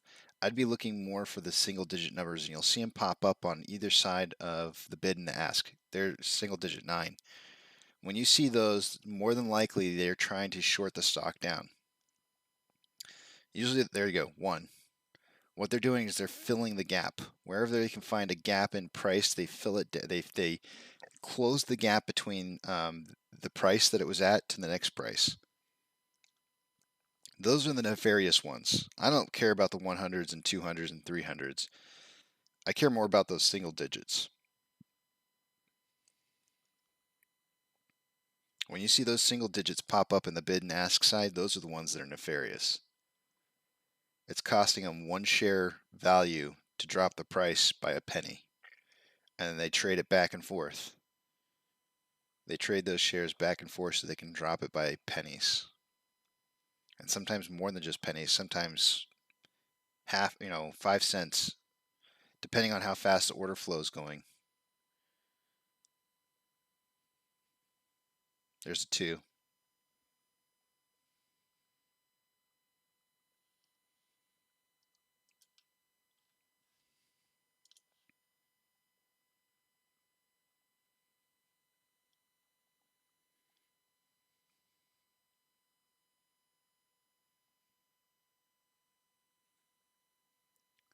Somebody asked another question. I feel like I'm neglecting it. I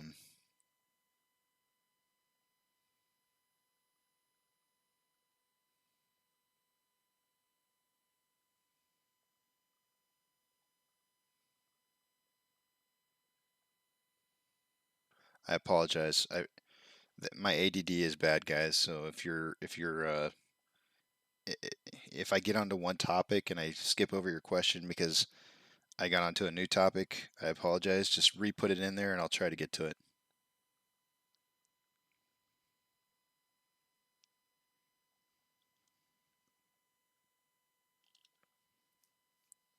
Yeah, absolutely, Sean. Now, I do have to say one other thing to that, Sean, though. The other day, last Friday was a perfect example. As we were moving upwards in price on last Friday, do you remember that last hour of last Friday? And I have a feeling we're going to see it again today. But let's just take a little trip back down memory lane here for just a second. We're going to go back 5 days. So here we go. Let's count them. 1,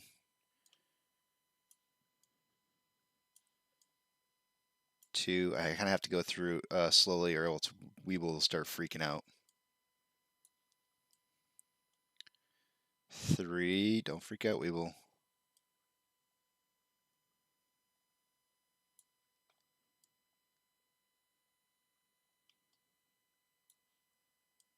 4. Sorry, I have to go slow, guys, because I want you to see it on a minute-by-minute basis. Come on, give it to me. One more. The last hour of last Friday. Right here. Do you remember that drive? Do you remember that drive from $25 and 30 some odd cents all the way up to $29.43? Something very significant happened during that period of time. This is the opposite of a short ladder attack. This is where price is running and they attack it back down to try and keep it from running more. It goes more, they attack it, it goes more. They cannot stop it. There's just massive amounts of buying pressure going in and they just absolutely cannot stop this run. This run right here was not generated by retail. I 100% guarantee you that this run in the last hour, I think it started exactly at 14:57. The market ends at 16:01, so it was almost exactly an hour before the end of the day was over. This run was institutions.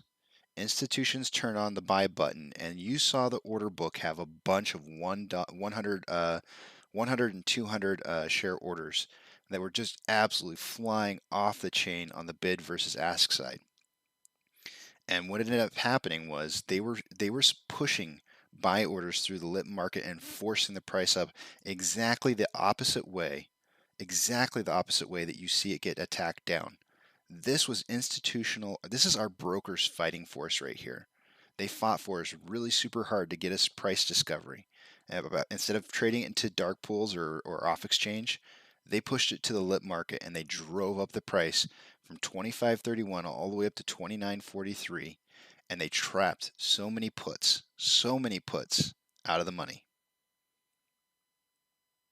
It was incredible. It was so much fun to watch last Friday. I really enjoyed it. Anyways, wanted to share. And for those of you who are looking, wondering what the white lines are on either side, I have a Bollinger Band set up. I run it off of a 3 sigma. In the industry that I worked in for so many years, everything was based on, in the engineering field, you're out of control when you deviate outside of a 3 sigma.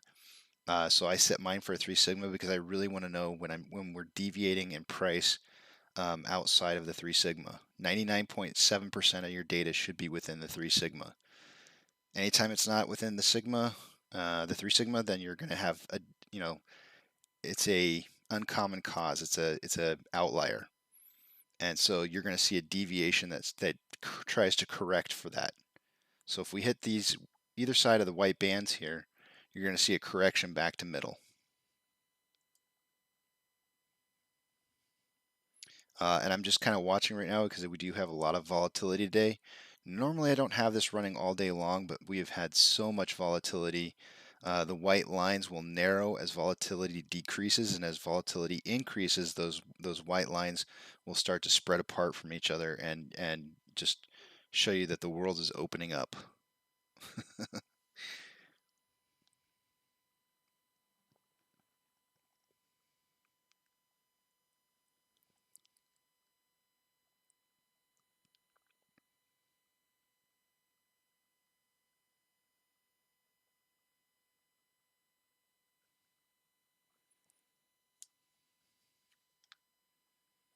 I know. I understand, Sean, and it's not very often. In fact, here's the really fun part.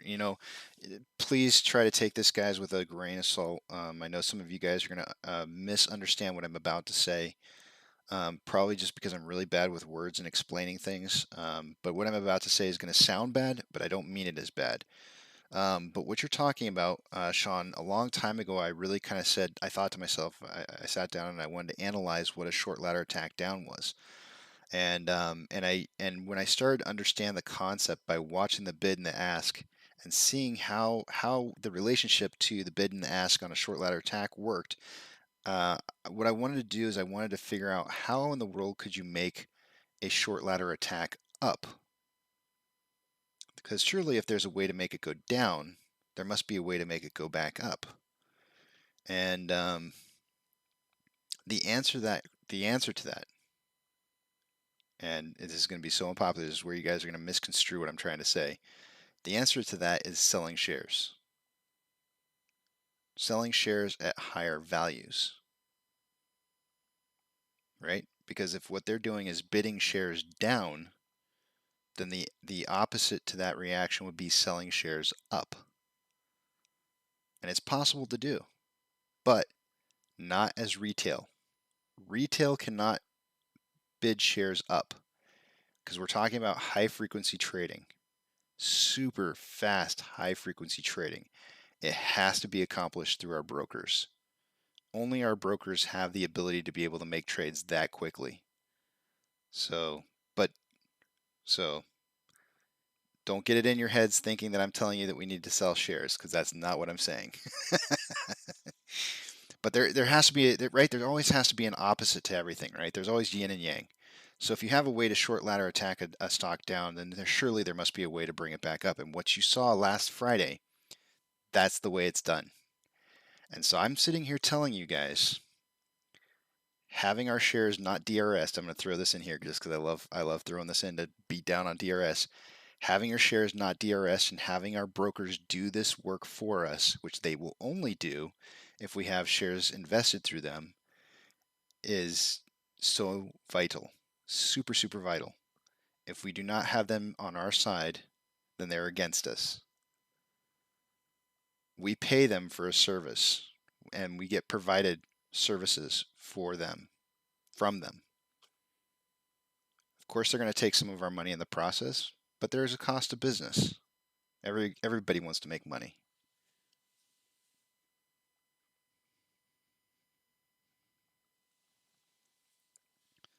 Porter says bands look to be tightening, could spell move up late in the day. Maybe.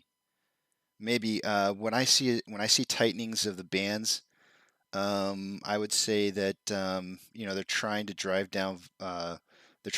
down volume. Usually the target seems to be around 60K or less.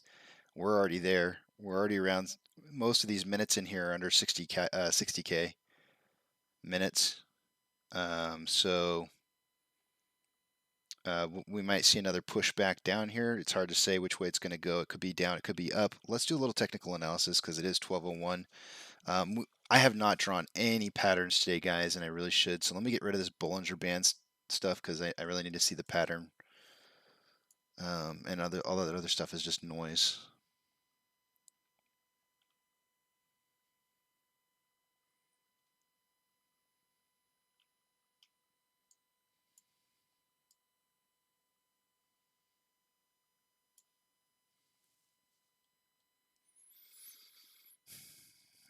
It looks to me like we're on a descending parallel channel.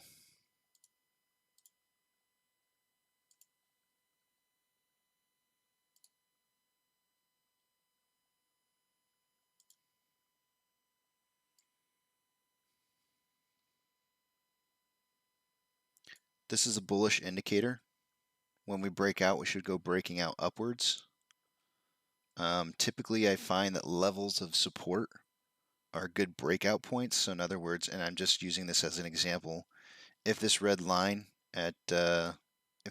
here were a level of support, which it does look like it is, you can see multiple touch points.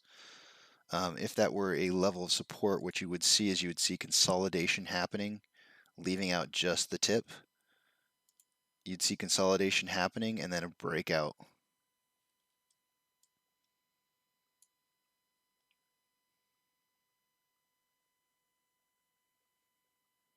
But I'm not necessarily saying this is going to be accurate. I mean, it may be here. It could be anywhere, really. But we do seem to be in a descending parallel channel here, and that is bullish. Price is dropping, volume is dropping, bullish indicators, all bullish indicators.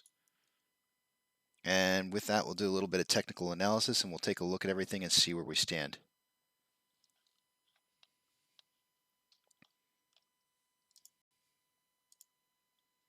Taking you guys to the stats page. Let's see what's going on.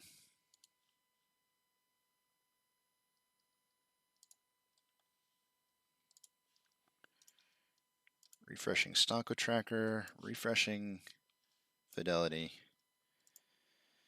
Okay, in the last hour, our off exchange was 52.85. That's low. I think normally around now we would be around 57% or higher. So they have room to continue to knock this price down by stuffing more buy orders into the off exchange. Excuse me. Lunch is not sitting well. Nothing ever seems to sit well. I need to stop sitting. It doesn't sit well. Okay, so what's going on here? Let's refresh this page. 52.85 is what it was an hour ago into the off exchange. It is now 53.89, so there's still room to stuff more in our closet. Updating Ortex. Ortex an hour ago was reporting 310,000 shares having been returned. That is now up to 977.6 thousand shares. Somebody do me a favor and total up. Nope, never mind. I'm going to do it myself. We're going to look at it together.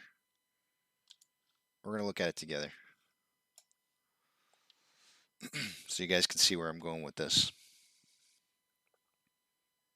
That's going to lower our estimated current short share interest of the free float to 18.66%. And let's update the options chain.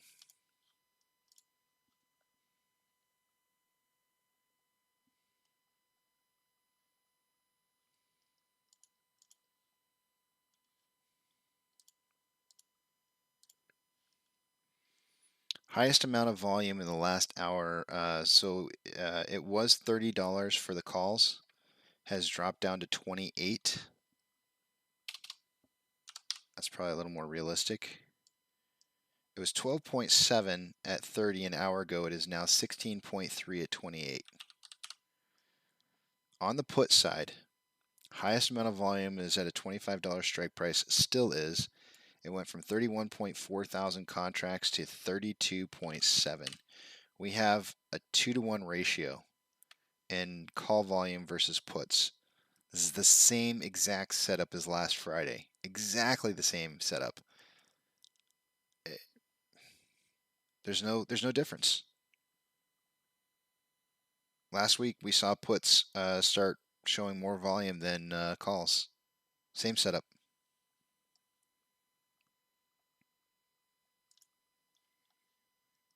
All right, I'm going to take you guys over at Vortex. I want to show you something very specific here. Yesterday, let me go back to my notes real quick here. Yesterday, we saw that they had returned approximately 975,000 shares. Today, it's showing that they've returned about 977 so far. Now, let's just assume that that data is correct. Let's assume that for a second. I'm going to go over to Insiders here, and I want to see how much Adam Aaron sold 312,000 shares, and Sean Goodman sold 18.3. So the combined total between those two would be 330,000 shares, roughly. 330,000 shares. My guesstimate is, I'm pretty sure they can make a lot of synthetic shares off of that, but my guesstimate is that if they're making synthetic shares off of those newly injected shares into the system, shorts, then my guess is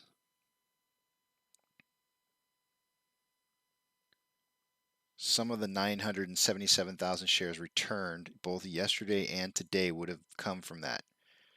The rest of it may be paper hands. So if you wanted to try to figure out how many shares have been sold off in this push down on this, what did we finally end up with? 23.3% drop in price. Maybe somewhere in the range of like, we may have lost like I don't know, probably about 1 million shares. So we've had some paper handing going on, but not in the excessive amounts that you would probably be led to believe. And it happens. It's attrition. It's part of the game. Not everybody's meant to hold. This is why it's really important when you talk to somebody about buying into AMC to make sure that they know what it is that they're getting themselves into. Because this is not a standard play. Orders by Fidelity customers. AMC in third with the most amount of shares traded on Fidelity with 72% buying versus 28% selling. GME in fourth with 91% buying versus 9% selling. Super looking good. We're doing our job, guys. We're doing our job. Shares borrowed in the last hour. Some negligible ones, but I'm not going to count them because it's not very much. 3.3 thousand contracts are in the money on the calls. 57.8 thousand contracts are out of the money on the puts.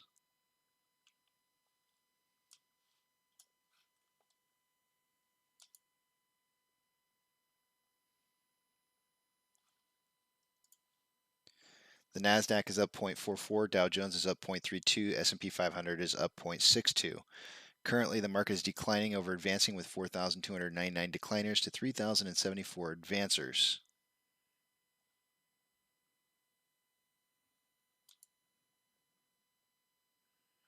The VIX is down negative 10.38. Guys, this is it's really shaping up to look a lot like last Friday.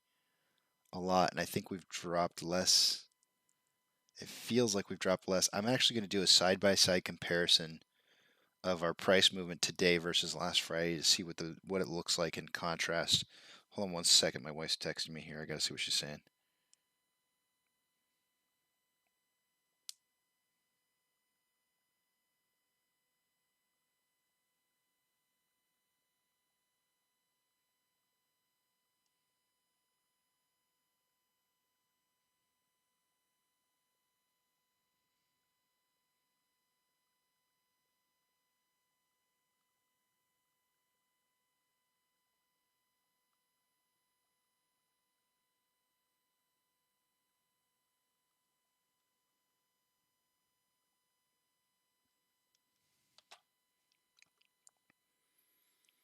Tesla is up 1.56. Hood is down 5.86. Amazon is down 1.53. Cinemark is up 0.06.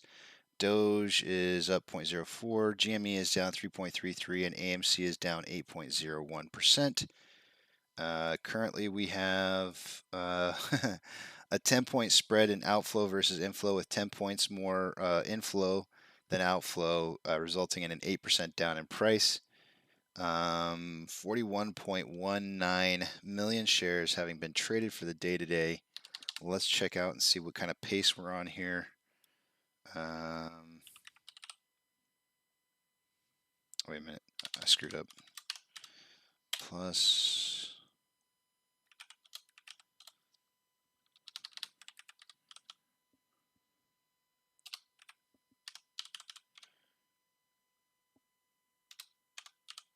Looks like we're on pace for about 72.3 million shares traded for the day today. I was predicting between 30 to 50 million shares traded. I have a feeling I'll be off. Well, there indeed is our breakout right out of the middle of the box. Looks like that 2662 line did work.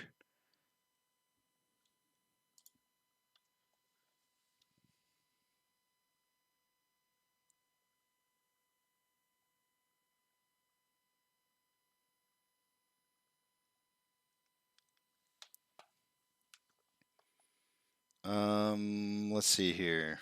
What's next? Intervals. Currently, we have more selling pressure than buying pressure with a RSI of 32.37 on the daily interval. On the 1 hour interval, we have equal buying and selling pressure with RSI at 28.39. On a 30-minute interval, we have equal amounts of buying and selling pressure with RSI increasing at 31.71. On a 5-minute interval, we have a crossover in the last 10 minutes with more buying pressure than selling pressure with an RSI of 51.32, which is right down the middle.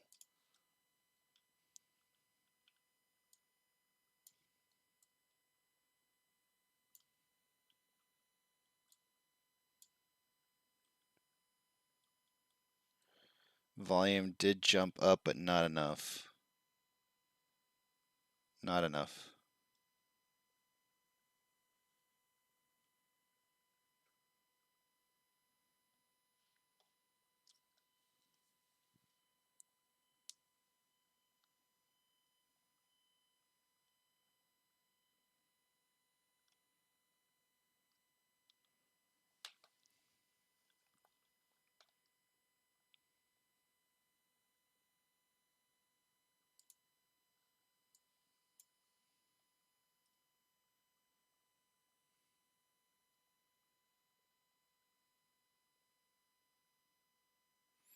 Okay, so this is something that Yishin was talking about earlier this morning, guys. This ETF brings exposure to meme stocks, a look at the holdings. A new exchange-traded fund offers investors the chance to own a basket of companies that are considered meme stocks. Here's the details and holdings on the new Roundhill Meme ETF. However, guys, when we check, based off the link that Yishin sent to me, AMC and GME weren't even the top 10 traded stocks on that list. So do not be fooled. If you guys are going to get into an ETF, you know, know who you're invested in your ETF. You know what I mean? Like, don't just don't buy into it just because it's maybe says it's something that it may not necessarily be. Look who's actually in it. After witnessing the likes of GameStop, DWAC I think was one of the top ones. I saw that one in there. But if AMC and GME is not on the top 10 list of a meme stock ETF, whatever. I don't care. I don't even care. I mean, they could be 11th and 12th. I would still say, like, come on. Out of all the meme stocks that you could possibly have, here it is. The 25 holdings in the meme stock ETF are listed as follows. AMC, of course, being the number one up there. Yeah, I don't know, guys. I call shenanigans. Maybe it's just me being a doubter, but I call shenanigans. Chart Wars. Will Ford close the gap between Tesla's stock? I don't care.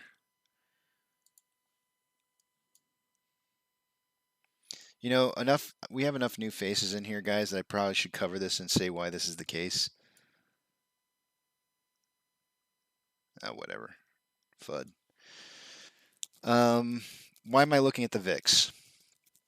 I'm looking at the VIX because it has an inverse relationship to some of the price activity in the past. When we see VIX go down, typically we see AMC go up. VIX is currently down 11.31. I know we haven't gone up yet, but I think something's happening. It's been pretty stable in the past history. Tesla, I watch because why did I start watching this one again? I don't know. I actually am not sure why I'm watching this one. It intrigues me. I guess it intrigues me. I kind of want to see what's going on with Tesla. I think it's interesting that there may have been a whole bunch of people who bought shares not too long ago, and then all of a sudden Elon Musk comes along and says, do you guys think I should sell? The minute he said that, I would have sold because if he sells, you're going to get trapped, and guess who's going to get stuck foot in the bill for the price drop? I would have sold the minute he said that. But it intrigues me. It intrigues me, and I want to see it. And a lot of people believe, I guess myself included. Let me look at it for just a second here. Myself included, I think that they're still pretty heavily shorted. Let me just do the math real quick here just to find out, to make sure. 2563 divided by 81037. They're still shorted, but not very heavily. It's actually pretty average. I wouldn't say that Tesla is still being heavily shorted. I mean, it is being shorted, but not very heavily. Robinhood is down. Oh, I already said all this stuff. Yeah. So why am I watching Robinhood? I'm watching Robinhood because I just want to see it burn. Makes me happy. Amazon I'm watching because it is the heartbeat of America's economy. A lot of people have asked the question before, what's going to come first, the squeeze or the market crash? And I believe it's the market crash first and then the squeeze. So it makes sense. Our money has to come from somewhere. And if our money's not coming from somewhere, then we're not getting paid. And it's got to come from the market. That's where it's going to come from. Cinemark. Why am I watching Cinemark? I'm watching Cinemark because they are competitors. If you want to know how our business should be doing, you should be watching how the competitors are doing. Dogecoin. Why am I watching Dogecoin? I think you need to have something in here with cryptocurrency that we're watching. Dogecoin I view as the blue-collar cryptocurrency of at least North America, maybe even the rest of the world. I don't know. That's debatable now with Shiba Inu and some of the others, but I see it as a blue-collar cryptocurrency. And so if you want to know what's tanking and when it's not tanking, it's a good one to watch. GME. Why am I watching them? They're the OG. Why wouldn't you watch GME? We're married to them. And of course, AMC. Where in the world? Oh, I'm looking at the wrong stock. I'm like, what is going on here? All right, guys, we broke out of this descending parallel channel, but it was not hard. Not hard at all. In fact, our volume only increased over 100K for 1 minute. The rest of it was all still very low volume. They really like keeping us under 60K.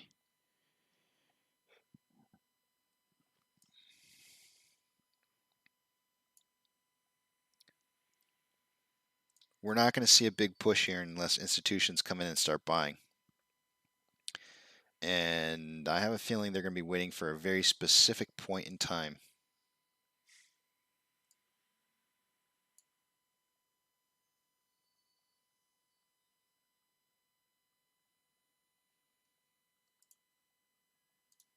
So we'll regroup and take a look at this again here in just a second. Now that I'm done with the technical analysis, when you see my picture go back up on the screen with all the data, that's when I usually start reading what you guys are writing again. So I apologize if, if you're new here. We got a lot of people's typing in stuff now, guys. So hold your questions for me until after I'm done with the technical analysis.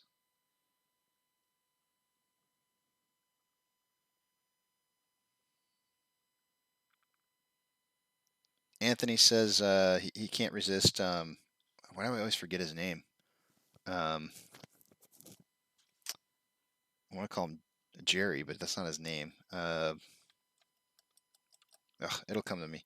Anyways, can't resist watching that train wreck old man and his cat's channel. He's backtracking now, of course. He's an ape, guys. He's an ape. He's just like the rest of us. If there was any YouTuber out there that I would not be trying to punch holes in, is that guy. That guy is as apish as you can get. And so maybe you got something wrong.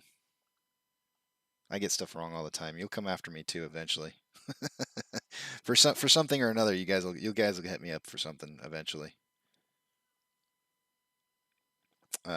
What I would really strongly suggest to you guys is, use your best judgment when you're watching YouTubers or anybody. Doesn't matter who it is. It should feel right to you, right?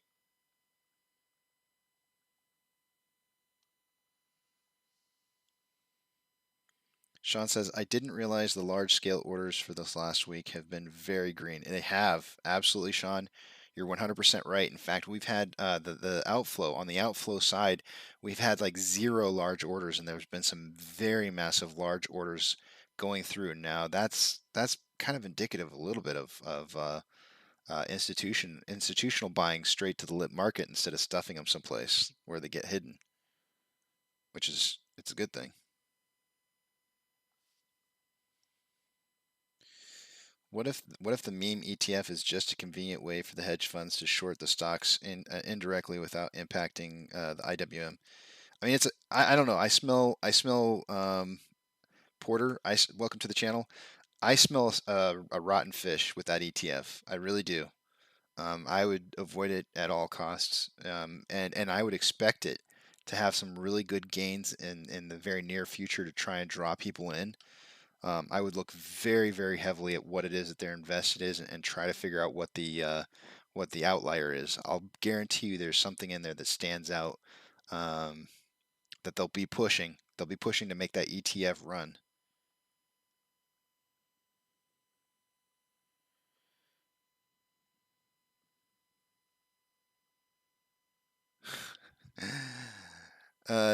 Just whatever. Dr. Drake said, I'm not on one side that says a market crash is going to cause a squeeze. Based on past crashes, everything drops. Institutional. No. You're getting me wrong, Dr. Omori. What I'm trying to say is that I'm not saying that a market crash is going to cause a squeeze. What I'm saying is that when they get margin called, when the hedge funds get margin called, the money has to come from someplace, and that money is going to come from liquidations of long positions from the hedge funds. And so what's that going to do? That's going to cause a market crash. So we don't get paid. We don't start getting paid until that money is liquidated. So the market crash has to come first. It's not that the market crash is causing the squeeze. It's just that the margin calls are liquidating their long positions. So maybe I said that a little in a way that was confusing. Chico said almost fell off my chair when I looked up at my screen and saw 1,000 plus price. Then I looked closer and it was effing Tesla. Dr. Drake said, I would expect a huge sell-off into 15 to 10 per share if that happens. I wouldn't expect a back bounce. My opinion, shorts will get what they want as well as clean up. I'm not wishing market crash. I'm not wishing on it either, but I think it's going to be inevitable.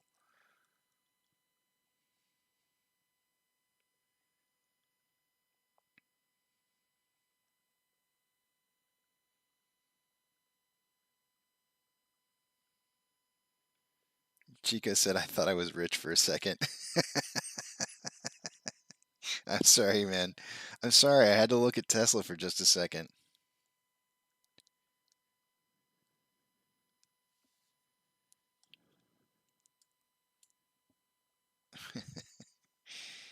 Okay, so here comes a push to try and get us back down in control here.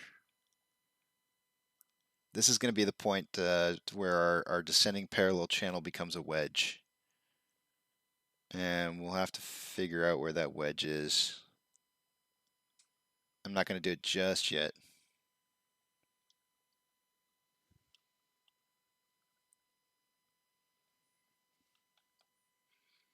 One of these days, Chico, one of these days you're going to fall out of your chair when you do see that, though.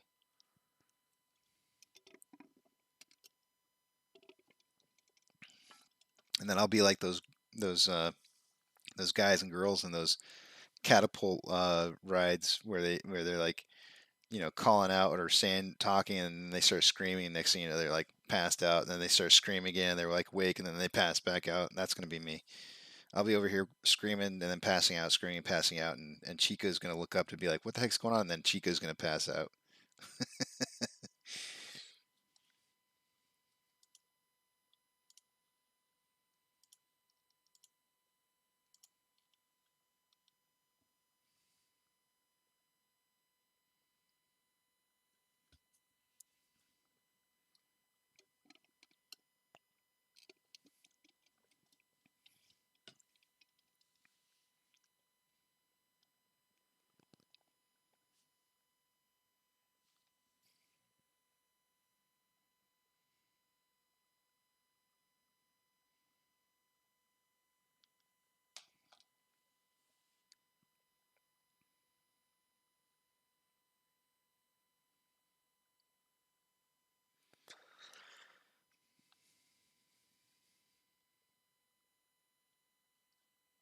All right, let me check and see what's going on in Reddit here.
This is a post by Anthony0210.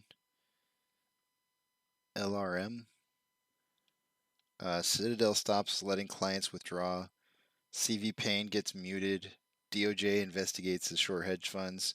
Evergrande defaults. What else am I missing? This is crazy. It really has been kind of crazy.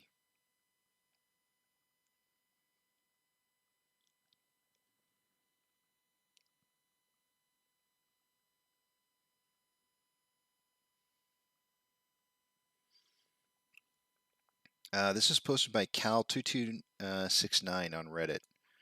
It says KISS operation. Keep it stupid simple. That's what it stands for. And that's pretty much how I run my life at the age of 66. If we took a look at December of 2020, the same attack occurred. I believe this is done for Citadel in a year of reporting purposes.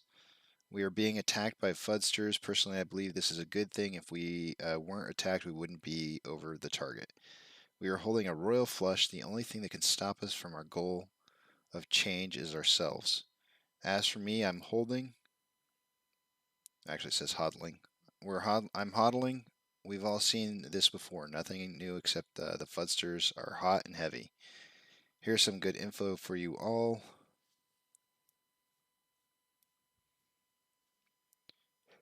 As always, take everything with a grain of salt and do your own DD. If you find yourself getting anxious, take a breather from the sub. We'll be here when you get back. Yeah, guys, I'm telling you, if you're having a hard time with this, walk away. We'll be back here.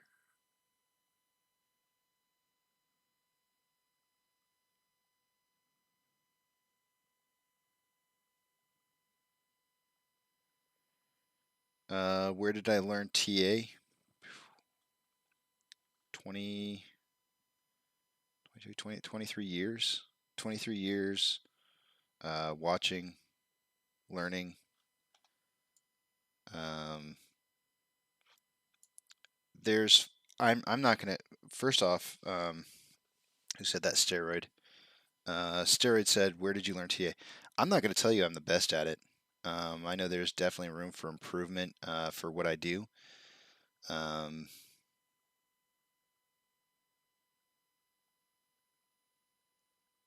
I guess the best thing that I can say is that this is a learning channel.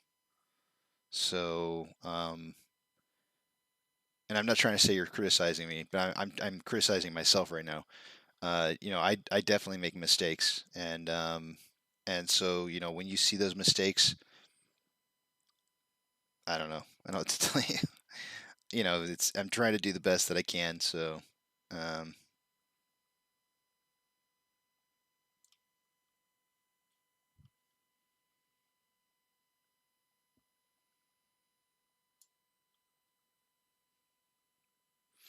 I am waiting for a bottom on this, guys. I want to see a return. I want to see a return here. We'll have to see how far this goes down here because at some point I'm probably going to be able to draw out a wedge here. You know, actually, there's some really good people on YouTube for watching for TA analysis or technical analysis. What I would recommend is like, I mean, if you're not, I'm sure there's guys that are even watching this channel too who probably are doing. We have it all the time. Bondaro does charting. Sean does charting. A lot of guys on here are doing a bunch of charting, and I know that my technical analysis is probably not the most thorough. What are we trying to accomplish here? I'm trying to give you guys an idea on where we're heading. And if I can do that, maybe it gives you some good ideas on buying points. But my end goal really is to try and just make sure that we're all on the same page and we know what's happening. So it's more of like an informational type channel. So if if something's going down and you're curious about why it's going down, you may not find this as being the best TA, but maybe you want to come here because you just heard there was an article released on something that you really care about. Come here, we'll talk about it. But I always tell everybody to go check everybody else out too. I brought somebody on the show a week ago who I really admired his technical analysis and wanted to learn from that. I don't necessarily agree with everything that he does, but I think he does great TA. So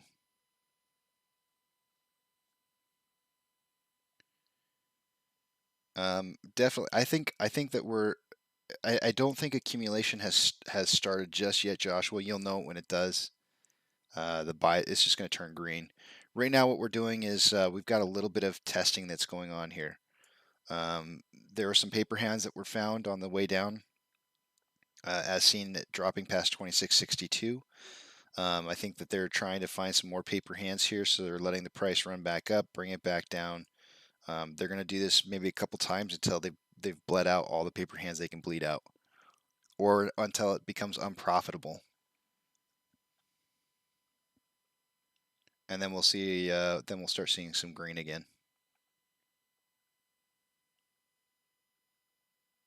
Oh yeah, Father. I wanted to. Thanks for saying that. Father does some good charting too, by the way. I wanted to pull up last Friday's data and do a comparison contrast to what's happening right now. So let's go back out to a 5 minute just so we can kind of get like I can scroll back a lot easier to last Friday. And I want to just take a picture because I really feel like what's happening today is very, very similar to what happened last Friday. Extremely similar. So let's take an image of this and let's do a little compare and con. Actually, you know what? I don't want to get yelled at by AP, so I'm going to do this in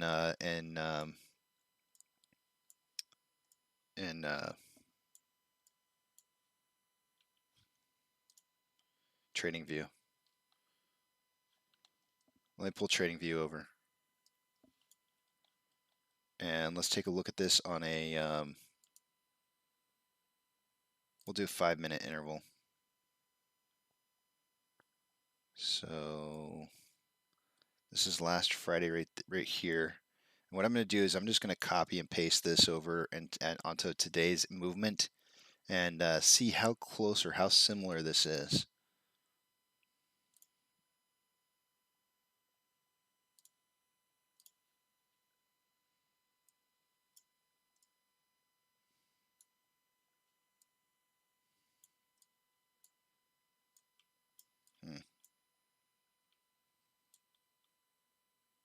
Why is it not letting me?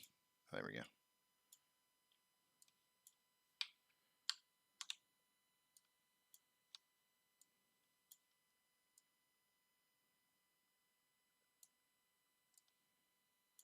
So I didn't change the size of the data.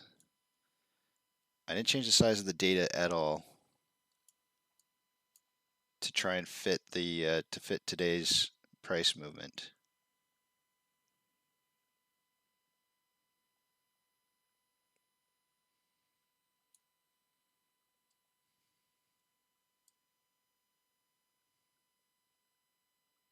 I see some similarities.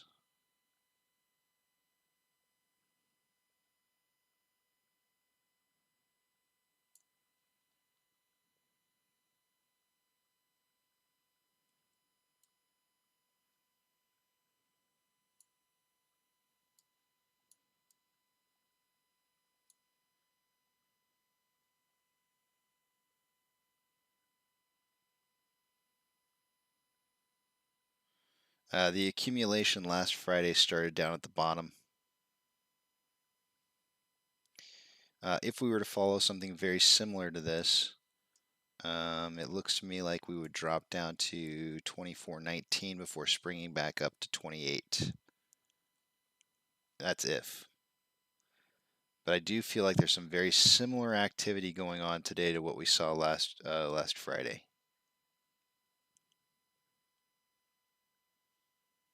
Especially in the options. The options are playing out very similarly.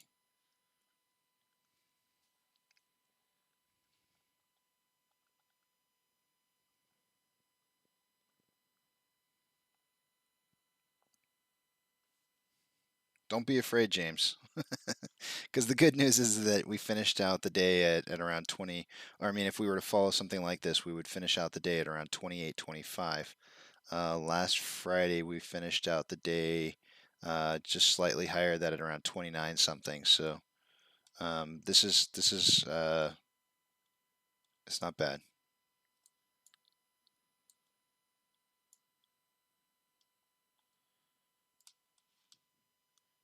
Be not afraid, warrior.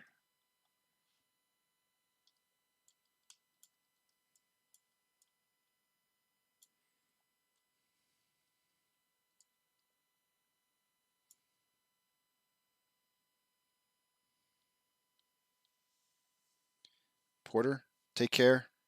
Not a problem. See you on Monday. Huddle on. Have a great weekend. Spend time with family. Spend time with friends. Eat, drink, sleep. Get your mind ready.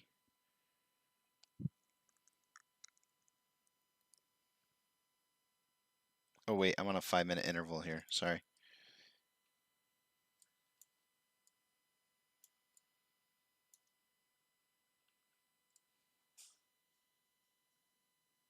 Okay, it looks like we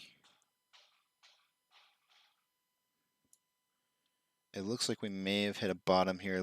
Let's see if we can break past 2662. If we can, I'll draw out the wedge. I already got the top done here.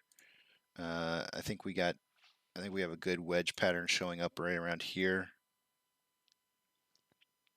We really need to kind of see some consolidation up above 2662 before I can draw the bottom side of this.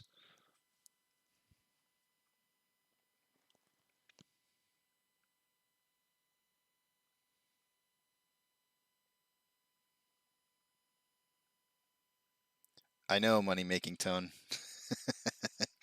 You're telling me, right? Let's refresh this. No, I don't want to refresh it. This is what it was an hour ago. Is it time yet? We got about 18 more minutes. In 18 more minutes, I'll refresh it. But a 10-point spread with 10 million more in inflow. 10 million more in inflow, and yet the price is dropping. It's insanity. It's complete insanity. Like that just doesn't make any sense whatsoever. None. I can't even wrap my brain around that.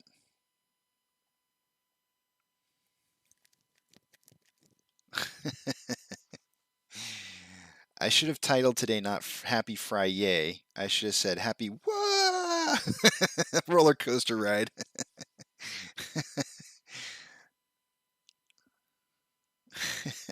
Fire sale, fire sale.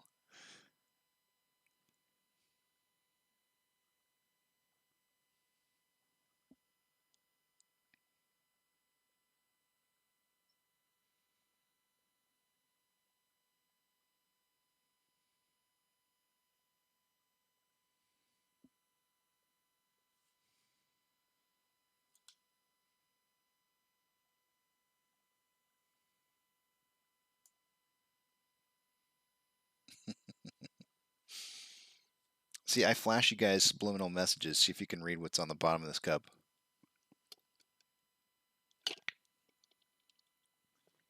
See if you guys can see that.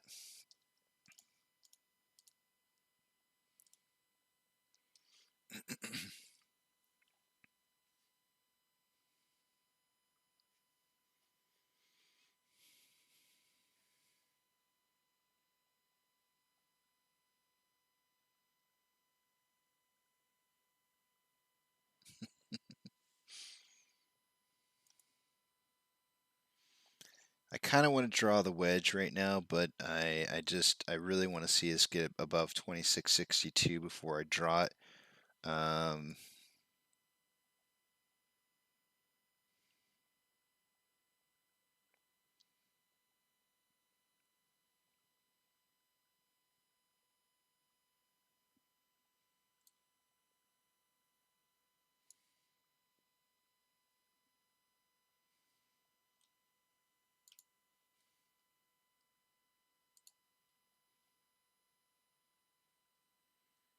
I mean, this is kind of what I want to draw right here, but I have a feeling it's going to break past this, and I feel like it's preemptively drawing this out.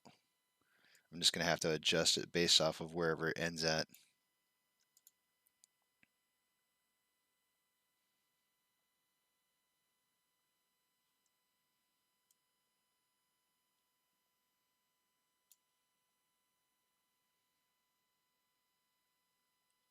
Man.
Hey Santa, how's the day looking?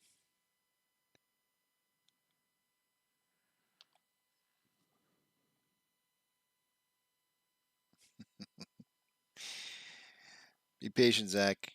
Be patient, man. Let me plug in that same number. What was it? What are we at now? 2648. All right, I just plugged in the number. If you've been in this stock for 1 month, no, that's not right. This data is a little bad because I actually did this. I did this on 11/24, which is like what? How many weeks ago is that? 3 weeks ago. I did this chart 3 weeks ago. So 3 weeks ago. So it's a little off. These numbers are going to be a little off, but roughly speaking, if you've been in this for a month, you're down about 28.1%. If you've been in it for 2 months, you're down 33.8%. If you've been in it for 3 months, you're down 40.2%. And if you've been in it for 4 months, you're down 34.3%. If you've been in for 5 months, you're likely down somewhere around 53.3%. I think, if I remember correctly, before I started seeing gains, I was down 60% on AMC, and I got on an AMC on I think it was the 29th of January. If you've been in this play for 6 months, now of course this is a little bit off. Remember these days, I did this chart 3 weeks ago. But if you've been in this play for 6 months, you're up 93.6%. 7 months is 130.3, 8 months is 193.6, and 9 months is 191.3%. Just remember that's a little bit old. It's about a 3-week old chart, so that some of that data might be a little off. But the news is here is, even if you have to go back 6 months in order to be in the green, 93.6% up in a single year is phenomenal. It's beyond phenomenal. It's unheard of.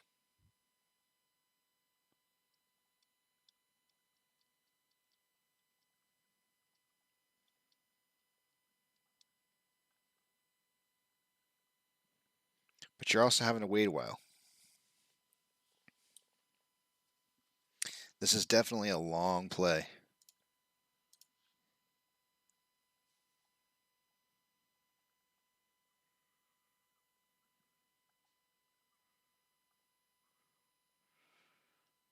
What are we looking at?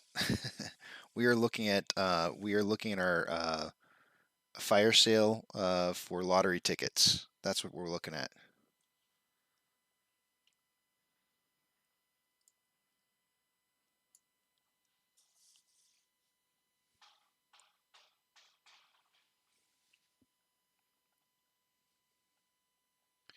We'll pick you up at 45 Empire Fire.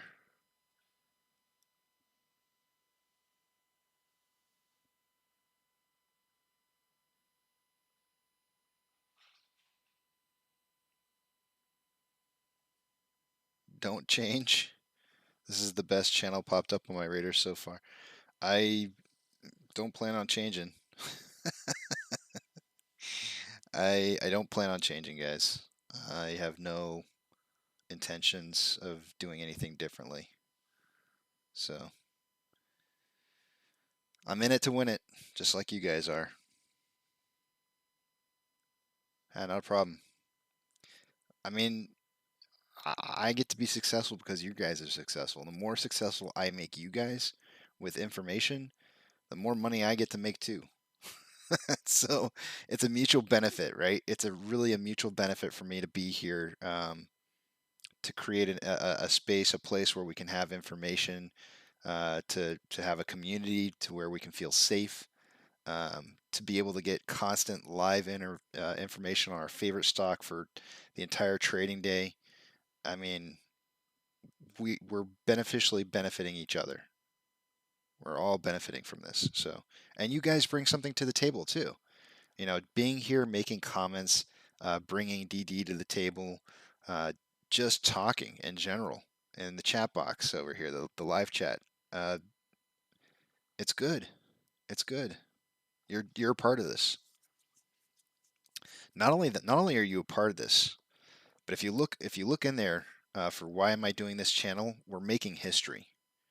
We're making history. There's going to be kids, maybe your kids, maybe my kids. I don't know whose kids, but there's going to be kids who are going to be doing their theses to get their master's degrees in economics 10, 15, 20 years from now. And they're going to be using this video footage, and you guys are going to be a part of the history.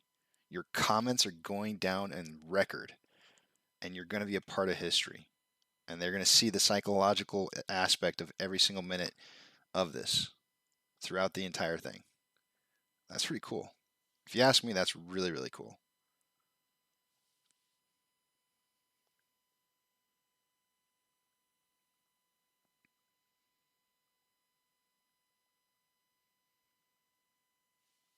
And I have to thank my wife.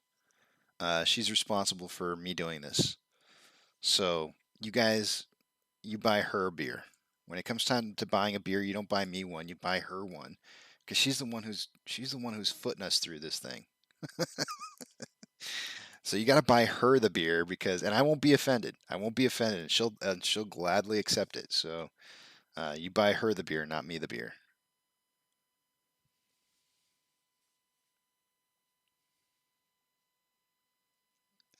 Sucks for you and Joe. Your comments. I'll make sure she knows that you said that, Empire Fire.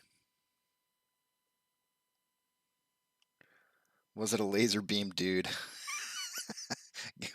Nikki's asking if it was good old Gazer Beam Gary. I don't know. Hard to say. Good old Gazer Beam Gary. Well, actually, the DOJ was on top of that, guys. Wasn't that link or that article talking about the DOJ doing the investigation?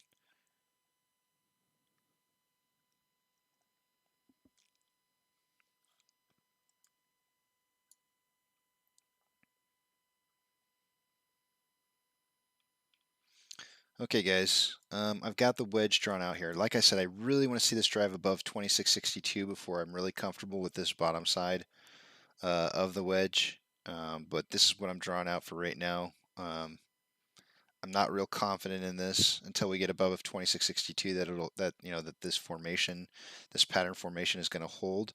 What we'll do though here is I'm just going to go ahead and set it for now. Draw my box.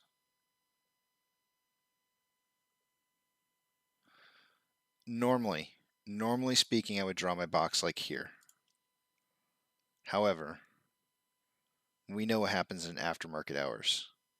That's not going to happen. So I'm going to drag it to here and extend it to fit this. And then check the time. 1514 to 1600. I'm actually going to extend it out right there. 1500 hours. There's our potential breakthrough.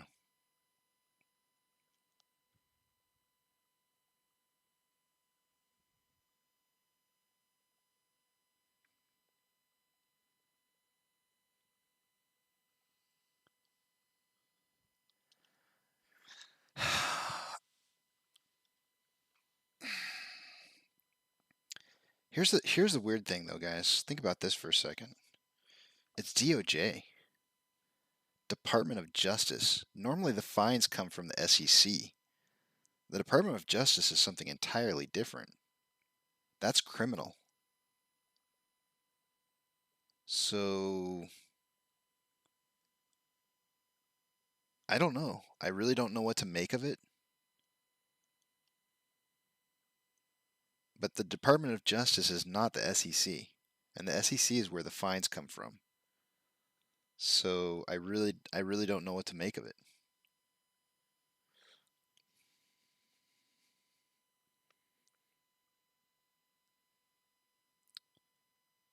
It would have to be criminal. It would have to be criminal, and it would mean jail time.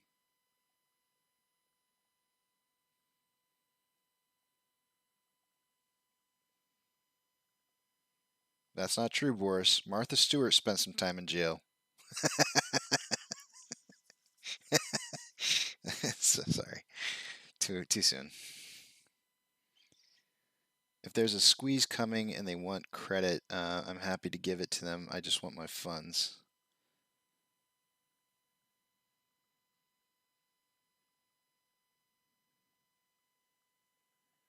Monty's saying they're starting to create the narrative. It's possible.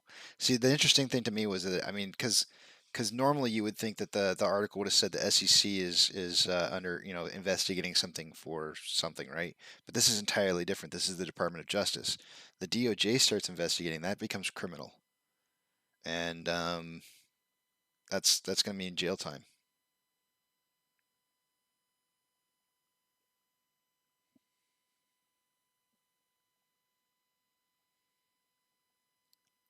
The boys set her up as a sacrifice.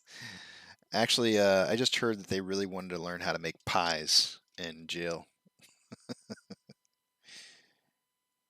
DOJ brings indictments and trials. Yeah, so I know where Einstein is going with that one. We could be,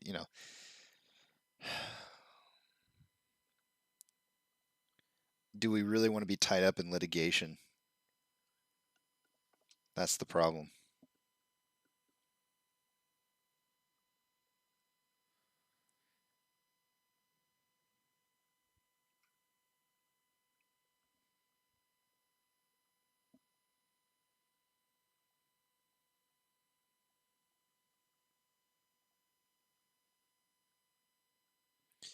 I saw someone on Facebook say they tried to buy on Fidelity via LEX, and order got canceled 3 times. A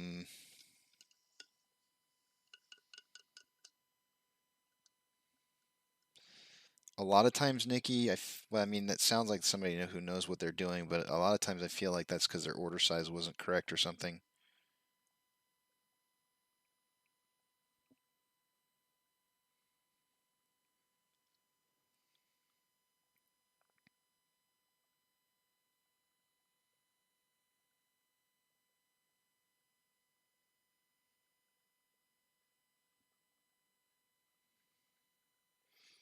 Wow. They are just dropping volume to oblivion. I mean, they're really just trying to keep volume under control at this point.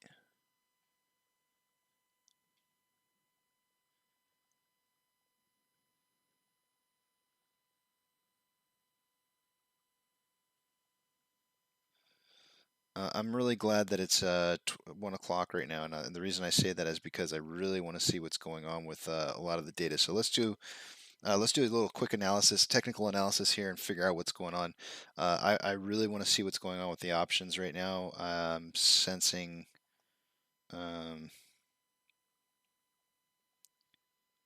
want to see what's going on with the borrowing. And I want to see what's going on with the options. I'm sensing something building up here.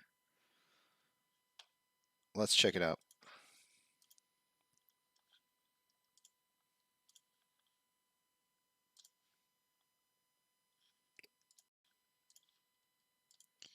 Refresh Stonko Tracker, refresh Fidelity, and let's take a look at our off exchange. We'll know if they're getting to the maximum amount of dark pools, stuffing buy orders into dark pools if it's up around 57 or higher. And let's refresh that. It was 53.89 an hour ago. Currently at 54.56, so not quite there yet. There's still room for more shenanigans there. Moving to Ortex.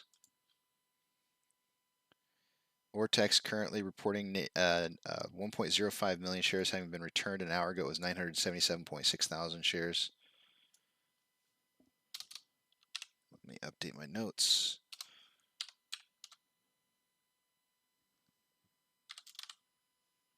What the heck? And that's going to lower our estimated short share interest of the free float to 18.64%. Updating the options chain. What you got? What you got?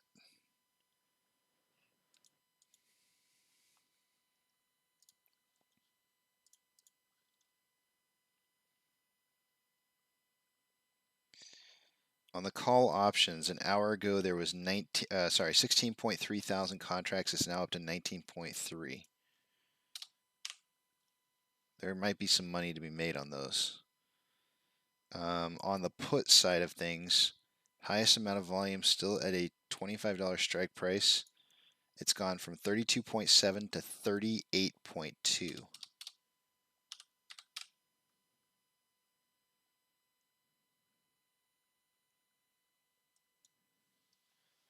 That's really big.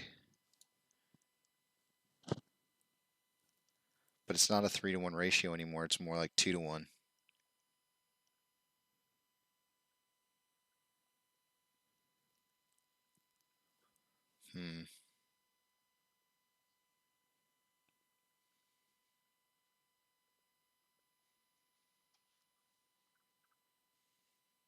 Interesting. Okay, moving on.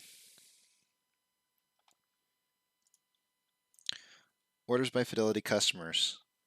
In terms of volume, AMC in third with 73% bias is 27% sell orders.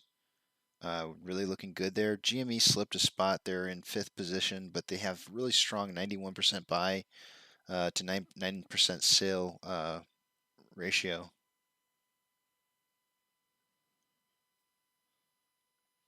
That's looking good.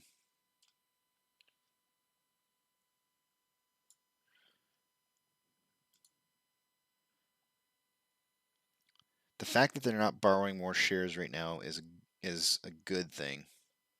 I mean, they are, but it's negligible. It's like 10,000, 5,000. It's not very much.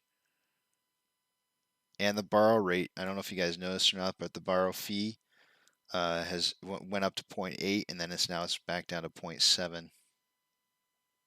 So the borrow rate's up a little bit.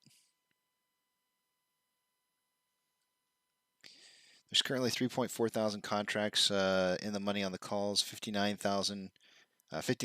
thousand contracts out of the money on the puts. I was afraid of this. Let's see here. NASDAQ is up 0.38, Dow Jones is up 0.31, and the S&P 500 is up 0.6. However, we have more decliners than advancers, with 4,403 decliners to 2,989 advancers.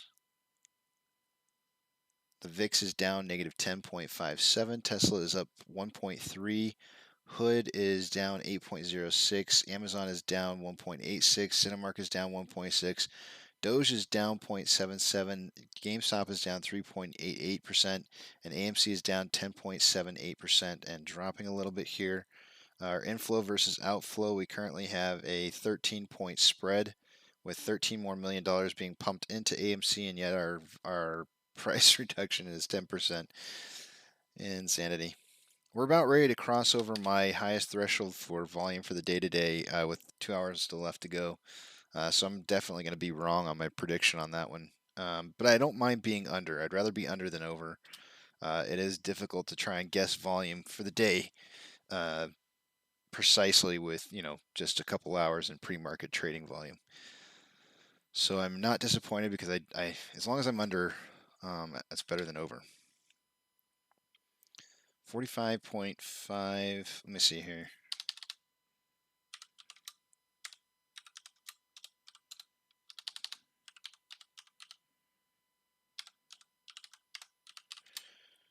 Looks like we're on pace to hit about 64.5 million shares for the day today.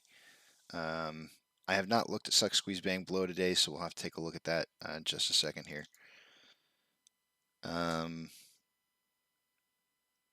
Moving on to the daily interval, we currently have more selling pressure than buying pressure with RSI at 31.4 and looking like it's going to head back down into a dip. A secondary dip down into RSI below 30. On a 1 hour, we currently have our third dip. We're still in our third dip here of low RSI at 24.69 with equal amounts of buying and selling pressure. On a 30-minute interval, we have more selling pressure than buying pressure with a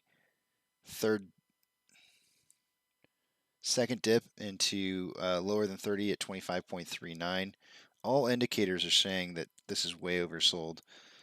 More selling pressure than buying pressure on a 5-minute interval with RSI at 38.59.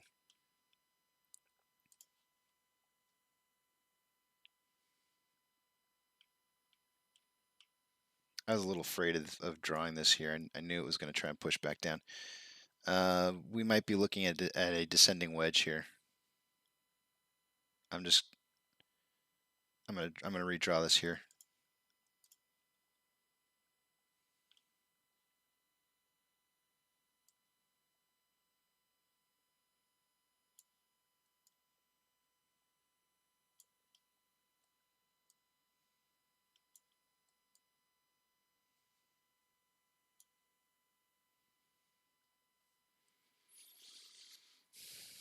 Is that how I want to draw it, or more like this? I think that's more how I want to draw it.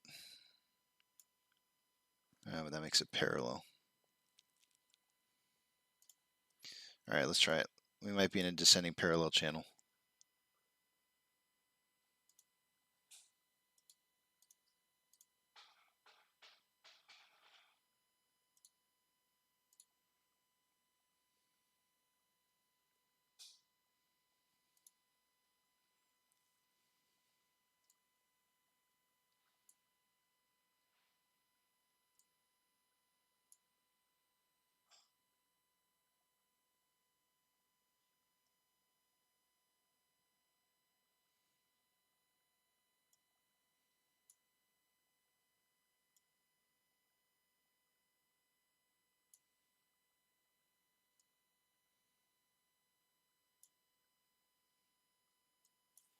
All right, let's see what you guys are saying.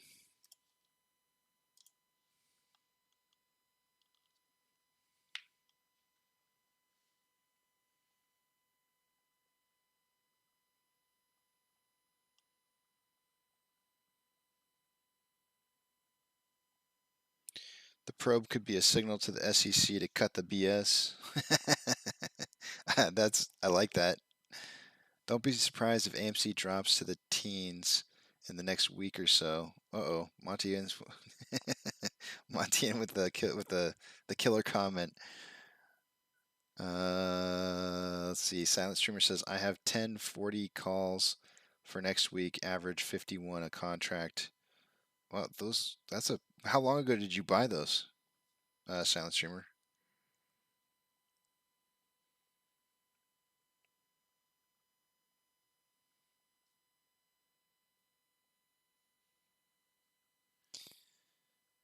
Bounce off of 2603. Looks like 2620 is our bounce right here, right now. Let's see, Monty, how getting paid when in the teens next week? Dog investigation. Are they dumping now because they're shook? I know what you meant by dog.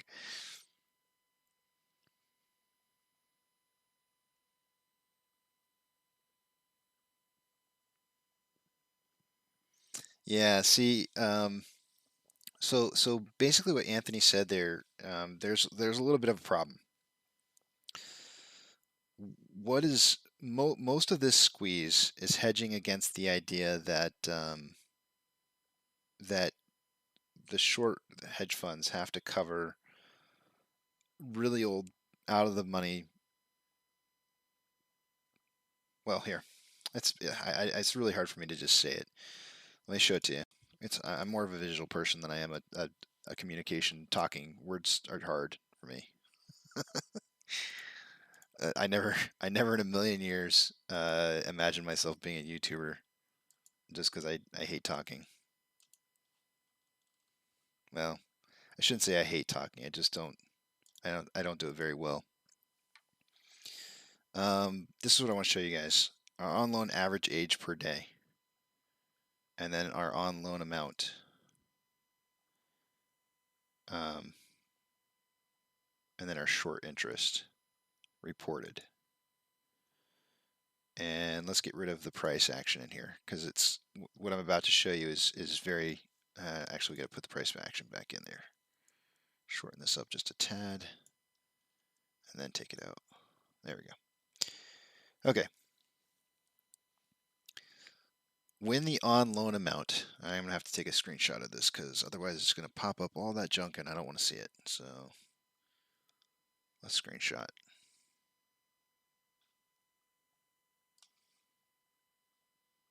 We'll just get all the data in here. This number here and this number here were basically the same numbers here, meaning that everything that was on loan at that point in time was primarily short interest. If the value, and this is where I'm going to add back in, I'm going to add back in the price.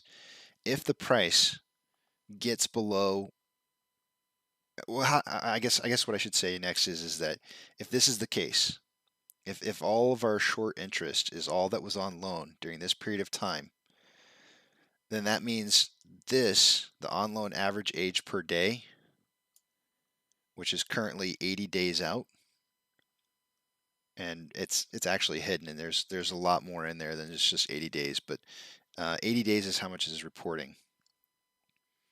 If this right here is old loans, then those are puts that are out of the money.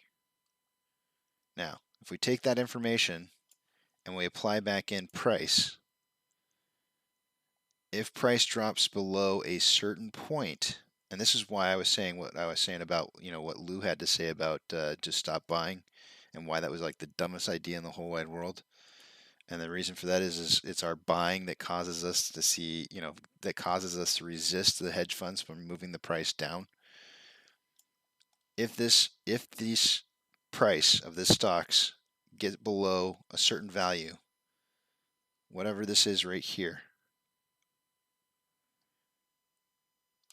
everything that was on loan or everything that was out of the money becomes in the money as the price drops to those new levels, which means that they can start taking those really old out of the money contracts and closing them in the money.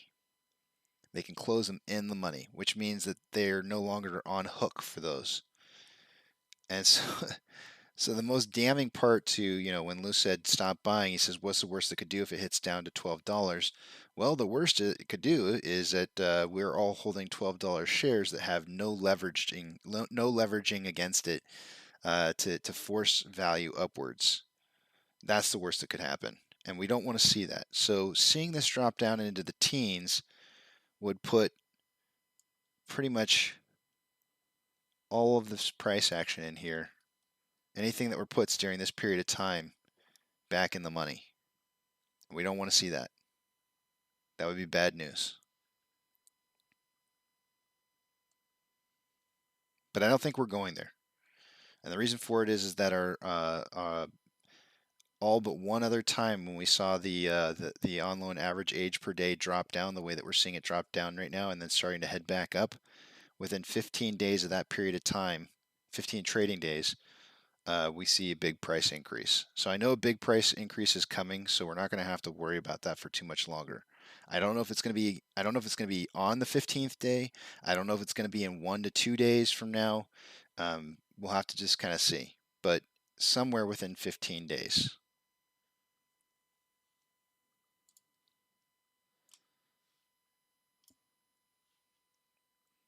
But the really good news is that we're still seeing really strong buy orders going through Fidelity right now. So I'm not seeing like a lot of buying pressure like going away. We're still a hot topic. If I pull up Fidelity over here again so you guys can see it. Where did it go? I mean, we're the third highest traded stock, and it's not in sells. So we still have a really good standing, a really good standing.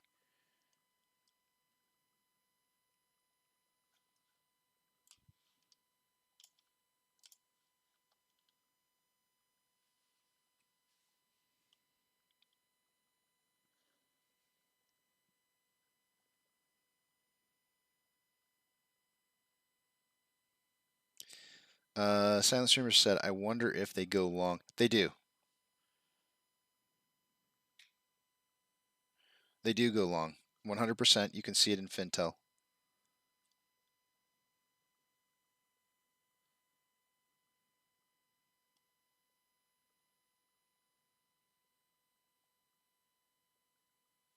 Yep, Sean got it. Ding, ding, ding, ding. Sean's got the winner. He's on the right track. Sean DeGarzia. I'm sorry, I said that bad. DeGrazia. Sean DeGrazia, you're 100% absolutely 100% right. We saw the setup. We saw the setup 4 weeks ago. 4 weeks ago, I gulped. Eric had me check something out on Fintelos in regards to how many put positions Citadel had, and when I pulled it up, it had gone from 8 million down to 6. And they had suddenly, their long positions, which used to be lower than their put positions, had gone up to, 9 million. 9 million call positions in shares, which is massive, which means to me, the whole reason that they did that was because they were preparing to go long on this play. And then what ended up happening, our institutions sold shares and turned the tables on them. And as soon as they did that, as soon as they started selling the shares and they had all these long positions, it drove the price down and trapped, it absolutely trapped the hedge funds into some super out of the money long positions. They got the tables turned on them. And it was just like, it was a slaughter fest. It was an absolute slaughter fest, and it looks really good in our favor, especially with the puts and calls that are set up for that expire next week. It's looking super nice. But the other part to that is T plus 35. When they started this slaughter fest last week, T plus 35, when those failure to deliver, is about 17 million shares. If I calculated it out, it was about 17 million shares. Those failure to delivers are going to start stacking, and they're going to start expiring in the middle of January. And when they do start stacking like that, they're going to be forced to go to the market to buy shares because there won't be any. And that's we're going to see what happened a year ago happening all over again.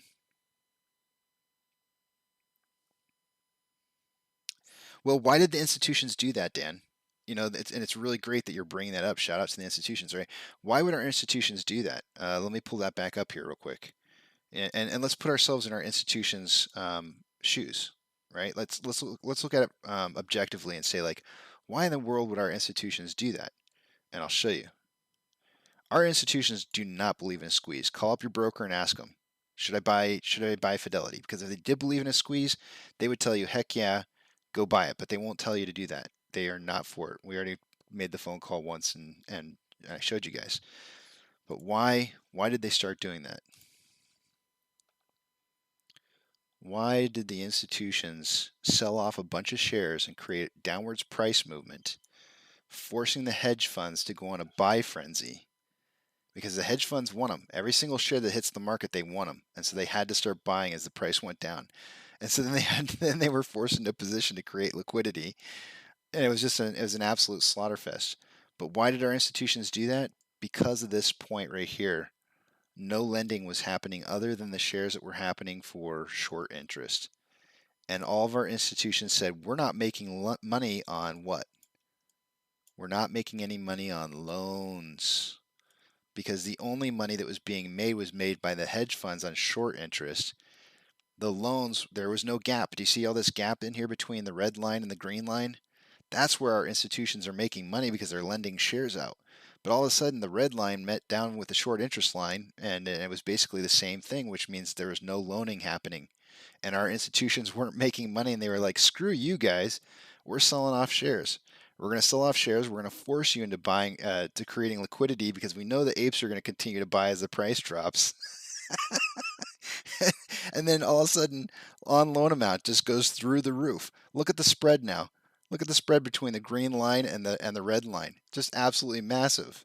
Those failure to delivers are going to hit in a month from now, 35 days. They forced loaning. They forced loaning of massive quantities. And it was really scary for us, though, because we're sitting there watching the price drop and we're going like, oh, crap. But it was really a good thing our brokers did the right thing. They did the right thing because they saw that hedge funds were taking out long positions. And they dropped the price, forcing them to borrow a bunch of shares, having their planned run up 3 or 4 weeks ago is now foiled, completely foiled. Man, it's beautiful. It's just absolutely beautiful. Couldn't have been played out any better. But for us, man, I gulped a little bit when I started seeing the fact that hedge funds had taken out a bunch of long positions. I was like, oh crap. It kind of told me that we were going to see a run up in price, but it scared me a little bit because I knew they were going to be making a lot of money, and that means they're going to try and push the price down afterwards. So we got a lot of help. We got a lot of help from our institutions with this right here, with loans. Super good, man. I really wish I was a better artist, and when I could have like drawn like this like really cool swoosh sign, and I just can't draw.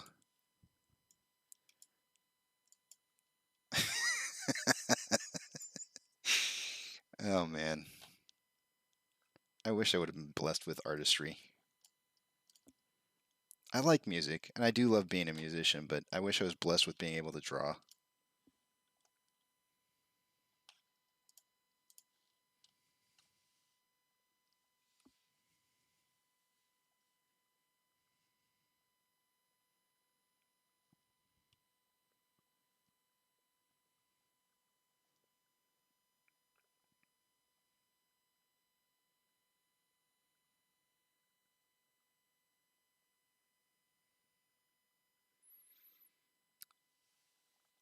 What do you mean, Ali? Hey, Duncan. Welcome. Good to see you, buddy.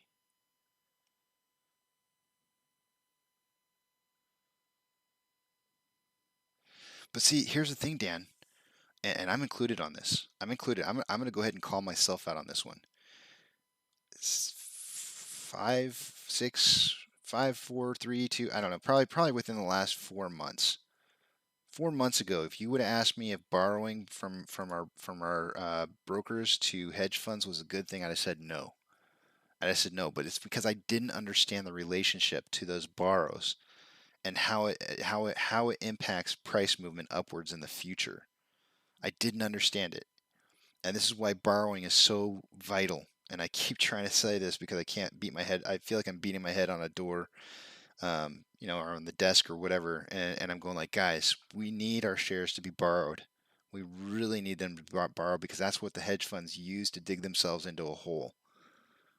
And so when we take away that avenue for hedge funds to get themselves into a position to where they, when we take the power away from our brokers to do what is right for us, to help us, because that's what we pay them to do, and we lose access to high frequency trading. We lose access to our brokers who buy leveraging positions. They buy long positions to leverage against our positions. I don't know. I'm sure I could probably, if I really sat down and thought about it, there's probably at least five different reasons that it's really good that that we have our brokers working for us and not against us. Because if we weren't in this play, they would probably be shorting AMC.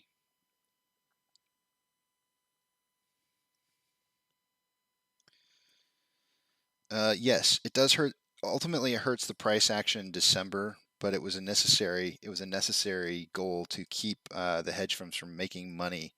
If they put a whole bunch of long positions out, expecting a price to increase to like $100 or $90 or whatever, assuming that they were going to make a whole bunch of money and then drive the price just absolutely way down, then yes, it severely damages them and puts them at a disadvantage.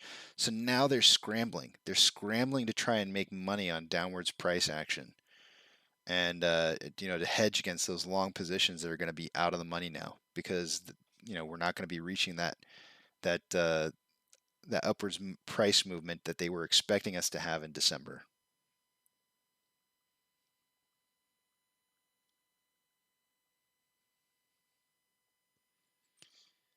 Janet, we really are. We really all we're learning a lot of stuff as this happens. We really are learning a lot of stuff. Someone recommended to me to turn off the ability for my shares to be borrowed. I did. I recommended that, Dan. I recommended it. So many people recommend it. We're still recommending it. It used to be in my, if you go to my description box, it used to be in there under levels of Ape Participation. I think it was item number 2. No, it was item number. It was item number 3 or 4. I can't remember which, but I had another item in there that says be sure to turn off your share lending through your broker. Here's the thing. If you're in a cash account through Fidelity, they don't loan out your shares, according to Fidelity. So, if there's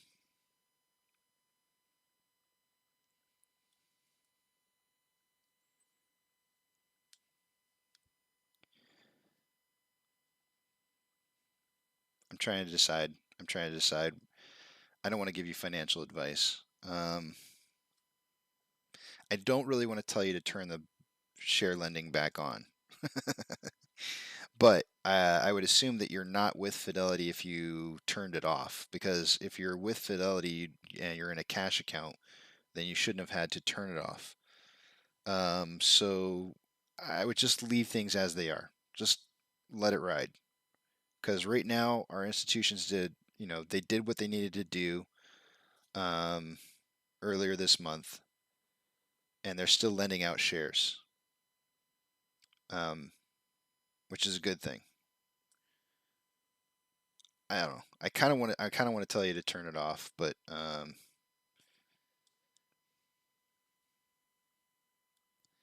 I guess just refer back to my levels of Ape Participation. Actually, yeah, go to rule number 3. Only use a good broker who allows pre-market and after-hour trading in a cash account, no margin account. I would just stick to that. Keep it simple. Keep it stupid simple. And then you don't have to worry about anything. But remember, it has to be a good broker. And I have a list. I have a list of brokers on there that has been provided through, I forget what, Super Stocks maybe. So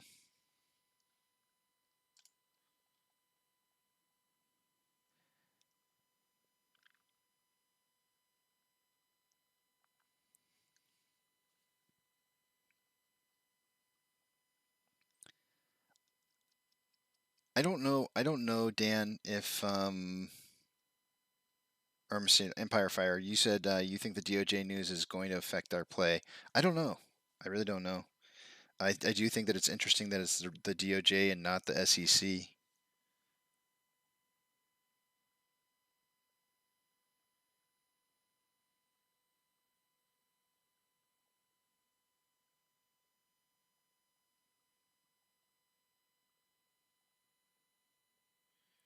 Nancy never loses.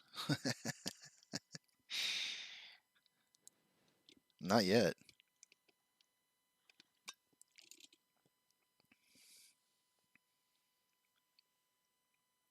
All right, guys, it's time for break. I spent an extra 10 minutes with you guys and I enjoyed it. I really had a good time talking about what I just talked about. We are in a descending parallel channel here. $26 is a support line that we're looking to hold here. I know I don't have any Fibonacci's. Just note that there should be a support line at around 26 bucks here. A descending parallel channel is a bullish indicator. So when it does break out of this, it should break out going up. I don't know, where did my box go? Didn't I have a box here a little while ago? I swear I did. Oh, I remember I deleted it because of the wedge. I'm going to put it right here. I think that's the breakout time frame.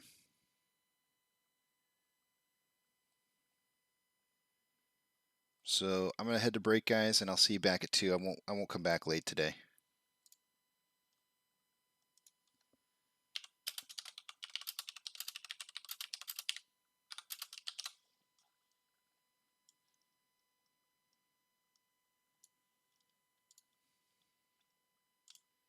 Let me get you guys a little bit of music here, and I'll see you guys back in 30 minutes.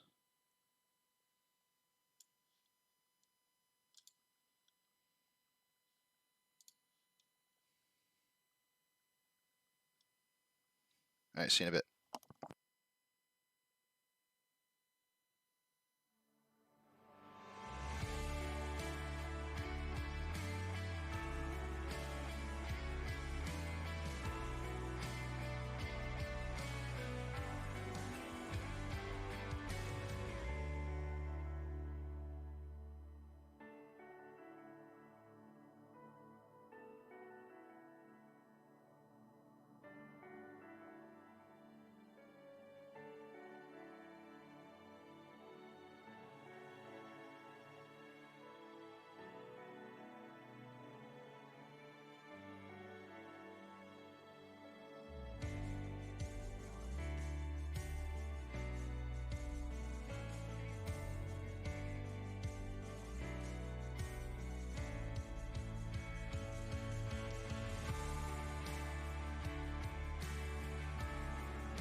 Alrighty, guys. It's time for Power Hour.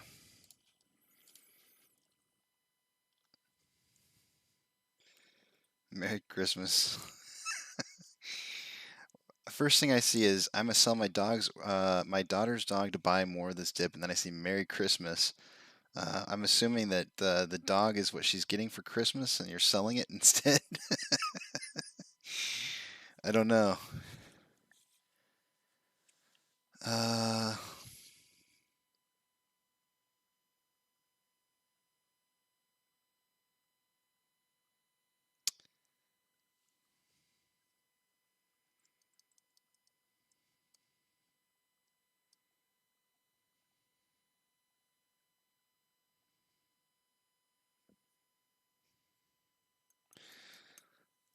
I'm gonna crack this one open up, guys.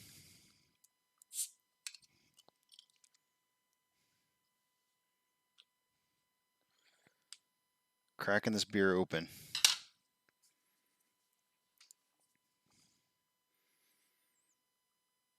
To another strong week.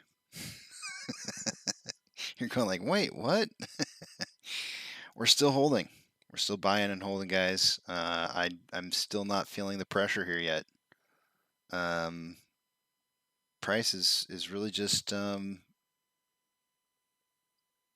it's only realized losses until you sell. I guess that's all I can say. But happy Fri-Yay. We have a 2-day weekend here ahead of us. There we go. This is gonna be the jump out here.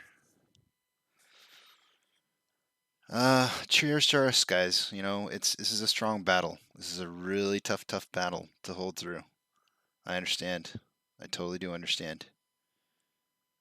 But if you made it through it, cheers to us. Cheers.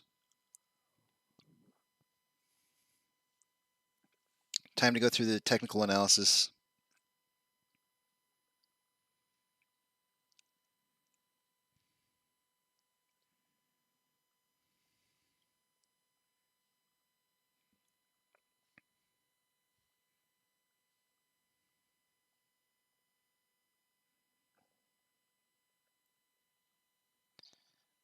Oh, I'm assuming you're still holding active. If you're still holding, I don't know. I kind of got my heart fluttered a little bit there because the way I read the original message there, it says, when I sell a stock, it goes up, but I'm sorry, I'm not taking one for the team this time. I think I read it backwards. I'm not going to kid you. I'm not going to kid you. My heart had skipped a few beats. I feel better now. I think I understand what you said. I was a little down in the dumps for a second. Okay, I feel so much better now. When you said cheers back, I was like, okay, then obviously I misread that, and then I reread it again, honestly, like for the 4th time, and then finally it understood to me, or I understood what it meant. You're not selling. I get it. All right, cool. I'm gonna cheers again. Cheers. Whew. Okay. All right, let's take a look at this. You scared me. You scared me. Legitimately scared me.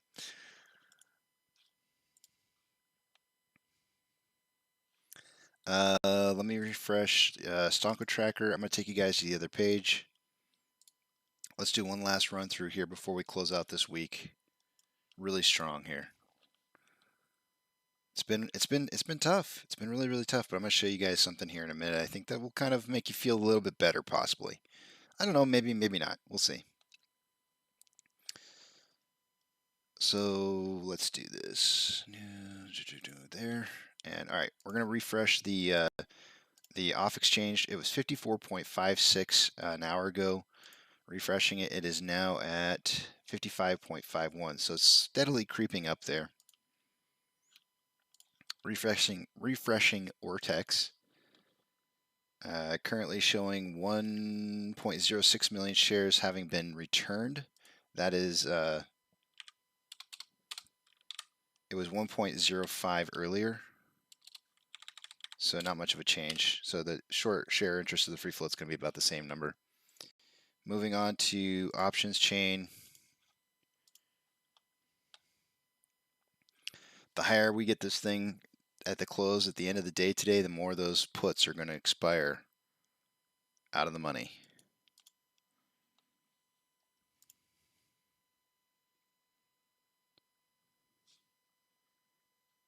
Highest amount of volume on the calls is at a $28 strike. That's where it was an hour ago. It went from 19.3 to 21.3. On the puts at a $25 strike price.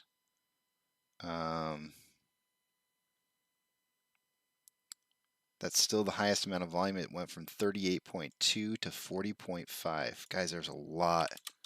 There's a lot of puts there. I don't know if you guys can see it, but there's 70,000 in volume alone for 25 and 26 that are out the money currently on puts. That's really hefty. Super, super hefty. If we could drive the price above 28, if we close above 28.01, I think that'll be a big win for us, a super big win for us.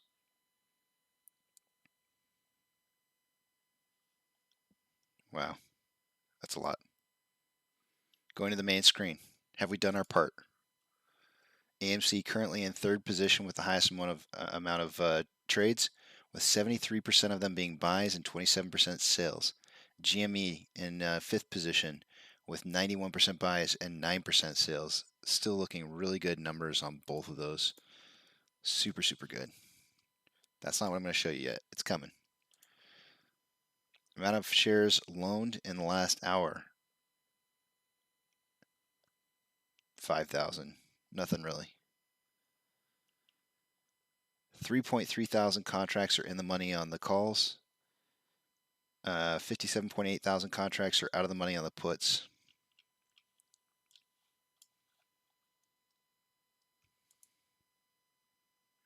NASDAQ is up 0.017. Dow Jones is up 0.27. Did I say down?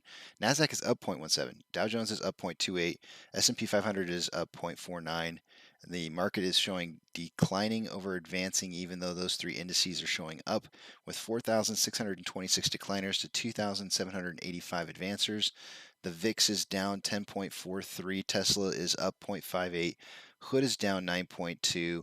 Amazon is down 1.85. Cinemark is down 1.12. Doge is down 0.14. GME is down 4.39, and AMC is down 10.34. Refreshing our inflow versus outflow, we currently have a 12-point spread between the two, with more inflow than outflow, and currently showing a volume of 50 million. So we're over my prediction of 30 to 50 million shares traded for the day today. I had slightly increased it from 2040 to 3050, trying to catch the top end, and it looks like I missed it just by a tad, not by much. Let's see, we have 300. Let's see, we've 338. We are on pace to hit about 58 million shares traded for the day today at close. On the daily interval, there's more selling pressure than buying pressure, with RSI at 31.57. On a 1 hour, we currently have more buying pressure than selling pressure, with an RSI of 26.27. On a 30-minute interval, we have more selling pressure than buying pressure, with an RSI of 27.69. And a 5-minute interval, we have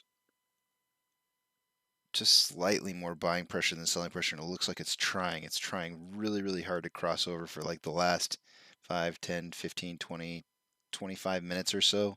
It's been trying to cross over, just not quite getting there. And meanwhile, my bug zapper is killing bugs over here. RSI on the 5-minute interval is 47.81.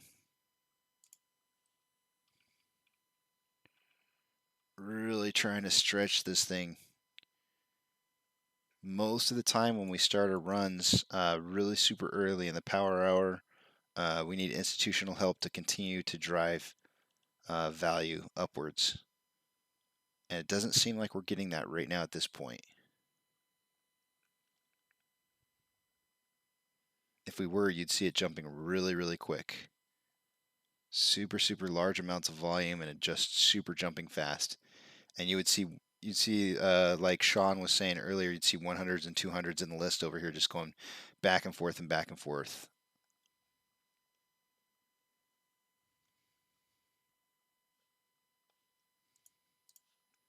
All right, let's see what you guys are saying.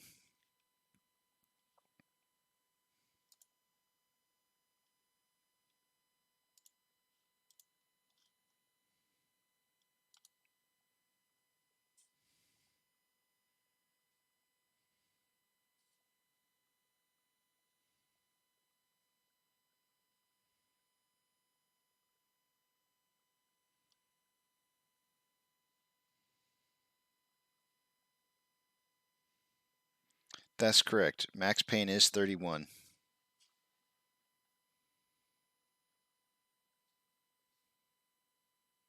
Stick Ken Griffin in that bug zapper.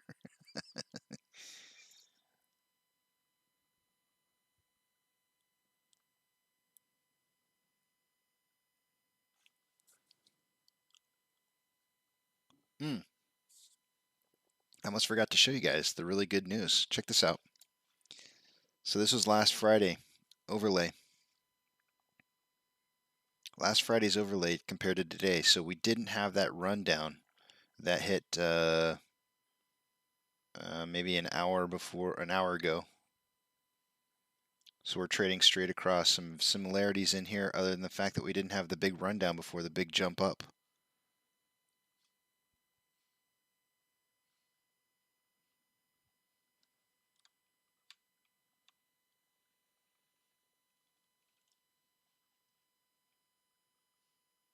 So we held the line. Because today, the beginning half of today really looked a lot like last Friday. Super, super looked like last Friday. And quite frankly, seeing as how the VIX is down 10% and we hardly moved up at all today, well, not hardly moved, we didn't really move up at all today, is kind of strange to me.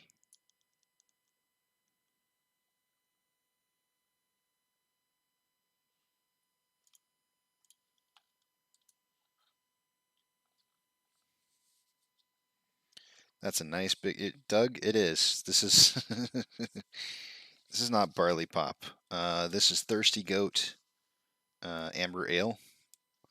It's locally brewed here where I live in Austin, Texas. I think so. At least it says it. Bottled and brewed in Austin, Texas.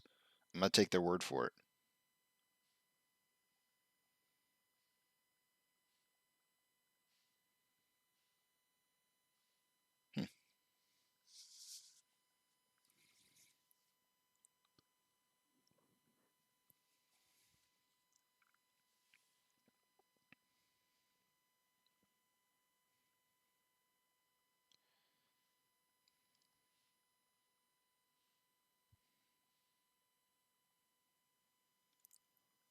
I like it. I mean, I already talked about it a day or two ago, but and I'm not trying to promote. I never try to promote anything on this channel. I'm not trying to promote anything, but I like it because it's an amber ale, and I actually really hate skunky beers.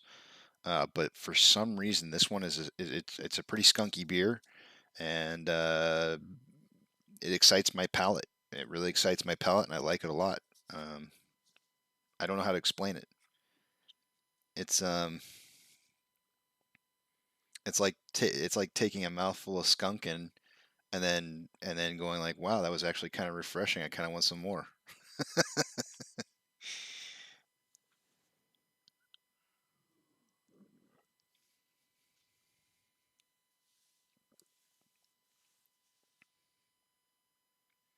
Checking Twitter. You know, sometimes we just gotta talk about other things, and next thing you know, we're ripping.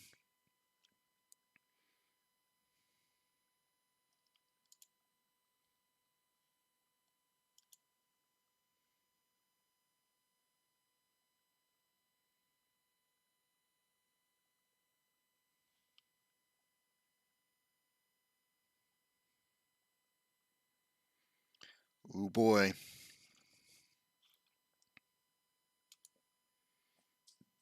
Silent Streamer sent me a Twitter message. Silent Streamer, can I share that? Excuse me. Do you mind if I share that with everybody, or because I know it does have your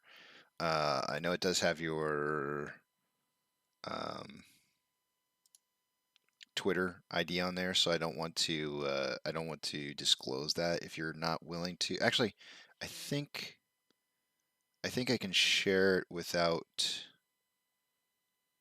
anybody else. Well, it'll have an HTTP. They might be able to go back to this, but it's up to you. It gets me buzzed. That's why I like it. I honestly don't know if I even get buzzed off of this anymore. Not one. What is it? It's alcohol. Well, its alcohol volume percentage is 6.8, which is pretty high, I think, for a beer. So maybe that is why I like it. Okay, it's okay. So I don't think Silent Streamer or I are trying to say this is definitely going to be what's going to happen. But he had posted a picture, and this was a Monday. He said back in shoot, you know what? I didn't write it down, but let me see here. 21st, January 21st. That was a Monday at 12:30. This is a Monday at 12:30 on January 21st. Oops. Yeah. There we go. Come on. Yeah. January 21st. Just kind of like pretty much what seems to be like sideways trading for the day. And then all of a sudden just boom at 12:30 out of nowhere. Big candlesticks. And we've seen that before. Go back and look at September 30th. I think it was 1:30 Eastern Standard Time. So I see here that you have 12:30 on the screen here, but it says 15:04. So my guess, we're going to be able to tell where you live now. You're on West Coast. You're somewhere on the West Coast. We know that now. But anyways, that would have been 1:30 my time. Which is, so yeah, same exact time on September. Go back to September 30th. You'll see the same thing. Same exact thing.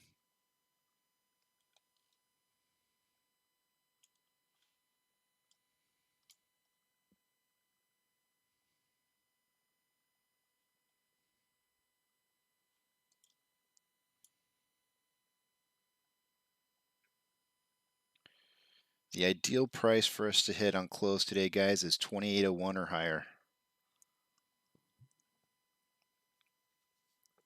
And I'm gonna throw this out there as far as like price predictions go. Let me look it up real quick here. Hold on a second.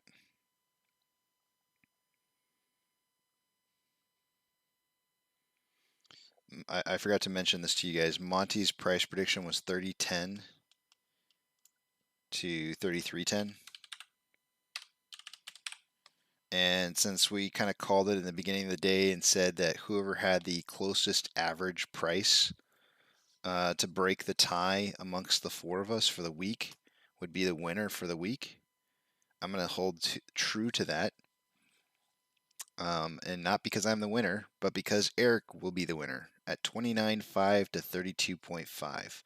I'm actually in second place because I had 30 to 33.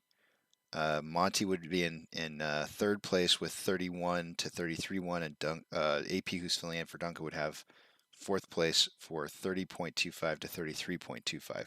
We all had very close numbers, super close numbers.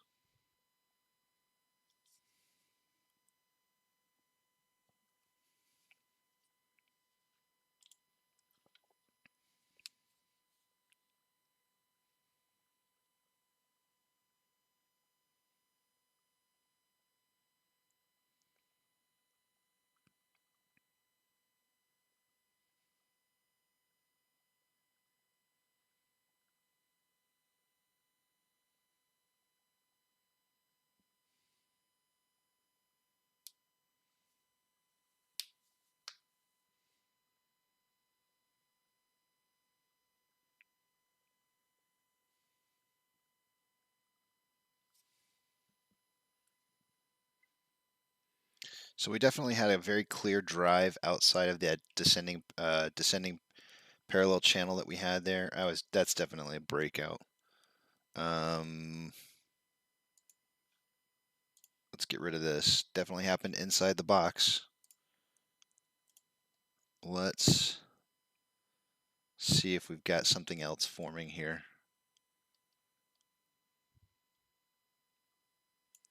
I'm just going to draw it out just to draw it out.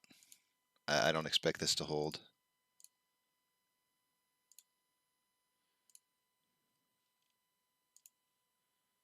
But you can reference it if you want to. Very, very clear wedge. So what do we know about wedges? Not always, but sometimes the trend channel gives us a little bit of information. So we can draw the wedge channel and we can see that the wedge is breaking downwards in price on this trend channel, which means that a breakout going up is a very strong possibility. What we can also see is that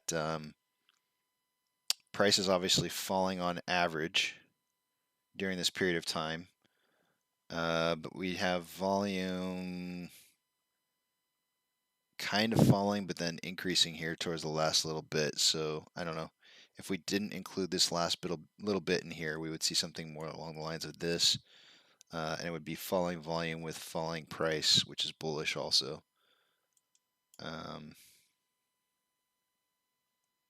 So it could be a breakout of this wedge here, really close to the end of the day here.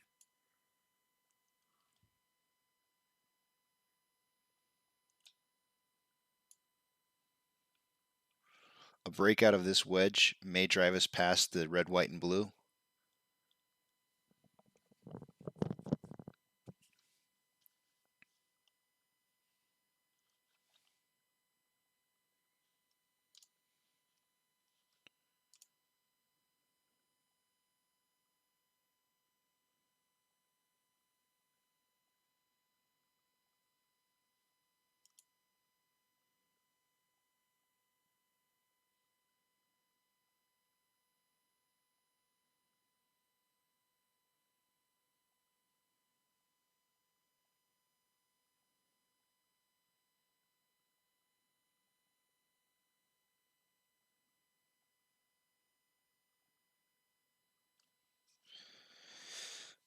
I just wanted to read over that Bloomberg report one more time. The U.S. Justice Department has launched an expansive criminal investigation into short selling by hedge funds and research firms, scrutinizing their symbiotic relationships and hunting for signs that they improperly coordinated trades or broke other laws to profit, according to people familiar with the matter.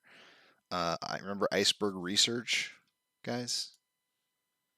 Iceberg Research was one of them. What was some of the other names? I know I actually published something on one of them.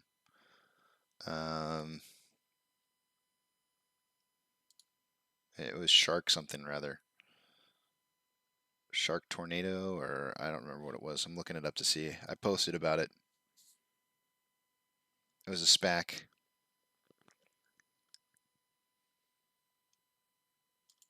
It's a little bit different than a research firm, but we noticed some weird SPAC activity going on with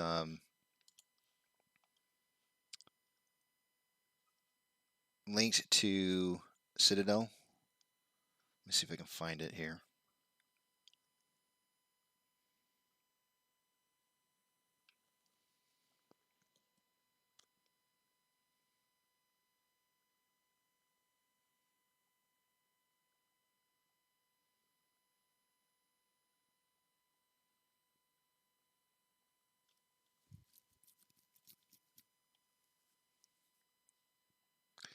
Citadel bought a large sum of shares from a blank check corporation in the Cayman Islands, and Credit Suisse runs the books.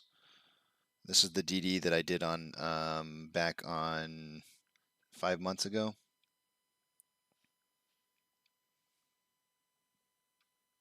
I know we're about ready to break out of this, and you guys probably want to see it, but give me just a second here. Citadel bought a large sum of shares from a blank check corporation in the Cayman Islands, and Credit Suisse runs the books. I don't remember if you guys remember or not. Credit Suisse was having problems with cash flow. You'll find the Citadel 13G report here. There's a 13G report that I listed. Too long didn't read. 3.6 million shares bought at 0.001 per share from a company called Jaws Hurricane Acquisition Corporation. Shares worth $10.05 per share. Estimated value at 36.5 million. There's an HCN EU Fintel report of Blank Check Corporation. Credit Suisse sole book runner on the deal. Any chance that this blank checks to be paid for losing money back in March and to stay off of margin calls. And then I linked Credit Suisse's statement of losses. So, but that's not exactly what the DOJ is talking about. The DOJ is talking about things like that iceberg research.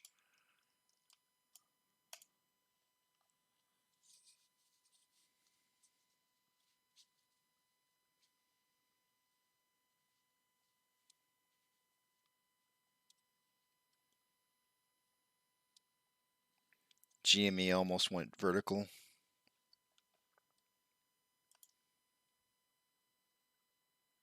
Yep. Like I told you guys, very, very, very similar run up at the very end of the day, trapping those puts out of the money. They're stacking them. Our institutions are stacking the hedge funds into put positions. It's absolutely brilliant. It's brilliant.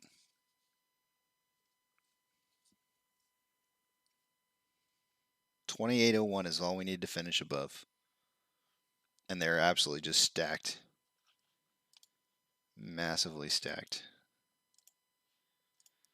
What do they got? 40, 50, 60, 70, 80, 90, 100, 101,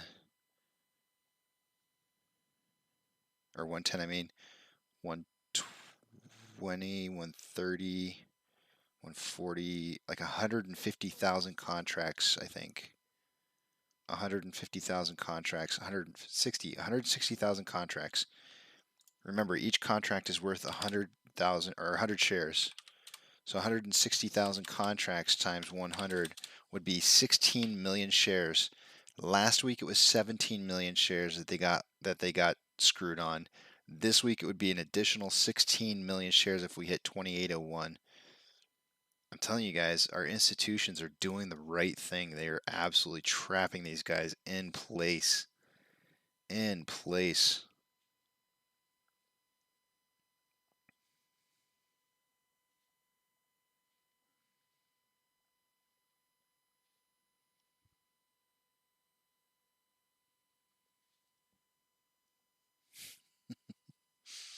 If we break the blue line, and if we break $28, guys, if we break $28, I'm going to do something.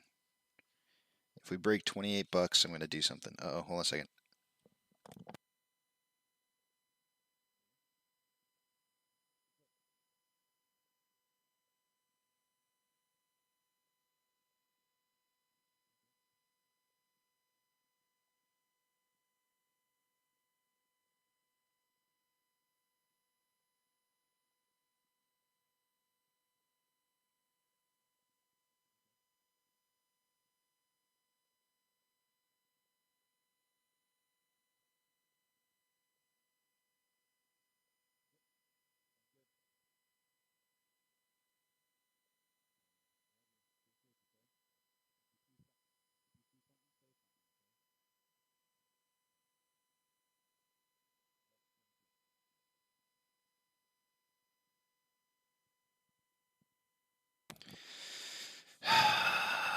Stupid kids.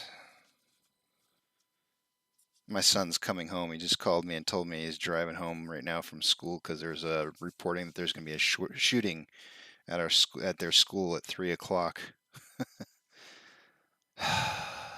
Man. Eesh.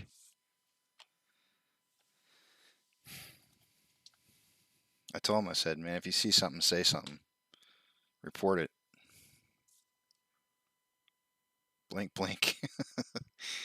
Until he gets home. It should take him 20 minutes to get home. He should be here at 2:50. If he gets here, I won't be so worried anymore. But he said he's on his way home right now.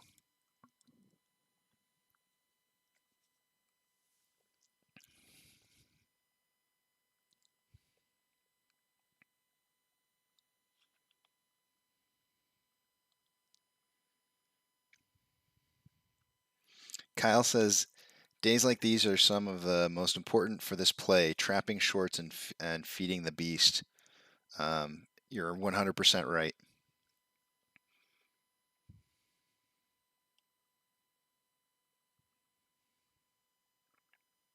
Crush the empty beer can on your forehead. Let me break it on the table first. Yeah, it's a bottle.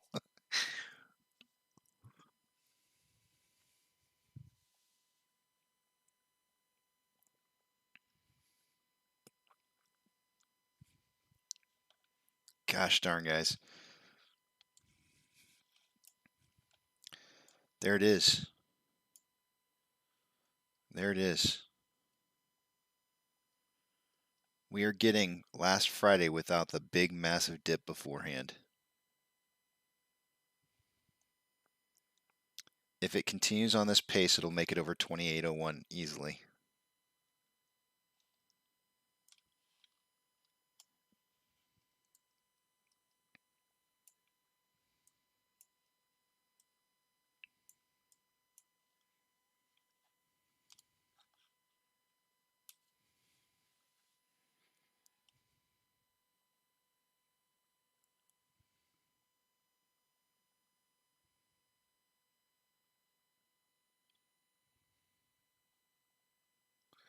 Yeah, I got a good feeling about next week for sure. I mean, I don't want to get too excited. Let's not get there. Let's not get there just yet. But, I do feel pretty good. We dipped down a little bit further than I would have anticipated. I tried to give somebody a prediction a week and 2 days out, and we definitely dipped down further than I would have thought. But I am expecting to have some good run movement going into next week for sure.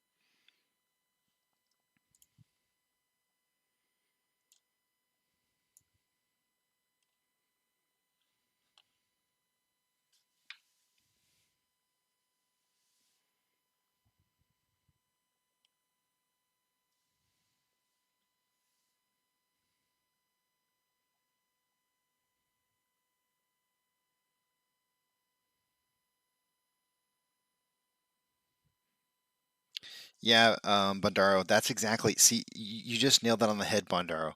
The lower lows, or it should be higher lows. The higher lows keep stacking higher and higher and higher, and so it's a very good trend. It's a very good trend, even though it seems like we're taking a step forward and then 2 steps back. What it really is we're taking a step and a half forward and 1 step back, and so it really makes it feel like.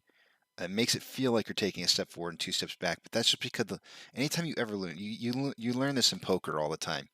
Anytime you start a losing streak, you really get down on yourself. But you have to actually take a look at the actual values and realize that it's just a perception, because it's the downsides always feel worse than the upsides. They always feel worse than the upsides. Everybody always has great table losses. But they only really like to talk about the table wins.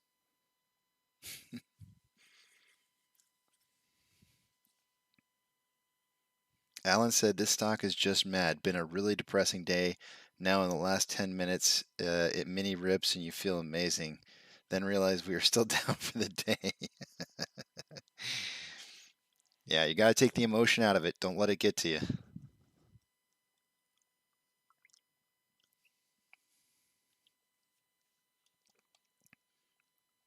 I'm really loving how, I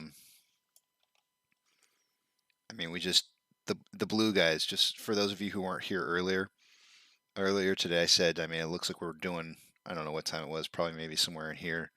I said it really feels like we're doing the same price movement as last Friday, and we didn't get the big dip down. That's probably the most important part out of all of today, is this section right here. That's the most important section, is that we didn't allow the price drop, the price dip, and that's good.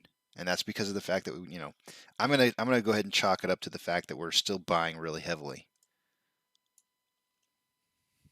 I don't know if that's really the case, but that's what I'm going to chalk it up to. And I don't care. I don't care if you disagree with me. That's what I'm chalking it up to.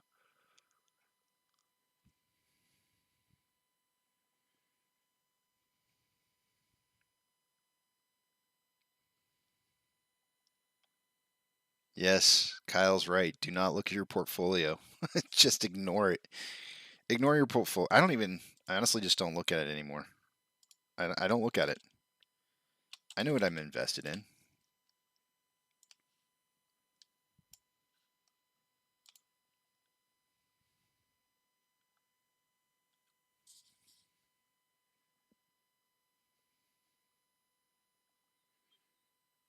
We don't have to hit 2801, but for max, and I know max pain was 31. Somebody corrected me earlier.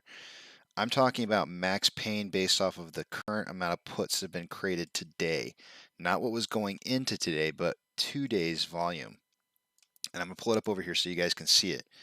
Let's refresh it actually real quick.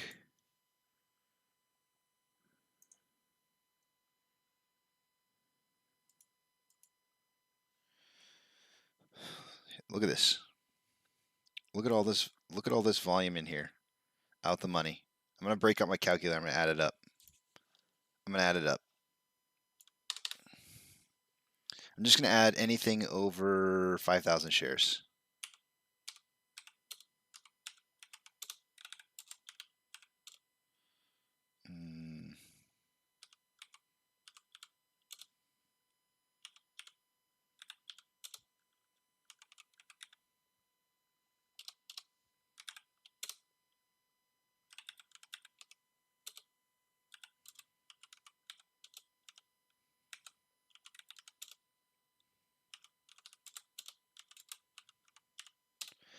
$166, 167,000 shares.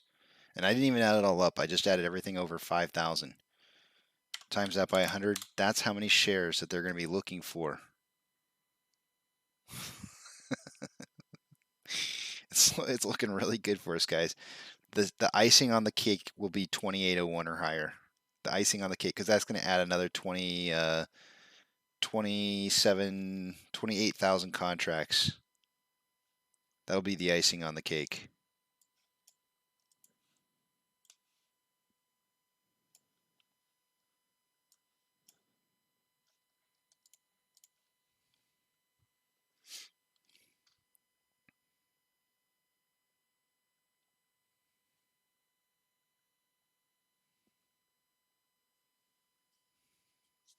There's definitely gonna be a fight for 28. I can almost guarantee you that.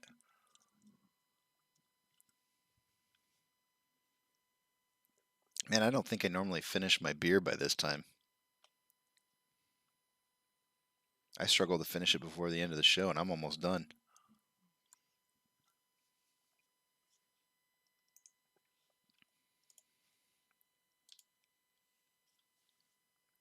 You can almost assuredly bet that they borrowed more shares already. Let's see where we're at here. Oops. Let's see, borrowed shares. There we go.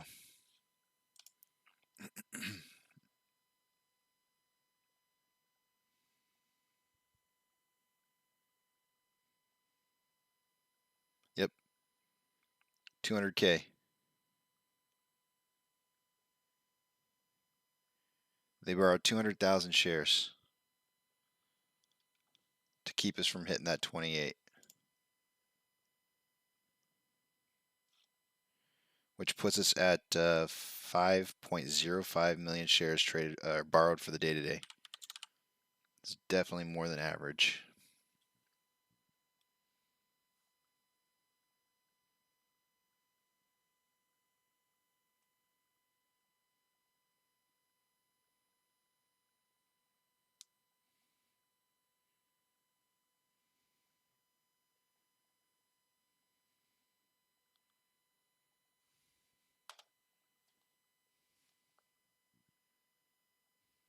Ah, shysta.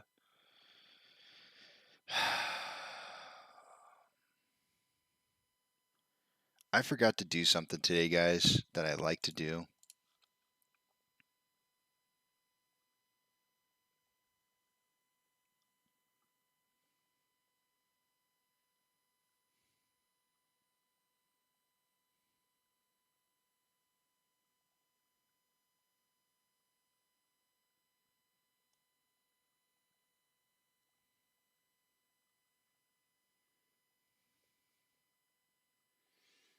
There was something that I forgot to do today, guys. I really want to do this real quickly.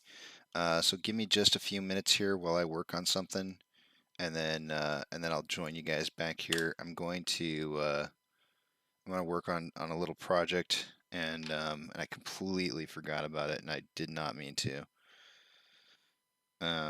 So it's my bad.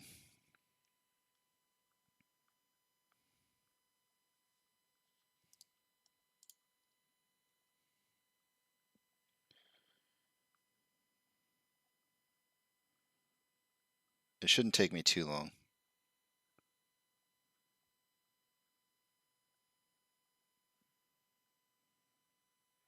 Give me just a second. I'm going to be silent for just a few minutes.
There's my son, so he's home.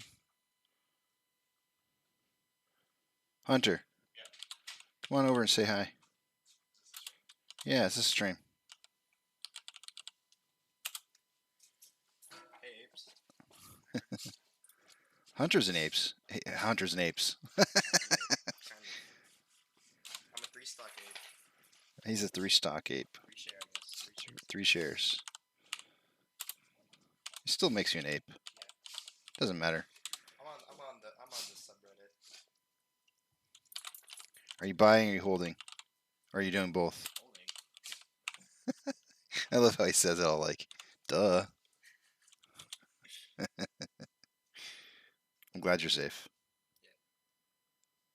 I call your dad Santa. Yes. Wait, what? What is it? I call your dad Santa. You said yes? Yeah. Oh. That's a fair enough term. Whatever happened to Old Steel? Hunter, I'm pretty sure Hunter was the first person to say it.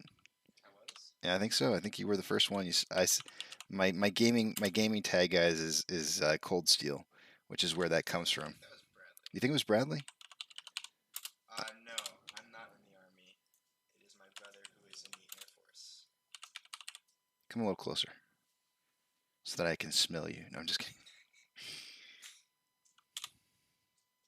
Yes, other son. Whoever Joe Exotic is. Yes. Man, they caught up on the lore. The Casey Shaw lore. The Casey Shaw lore. What's that? Like, where's that at? Yeah. Like your. Oh, my background, my story. Yeah. They know my history. I talk from time to time. I mean, you got 9 hours to spare. 9 hours.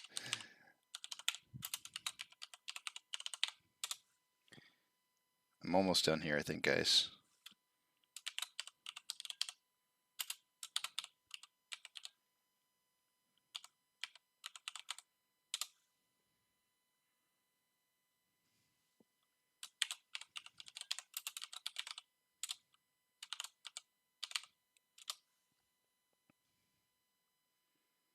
Oh, what are they saying? What are they saying here?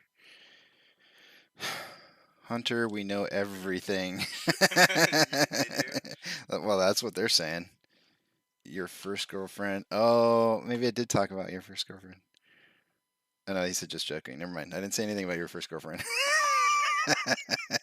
Damn you, Joe. Pretty good.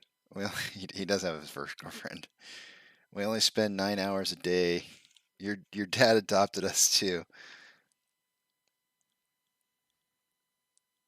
Oh man, Michael. My thoughts on the DOJ are, I think it's really interesting. I think the DOJ investigating versus the SEC investigating are two different things entirely. And an SEC investigation, that's a fine. A DOJ investigating is prison. So I think it's pretty intense. Some pretty intense information going on there. We'll have to see how that plays out. But I finally I'm done. I'm done with my project. There's something that. Can you go grab me another beer out of the fridge? Thanks. There's something I completely forgot to do, guys. And I can't. This beer has one swig left in it, and I can't do it with this beer because now it's empty. We got to crack open a new beer for this one because it's going to be funny to listen to me read this. Joe says your dad is cool. You're lucky to have Casey as your dad. Serious. Yep. That's what he says. What do you think? I think that's true. He's just saying that. I'm not just saying that. All right, we're going to open up beer number 2. It's not very often that we do beer number 2, and I'm only doing this for one very specific reason. Is because I forgot to do something. I forgot to welcome new family members to our family, guys. And you need to shout out to these people when you see them. It's been 2 weeks. I forgot last week. I forgot today. I'm supposed to toast on Fridays to the new subscribers to the channel because we need to know who the new people are here. So Johnny Lawn 1, El Cappuccino, Dark Vox, Mr. Quasar 60, Winnie Sin. How do you say that?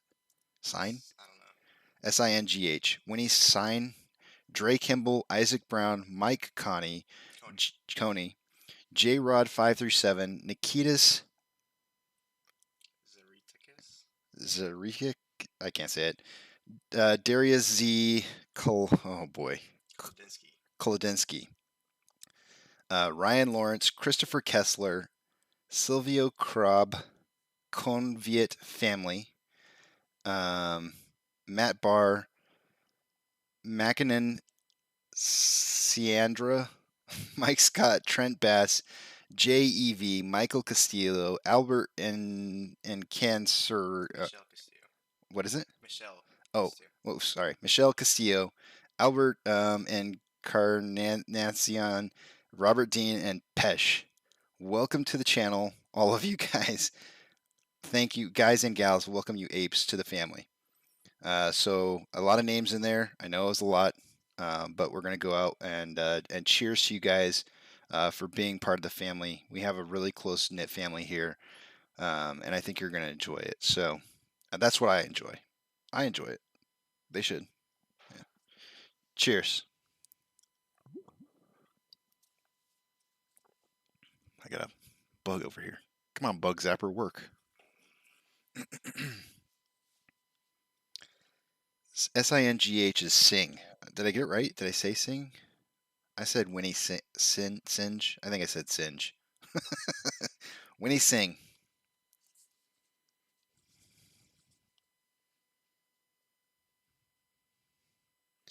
And if your name didn't get read off, I'll read it next week.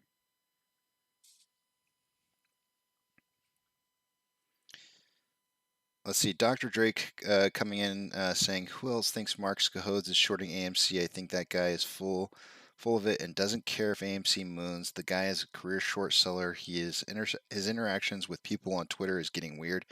I'll tell you what, Dr. Amori. The first time I saw him was in an interview that somebody had forwarded to me, where he was talking about how the hedge funds work and how they do what they do.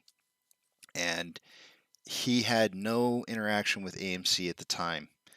And towards the end of the interview, he said one of the things that he said was it was with a lady. I don't remember what her name was, but he said, for all those people who are, in AMC or GME, and he's like, you're up against one of the worst people you could possibly be up against. And he did not seem like he had a strong, good message for us. And then all of a sudden, next thing you know, he's all about helping us out. And so I was always kind of like riding the fence with him. I was kind of like,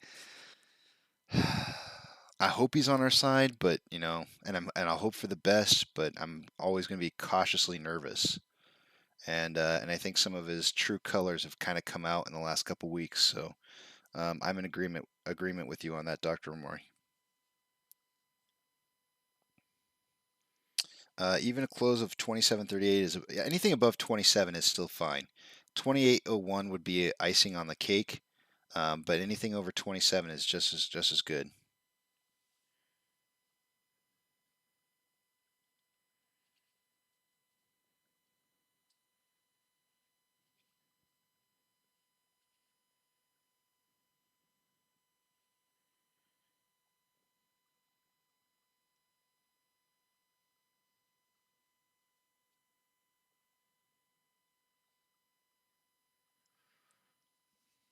Yeah, we'll see what ends up happening. I mean, we definitely aren't down as much as we were earlier in the day.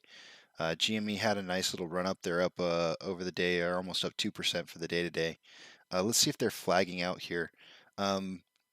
This to me looks like a little bit of a flag pennant situation. The run up started technically right around 15:01, ran up till about 15:32, so it would be about 30 minutes worth of pennant before seeing a breakout going higher. So if you were to draw a little pennant in here, you'd see something along the lines of this. And sure enough, leaving out just the tip is your remaining 30 minutes. So expect a breakout, very high chance that we have a breakout here just in the last few minutes, leading to possibly more running up in price. However, it will be the end of the day, and you know how it works in aftermarket hours. So this is my son Hunter. Hello. Doug, he's oh, thank you. I appreciate that. Merry Christmas to you guys as well.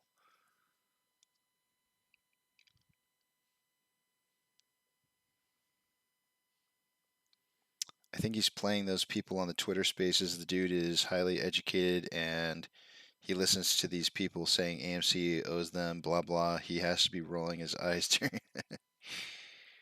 Plus, he is the most likely losing respect from the actual industry colleagues. He has to have a play both ways. And this is my son. Yep. Also an ape. Yes. Also an ape. Holding on to 3 shares.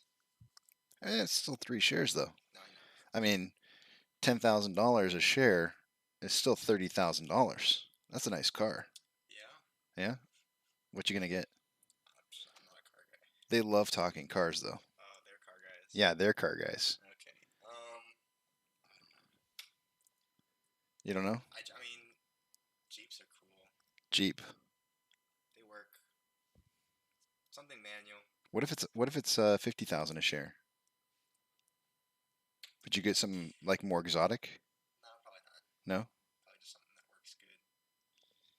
Probably fuel efficient. I don't know. Fuel efficient. Just so Tesla? costs. I don't know. Probably not Tesla. I don't know. Maybe. Okay. Corvette, someone says. Corvette. Or a Corvette. Okay. Somebody said Lambo.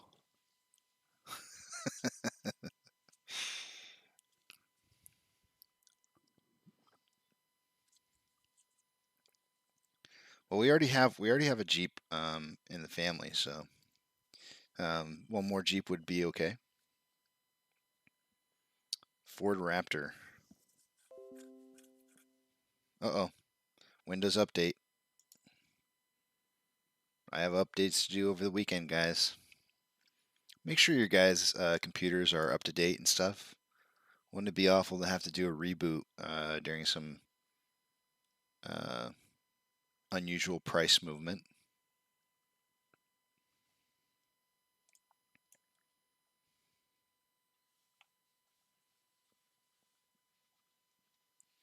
Yeah, my wife is the one driving the Jeep right now. That's her vehicle. She likes it a lot. That flat window on the front side really attracts a lot of rocks, though.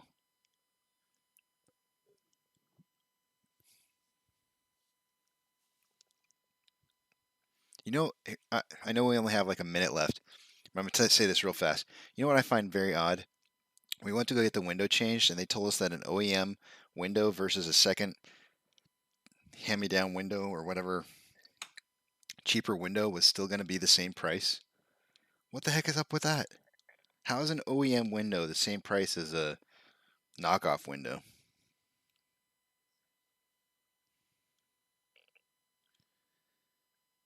Sean, I did not see your subscription in my list of notifications.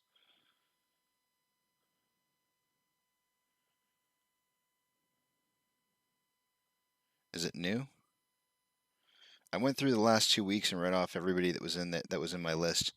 If you have your profile like private or something like that, that could be a reason why it didn't show up in my notifications. So I apologize. But if you are indeed a new subscriber, welcome to the channel, Sean. Everybody, welcome Sean. Thank you.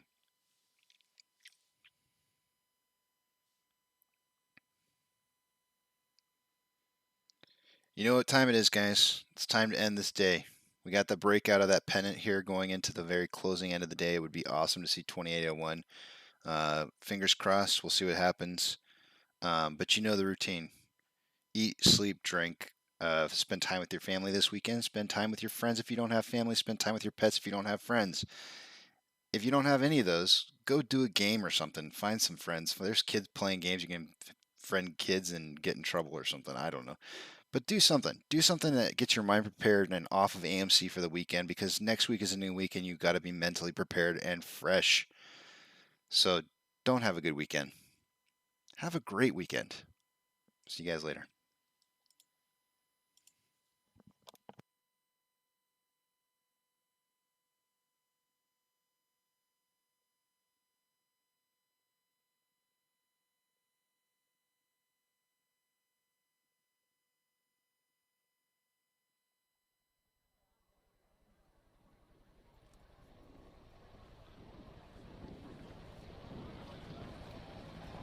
T-minus 90 seconds and counting. All systems are go. We're about 90 seconds from the launch of Space Shuttle Discovery.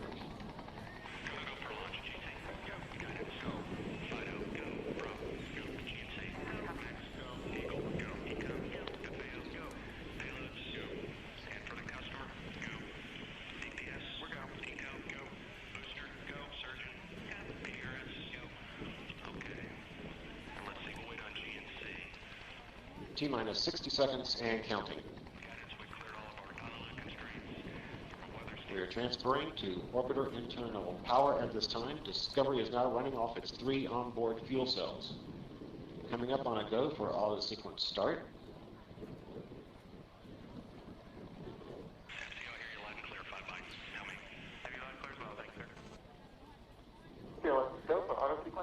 And we have a go for auto sequence start. Discovery's onboard computers have primary control of all the vehicle's critical functions. T-minus 17 seconds and counting. 15, 12, 11, 10, 9, 8, 7, 6, start, 2, 1, booster ignition, and liftoff of the Space Shuttle Discovery, returning to the space station, paving the way for future missions beyond.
guidance now converging.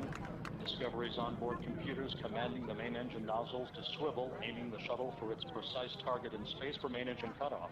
Should have a good forward link now on S10. Dan, you sound good.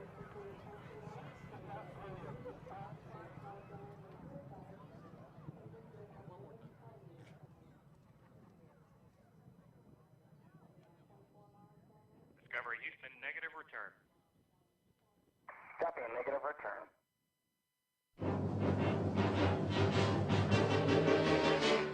You're a mean one, Mr. Grinch. You really are a heel. You're as cuddly as a cactus. You're as charming as an eel, Mr. Grinch. You're a bad banana with a greasy black peel.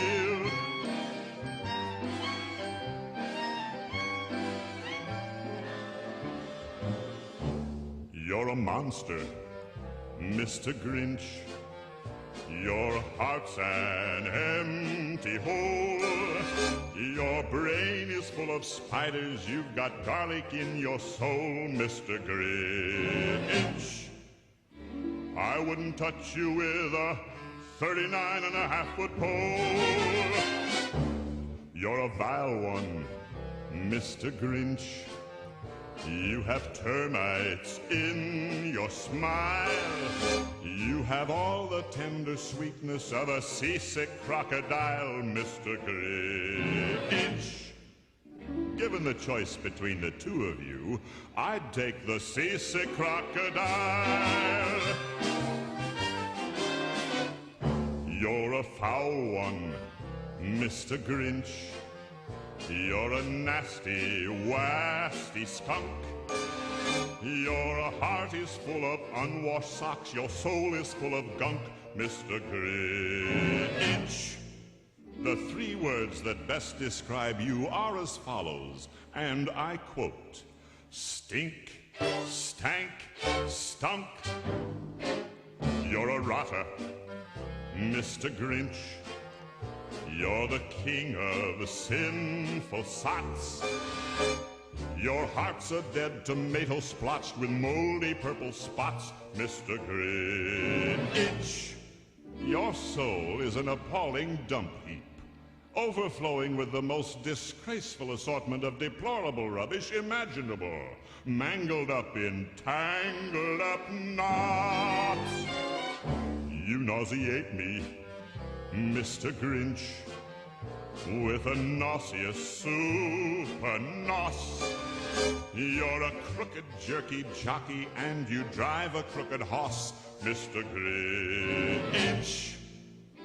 You're a three-decker sauerkraut and toadstool sandwich with arsenic sauce.